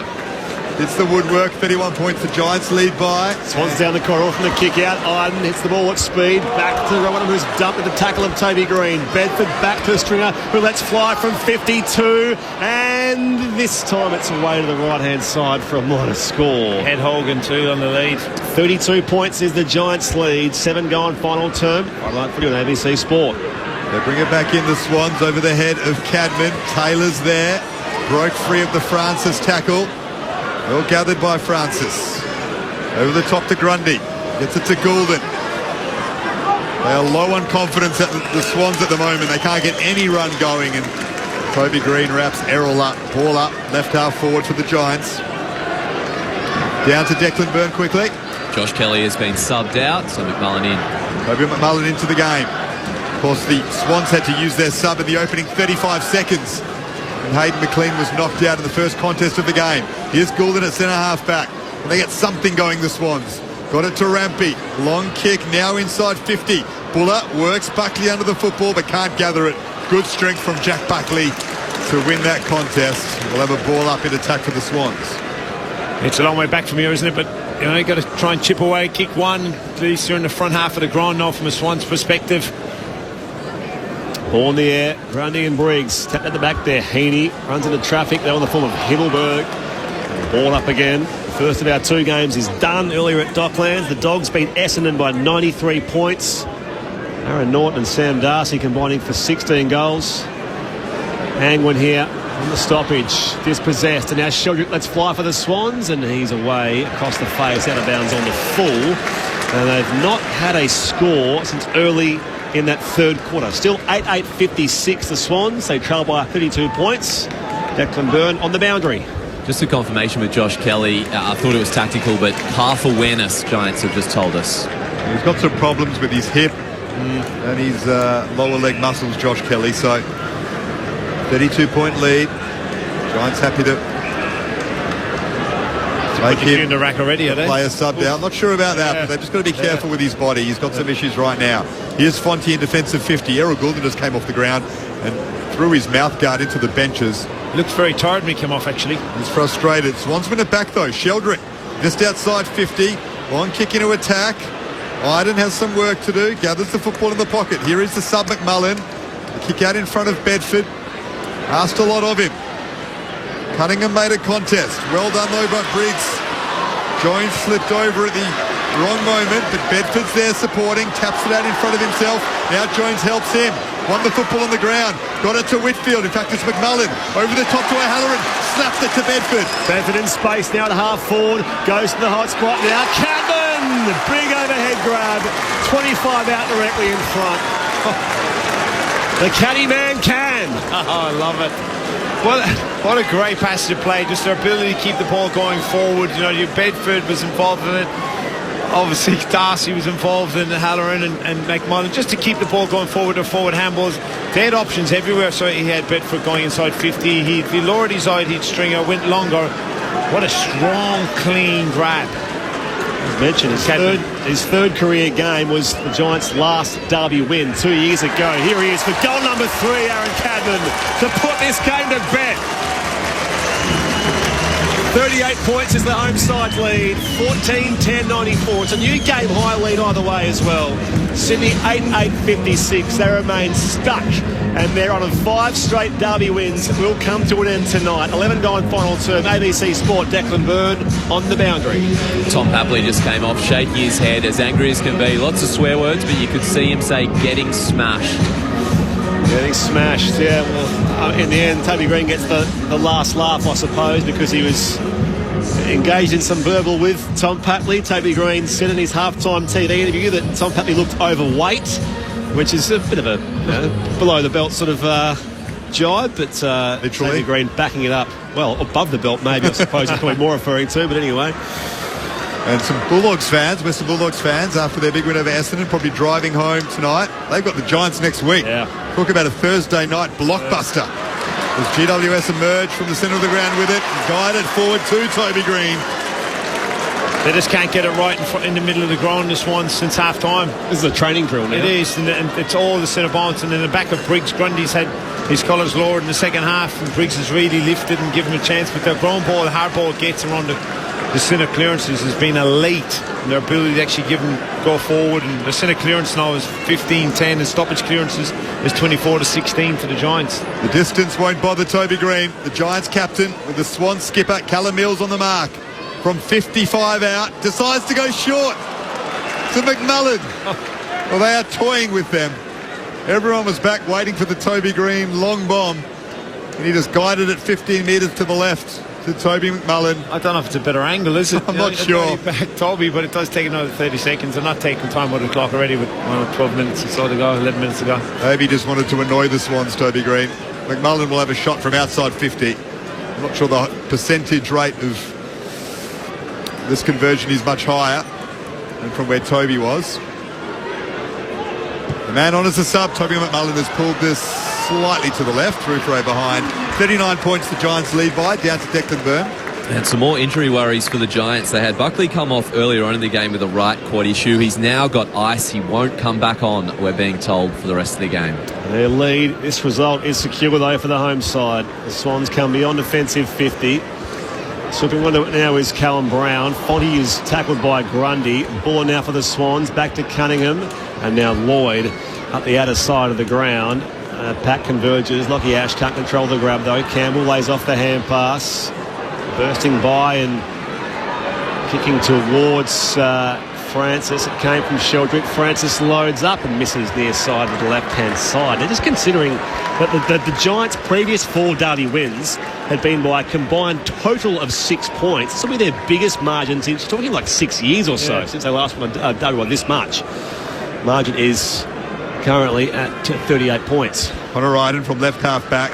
It's knocked over by Cadman for a bad bit throw in on the wing. And considering a team that was in form, it's not like they've played a team and the Swans have been on form. They've came in and this looks like a top 4 team now that's ready to take the finals by storm. So Swans fans might be asking that third quarter, did it remind them a bit of the grand finals where they just get overrun in a quarter of football and they've got no answer for it, and asking, well, why haven't we learnt those lessons?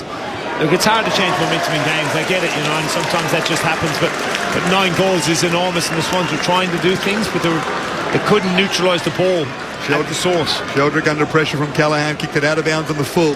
Giants will take the free kick from left half back, 38 points up. Himmelberg holds it.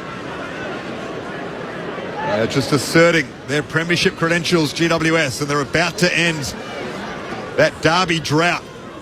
Here's Rowbottom, gathers it on the wing, throws it on the boot. Good kick to half forward, picked off by Goulden. Now Papley. Low ball into attack, Francis there, had it knocked away from him. Picked up by Tom Green, Giants can go again. Green looks for options, good vision with the hand pass off here to Ide, and now Lockie Ash can dash off half back now for the Giants. Out in space, Jesse Hogan.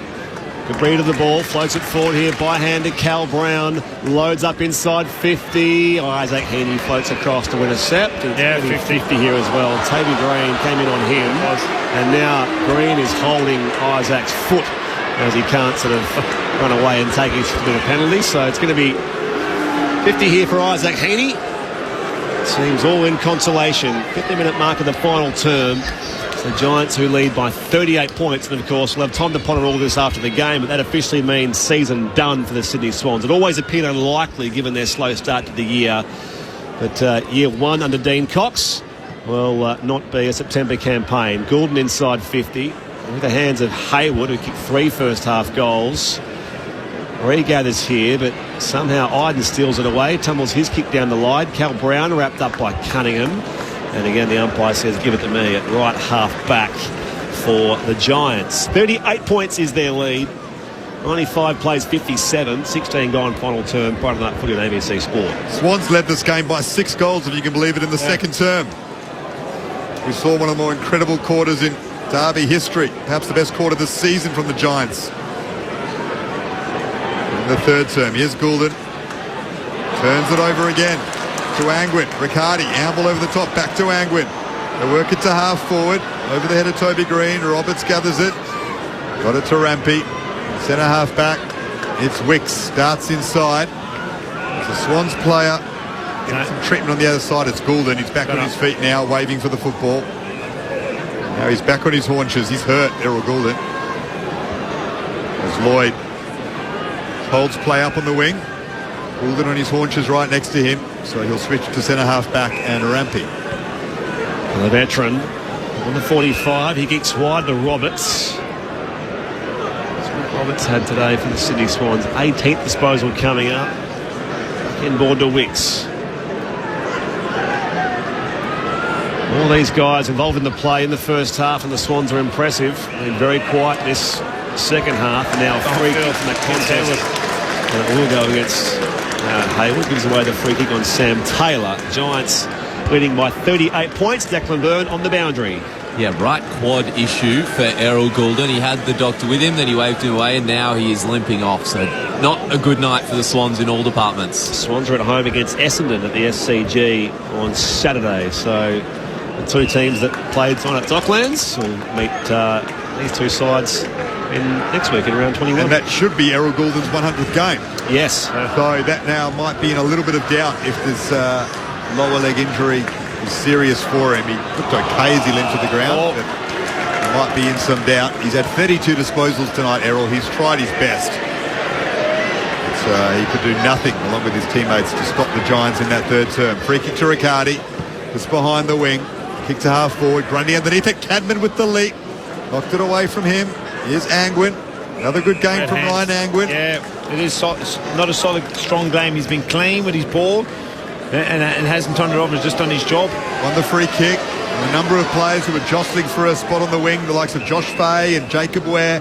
Angwin's taken charge of it at the Giants. Understated he might be. He's doing an important job right now for this team. 5 score involvements as well tonight. Himmelberg inside 50. Over the head of O'Halloran. Callum Brown well tackled. Got it back to O'Halloran. On the run. The kick is across the face. And through for a behind. The Giants step out to a 39-point lead. And we've got 19 minutes in the final term. Friday night footy on ABC Sport. From the Sydney Showground. GWS well in control of Derby 31. Lakey to kick out here for the Swans. So the Dogs will in the top 8 for now. As I say, still most of the round to play. The Giants will seize control of 6th for the time being. Tough 4 weeks of football not coming up for the Swans tonight. For the whole club, really, it's very difficult to deal with this thing. You had a bit of hope and whatnot. You get some energy from that. So, as I say, it always seemed unlikely given they had Brisbane Geelong coming up, but the belief was there for them. You win this when you win Essendon, it's over 23. Roberts to Campbell. Bust the tackle. Warner is goal side, 65 out. Shares the hand pass to Heaney. He goes further afield, deep to the pocket. Francis, good spoil from Fonte. He's been good tonight, Fonte. He's had a good game, hasn't he? And that ball goes out of bounds for a throw-in. He's looked very, very comfortable. He's been able to shut down. He's actually got his hands on the ball. He's made some really good decisions for a young man in second year of football. They played him on Papley for large parts of the second half. He's got pace. He's very composed as well. Doesn't really get startled in pressurising moments. One for the future for GWS, Joe Fonte. Another gem taken by them in the draft late on. No, Papley looks hurt. The stoppage. It's still that rib issue, it looks like. Or he's holding his knee, in fact, his left knee. So can I get a break at the moment, Tom Papley? It's a free kick going the way of the Swans here. All elementary, but it'll be taken by Isaac Heaney, who has been really quiet. Struggled to get in the game. Just the 18 disposals, the 1 goal. He'll snap this from 35 out and pull it near side for a behind. Just couldn't really get into the game. In fact, it was only really Goulden who's been consistent in terms of the Swans' prime movers. Grundy's been really good, but Heaney and Warner have just faded out of the contest at times, haven't they, Tycoon? Yeah, Warner started well, but Isaac really didn't get going the whole game, little bits and pieces, but it's been Goulden's been the one. And Whitfield kicks to the outer side. Callum Brown marks it right half back. Just don't like Blakey full back. I want to see him playing the game. We've got to do something about it from a list perspective and finding a full back and what it is. And Rampy's been on the bench a lot tonight, so you just want to get Blakey up around the ball and get some free-flowing attacking football from him. They are missing Tom McCartan, of course. Yes. The Giants on the switch. Now it's come out of bounds on the ball. I think they're arguing who had the last touch here. It's ricocheted off a player from either teams. It's come off someone's. They're going to throw it back in. Declan Byrne, not far away from you. Yeah, just a few more worries than first thought for Errol Goulden. So he got his knee tested, he went and had a run, and he came back, and he's now got the knee fully strapped. So right knee concern for Errol Goulden. He's got it strapped, but he's going to head back out there to give it a crack. As we said before, game 100 coming up for him next week. Superstar Swan. He's won 3 Brett Kirk medals. He won't win one tonight. That'll go the way of a giant. Finn Callaghan probably the favourite. As Heaney kicks to half forward, and it's a strong mark taken by Whitfield. I'm not sure there's any point in him going back on in 5 minutes of play. He was taking a risk with a knee injury. I know the season's over, but you know, why take the risk in your star player? Lucky Whitfield. Super consistent again. Up to the wing. Riccardi with the lead. Marks in front of Melican. They've marked well, haven't they, tonight, the Giants, all over the park, all over the game, really, haven't they, from day dot. They are a big side now, but they've marked really well. The fans are enjoying this. 5 derby defeats in a row. They've only won 3 of the last 12. They're going to get one over their rivals. The kick to half forward. One back from the Swans. In his handball to Rampy and Mills, and Wicks eventually gather possession under pressure, and they work it to Grundy, who's been very good again. But Briggs has fought hard in the second quarter, hasn't he? Yeah. And the third quarter was the one that really got him going around the ball. You know, when you've got a star midfield and Callaghan that's moving and going and wants the ball, and even Tom Green's game in the second half, you know, he hasn't had the big numbers, but he's had some score involvements. He's had 5 score involvements and 6 tackles. Giants by 38. Grundy swings it back to Rampy. The Giants chant brings around the Sydney Showground. We've got him in the contest there with Angwin. Both players had a look, and now he's wrapped up their ball. But this time, the umpire will say holding the ball. So the tackle of Taylor awarded. They could do no wrong in this second half, the Giants. What a turnaround. And what absolute momentum and domination in their second half to ensure the W in Sydney Derby 31. Angwin receives a short ball by a foot. Probably his best game for the Giants, Angwin. You know, he's really been around. His contested work has been fantastic as well. Likewise, this man, Fonte. Has only played in the 5 wins. It's his debut last year. All the way back for Connor Iden. All the pace taken out of the game here towards half forward. Hogan crashing the pack. McMullen was collared by Rowan. Was the umpires down the free kick for the Giants, and the sub to McMullen. I was going to say, the only thing that will make this night better for the Giants is a goal to Connor Iden. 112 games without one now. McMullen with the free kick goes short to Hogan on the lead, who's marked it 45 out, and the Swans start asking questions of each other in defence. Blakey turns to Rampy, says, where was the help? Hogan will have a shot from 50, very tight angle, looking for his third of the night. It's a good return. He's looked busy. You know, he obviously knows what the goals are, but he's looked great. He's going to have a big 6 to 8 weeks of football for the football club, and he's got some help now with Cadman, who's the most consistent one of them all in the last 3 weeks. Hogan from distance, close to the boundary line. Fades across the face. Callum Brown with the lead, down to Canelio on his left. Stephen Canelio didn't quite get the purchase he wanted. Crumbing that one, straight off the mark. What a grab. Right up against the goal line, in between the goal post and behind post, under pressure from a couple Swans. He let it drop into his midriff, took the grab. He'll run around and slot his third, surely. Jake Stringer, a high-profile recruit. We are seeing just why they wanted him so badly and what he is adding to this Giants forward line. No issue with the conversion. 3 goals for him. 44 points the Giants lead by.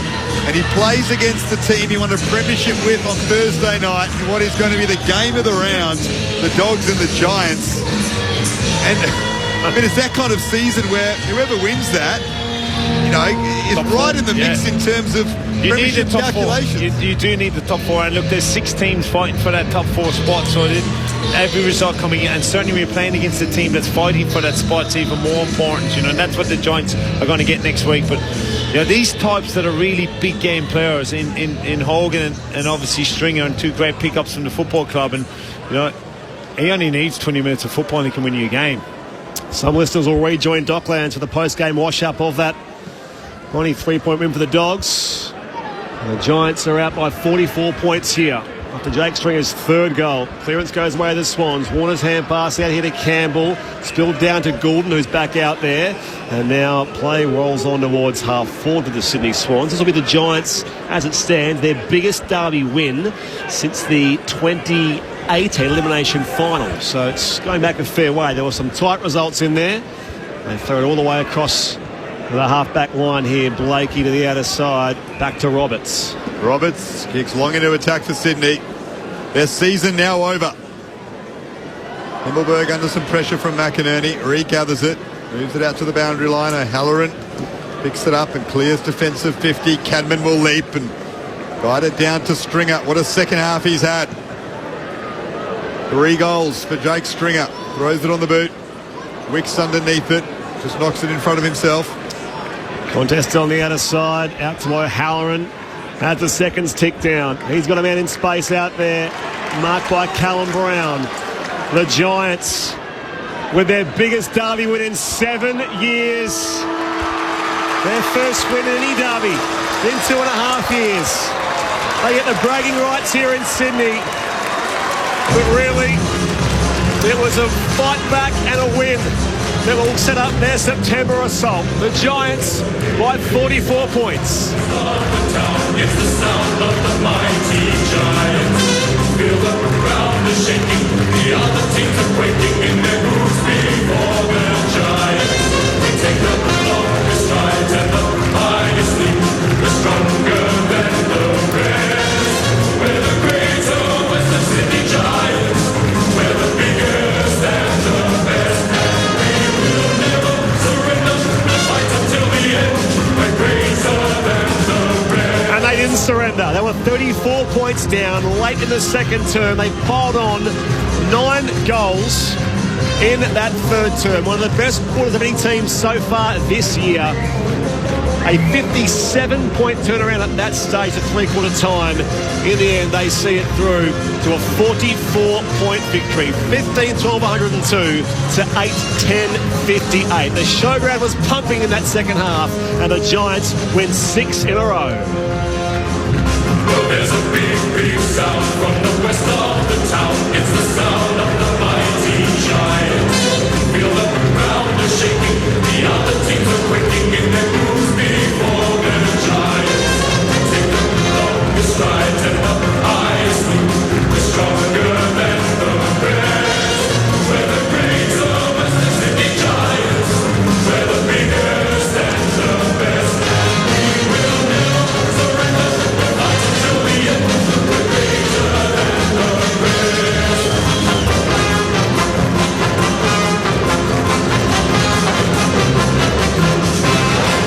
What an amazing turnaround in that game. The GWS Giants on the back of that blistering 3rd quarter with 9 goals to 1 reverse a 34-point deficit to win by 44. That is a 78-point turnaround in the game, a 13-goal flip in proceedings. 15-12-102, GWS beat Sydney 8-10-58. Corper, Middlemass, Kelly Underwood, Cameron Ling, Tim Hodges with you on ABC Sport. We're back at Docklands. That was the second leg of the doubleheader here tonight. We saw the Bulldogs pull apart the Bombers to win by 93. Firstly, though, Cameron Ling, how about that from the Giants? Yeah, super impressive. And I'm not going to totally admit to having watched that game instead of the one that we were here doing. But let's just say you saw a fair bit of it. Yeah, I couldn't help. I couldn't take my eyes off the TV in the next box in that 3rd quarter. Some of the football the Giants played was just scintillating. Finn Callahan was incredible. There were goals coming from outside 50 on the run through the middle of the ground. When they play like that, now you could argue they shouldn't have had to come from so far back and all that, but when they play like that, they look every bit the team. that will well and truly contend for a premiership in this season, and maybe blew a chance last year with the position they got themselves into. So they're coming along nicely. So they're up to 5th with that win. Obviously, the Cats still to play, and Fremantle still to play. Freo won't get over the top of them because of percentage. But if the Cats do win, their percentage will take them back up to 5th. But they're well and truly looking entrenched, but they have a huge game next Thursday night against the Doggies. It's an amazing result from 34 down to eventually win by 44. Huge win for GWS. And what was 6-1 early on in the piece? It's amazing to think how that game changed. And as you touched on, Finn Callahan's third quarter in particular, where he had 8 disposals and 311 metres gained, along with one of the goals of the year. Yeah, including a brilliant, just explosive, bouncing, running play through the middle of the ground and finishing with a superb goal. There was plenty going on in the game. There was lots of heat. Toby Green's comments at half-time about Tom Papley. Can you get fined for being fat-phobic? Well, I don't know. I don't know what the rules are around that. He said he was looking a bit overweight. Yeah, and saying... And they were trailing at half-time, and Toby Green, the captain of the team that was losing, still said Tom Papley was looking a bit overweight. And he's also, I don't know if it's going to be looked at, but he's copped a bit of heat too for a little incident in the first half with a Swans player on the ground, and he's just gone over and, let's say got the player in the head. Not necessarily enough contact to warrant a suspension, but just a pretty dirty little act by Toby. So, yeah, a bit of heat in this one, and the Giants are the happy team. Okay, so he should be a little nervous ahead of the findings? I don't know. Not necessarily, Corbs. It's the sort of one that there's not sufficient contact to warrant a suspension, but it's the type of incident you just go, Toby, no, don't do that. I love the way Green plays, but I still want him to remove that sort of thing out of his game. So Finn Callahan has just won the Best On Ground medal, Corbs. 21 disposals, a goal that included the 17 kicks, the 4 handballs, the 6 marks and the 5 tackles. What a player he's really emerged as this year. He's a star. Brett Kirk medal is the player adjudged best of field. The Giants had lost the last 5 of these, by the way, so it's a big breakthrough win for them, and particularly in the fashion that they did it as well. So GWS winners by 44 points, as you heard there. Big night of footy. There were 2 games played. The first of them was the match that we broadcast here at Dockland Stadium, which is now empty as they're just doing the clean-up mission here. The good news is we can take you inside the Western Bulldogs rooms and celebrate with the winners, and Tim Hodges is stuck around and he's down there. Hodgie. Corbin, we really appreciate Joel Fraser hanging around for us. Joel, we were just talking before, that was a weird old night at the footy, wasn't it? They're a team that's down on their luck and a lot of injuries, and then copped another injury tonight. So it was a struggle for them, and you certainly put them to the sword. Yeah, no, you're correct, mate. They've had a tough run on the injuries, but from the start of the game, we knew we couldn't give them a sniff. I mean, they got a young team and a lot of youth and very energetic, so we knew we had to put them away early in the game. I thought we did that well, so you can never underestimate any team coming in, but they've had a pretty hard run this year, Essendon. Yeah. We had Matty Egan on our coverage pre-match, and he said it felt like a 5-week finals period leading into the finals, if you know what I mean. Yeah. I mean, are you feeling that you just have to be perfect? It's cutthroat from now on. Yeah, correct. I think it does. We have to probably win all 5 games, but we're not looking forward more than 1 week, so that's our focus, and we did address that during the week. This 5-week block sort of is like a pre-final sort of block for us, And as flat as, I guess it was flatter tonight was, like next Thursday night will be monumental. It's almost a mini elimination final against the GWS Giants. Yeah, correct. I think just looked at the scoreboard then and they were up at 3/4 time, I think. But, it'll shape to be a big game, and we'll recover. It's a short break, 6 days, I think. So recover well this week and prepare for that. As I said before, mate, they're all games that need to be won now, so It's great to have Joel on ABC Sport. I'll send you upstairs Mick Malthouse and Cameron Ling. Joel, congratulations on the win and well done. You talk about addressing during the week the job that needed to be done tonight. Fast forward a little bit to half-time. What gets addressed at half-time to make sure that you continue with those good habits and that good way of playing? Yeah, definitely staying on edge. Bevo was really drummed into us that we need to keep doing what we did in the first half with our fundamentals and our contest. He addressed those two things. I thought we did that well, and as I was talking about before, you can't give any team any leeway throughout any part of the game to gain momentum. So that was a talking point at half time as well, and I thought we did that particularly well even in the last quarter when the game was sort of out of hand. We wanted to perform well for the full 4 quarters. And a couple of little opportunities was perhaps to make sure different players got through the middle of the ground. I thought Riley Sanders' game was one of the better ones I've seen from him in his young career so far. Strong overhead, but then time around the ball, just to look at little extra bits you can add to the team.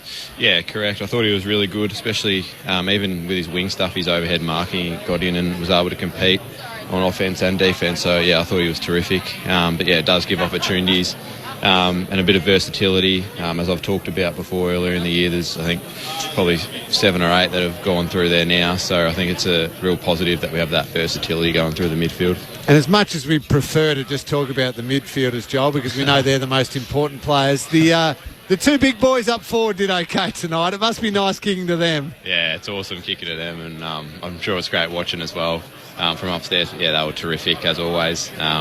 So yeah, I love playing with Norts and Das, and I think the rest of the forward line do a lot of unselfish things that probably don't get seen on broadcast or TV, but yeah, they're really valuable for us. And was there one guy who actually thought he was a key position forward up there in Riley West? He's like, just kick the ball to me. I know I'm smaller than these guys, but he was terrific as well. Yeah, he's great. He's really good in the air as well. So he's sort of that small, medium size, but I think he can play as a more medium, tall player. So, yeah, his aggression is something that we really value, and his contest as well. Joel, Kelly Underwood upstairs. You're in a battle to 9 doesn't fit into 8, does it? The Giants playing at the same time.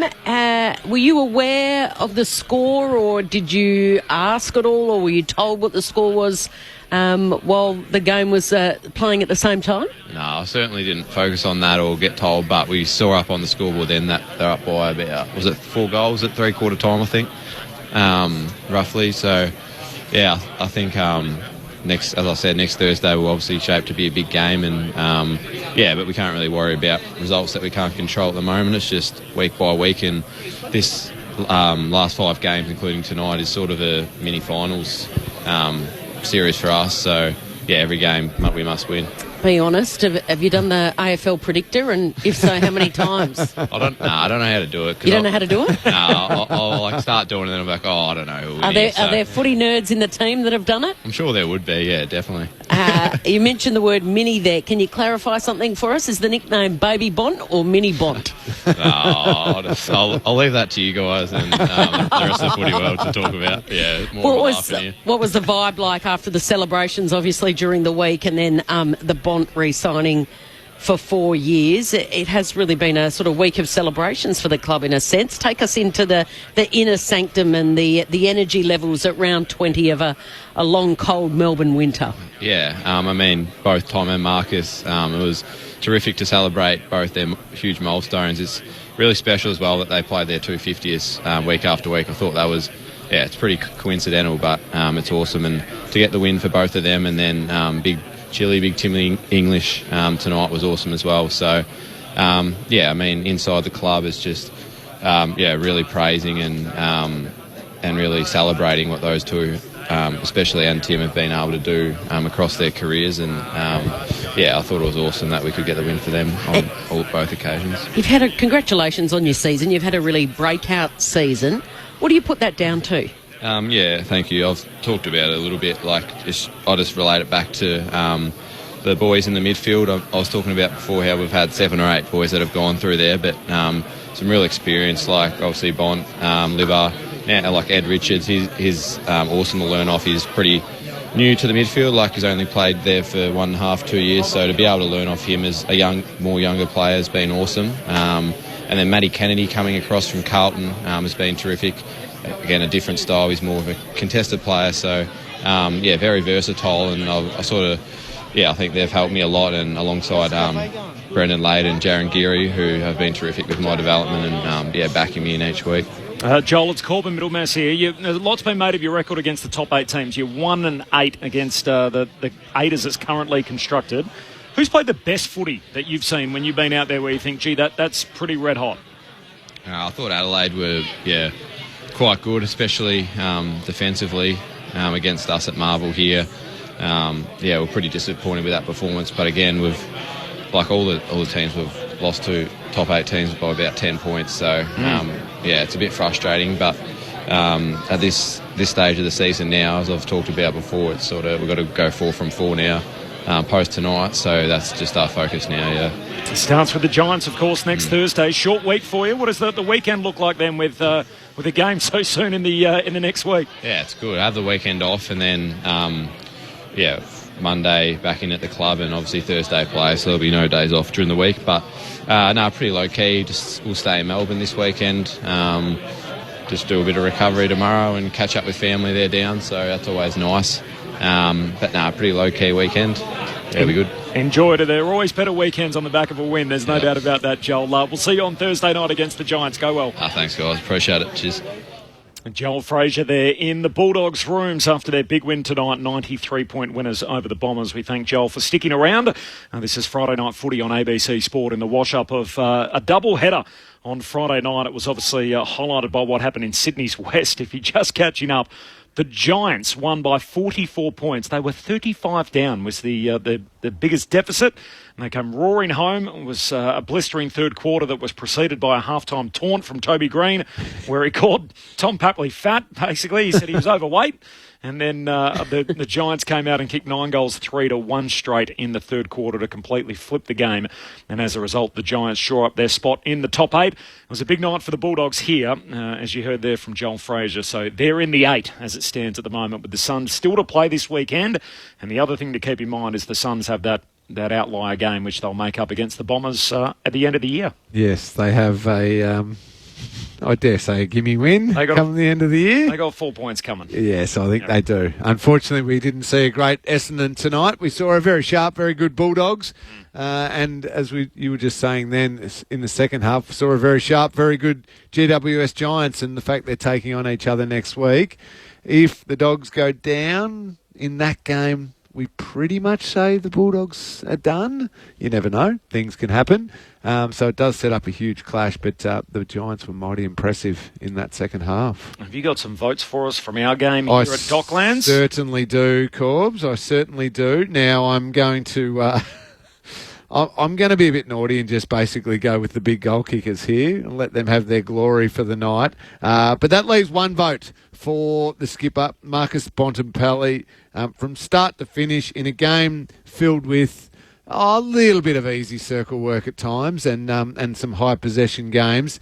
The Bonts still stood supreme through the middle of the ground. 35 disposals, 2 goals, 2 for the great second greatest Bulldog of all time, but in my eyes, the greatest Bulldog of all time.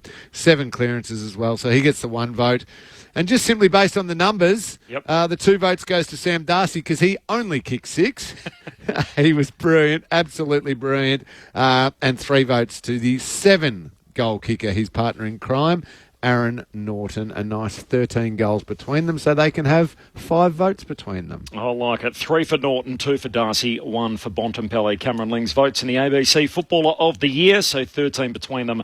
The longer it went, the worse it got for the Bombers. They were 27 down at quarter time, 48 down at the half, 79 at three-quarter time, and 93 in the finish. But the Dogs kicked 5 goals in 15 minutes and killed off the contest before you could blink. They certainly did. And Ed Richards probably a little unlucky not to feature in the votes, given how good he was as well. He ended up with 24 disposals and 2 goals. And both of those involved him getting the first disposal from the centre bounce clearance. On the first occasion, he had another disposal and then the goal. On the second one of his goals, he only needed the 1 extra possession to kick the goal. So 2 brilliant goals.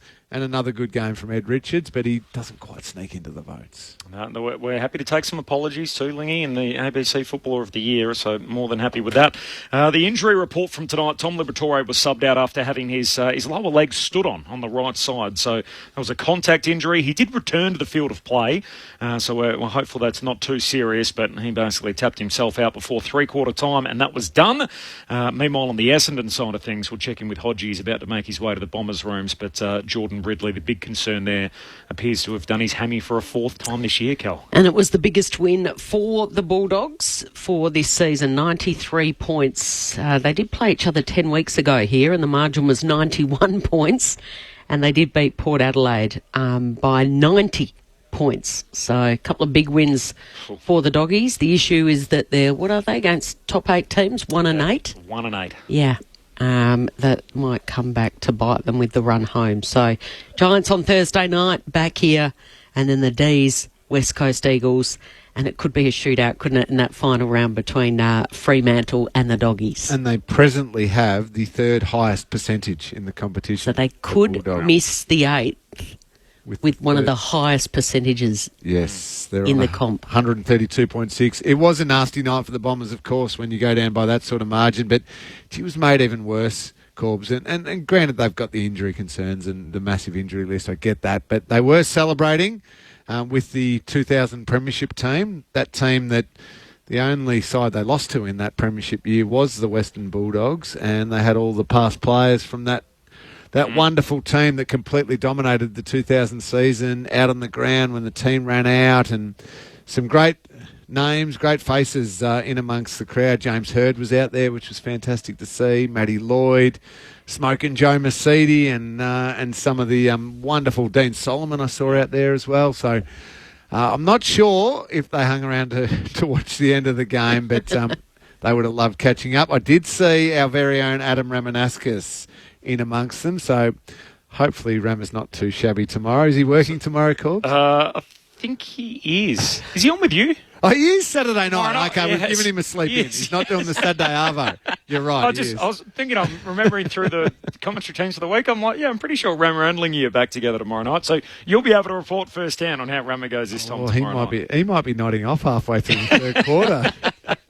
GWS by 44 points in Sydney, Western Bulldogs by 93 points here. It feels like that final score in Sydney doesn't really tell the story. It was a hell of a game where the Giants trailed by 35 points, and on the back of a 9-goal third quarter, came back to win it all against the Sydney Swans. Let's go to the Essendon rooms. Tim Hodges is down there for us. Hodgie. Corbin, down in the Essendon rooms, the Essendon players are still behind closed doors with their coach Brad Scott. It's pretty flat here, as you could imagine. Another loss. They're now 6-12 in about as bad a year as you could imagine for the Bombers. And I guess the big news, apart from the horrible loss, and they were at times uncompetitive, weren't they, was just adding to their injury list. And it's another star, a best and fairest winner in Jordan Ridley, who has gone down again. Another soft tissue injury, another hamstring. You just feel for him. He was just heartbroken on the bench. At half-time, he didn't even, or I'm not sure whether he didn't want to or he just couldn't walk off with his teammates and went down the race behind us on the bench. He just looked completely heartbroken and shattered, and that probably ends his 2025 season, and you won't see him until next year. The Bombers now, after this meeting, have to pick themselves up and then go to Sydney next Saturday to face the Swans. And probably then the worst thing for them is that they're in prime time for the rest of the season, which is just, it almost feels cruel, doesn't it? They've got Thursday night games, they've got Friday night games, and then they'll finish the season in round 24 with 2 games. That one will have to be on a Thursday, and then the final game of the year will be on a Wednesday against the Gold Coast, the game that was lost from the Cyclone earlier this year. So there's just no reprieve. They remain in prime time, which is probably exactly where Brad Scott doesn't want to be with the list he's got to put out on the park, which, as you saw tonight, was barely competitive. So, yeah, she's pretty flat down here in the Bomber rooms, Corbin, as I head back to you. But I guess Jordan Ridley, unfortunately, is the headline story for the Bombers, and another hamstring injury for the Star Bomber. Thanks, Hodgie. That's no good at all for the Dons, so that injury list swells. They're up to 15 unavailable. They've already put away 10 for the year. And I dare say, Lingy, given the injury history for Jordan Ridley and a fourth hammy this year, and there's only 4 weeks to go in the year, I doubt we'll see Jordan again. No, and I don't think he should. I think it's now about trying to rebuild his body and have a really clear plan. And this might be hard because I don't know if they're making changes around some of the conditioning staff and the medical staff, given the year they've had. So They are. Okay, Yep. great. So They did make a decision this week, didn't they? So the high performance boss is gone. So okay. they'll already get a new high performance boss at least. All right. Yeah. So that makes it more complicated because they've then got to make that appointment and then sit down and have a really clear plan for Jordan. And by that I mean, what's his off-season going to look like? Is there something you can utilise overseas, or is it something he should be starting straight away, even in off-season? Then what does his pre-season look like? Do we have to rebuild his entire body? Is it a biomechanics thing? Is it a strengthening thing? All these different questions have got to be asked, and then a clear plan so that this doesn't happen again. So the head of high performance, Sean Murphy, they announced this week will leave at the end of this season. I always feel bad talking about people being moved on from football clubs because you build such a wonderful connection with them. They're not trying to get you injured all the time, and they're trying their absolute hard, and often they put in so many extra hours to help you and go above and beyond, and unfortunately, occasionally it doesn't work out, and not necessarily through lack of effort. No, and some of them are, I think 10 of the 16, so he became the 16th injured tonight, Jordan Ridley. So 10 of them are impact injuries that you can't help. There are a couple of other hammies, Sardis and Zach Reed, and then there's calf Darcy Parish, quad Kyle Langford, groin Ben Hobbs. So, yeah, there are quite a few soft tissue ones in there. We might just hear a little bit of Luke Beveridge before we get out of here. So the Dogs winners means they move back into the top 8 provisionally. Of course, for the Suns still having that game in hand and still to play against the Brisbane Lions tomorrow. Here's Luke Beveridge at his presser a short time ago. Always on a bit of an edge, Ollie, when a team like the Bombers have got nothing to lose and they're going to throw everything at you, and the human capital out there and human nature, you don't know what you're going to be up against. So I think we've prepared pretty well up here and in here to be ready for what they threw at us, and we just got off to a great start. And to get a small margin or a reasonable margin at quarter time was a good opening to the game. But ultimately, we're tinkering things. We know there's areas we need to improve to help the sort of the differential in the scores. And I felt like we didn't go over the top with improving out of sight with a couple of those things. So there's still a bit more to work on defensively. I'm talking about, but ultimately the work ethic was high all night. So it's a good result. We'll talk more about it tomorrow from 12 noon Eastern on AFL Saturday, where I'll be joined by Luke Ball and Mick Malthouse as always. Lingy, enjoy your weekend. We'll hear from you tomorrow night. Yes, Cats taking on the Kangaroos back here at Docklands, and then I'll be back on Sunday with Clinchy from 12. Can't wait for all of that. Thanks to you, Cal. Thanks, Corbin. Have a good weekend. She said thank you. Don't worry about I sound like I was out the door, didn't I? Hey, boss, I'm still here. I'm still here. Thank you to Mick. Thanks, Corbin. Thanks to Mick Malthouse, to Tim Hodges, to Craig Davis back in the studio, to Stuart Hollywood Baker for all of his work as well. That is us taking you out from Docklands. A pair of winners tonight, the Bulldogs by 93, meanwhile the Giants by 44. We might hear the Dogs song on the way out. Sons of the West, woo! Red, white and blue, woo! We'll come our starling, Bulldogs through and through, we're sick, Bulldogs fight and Bulldogs rock, we give the very best. We can't be the boys of the Bulldogs, league with the team of the mighty West, woo!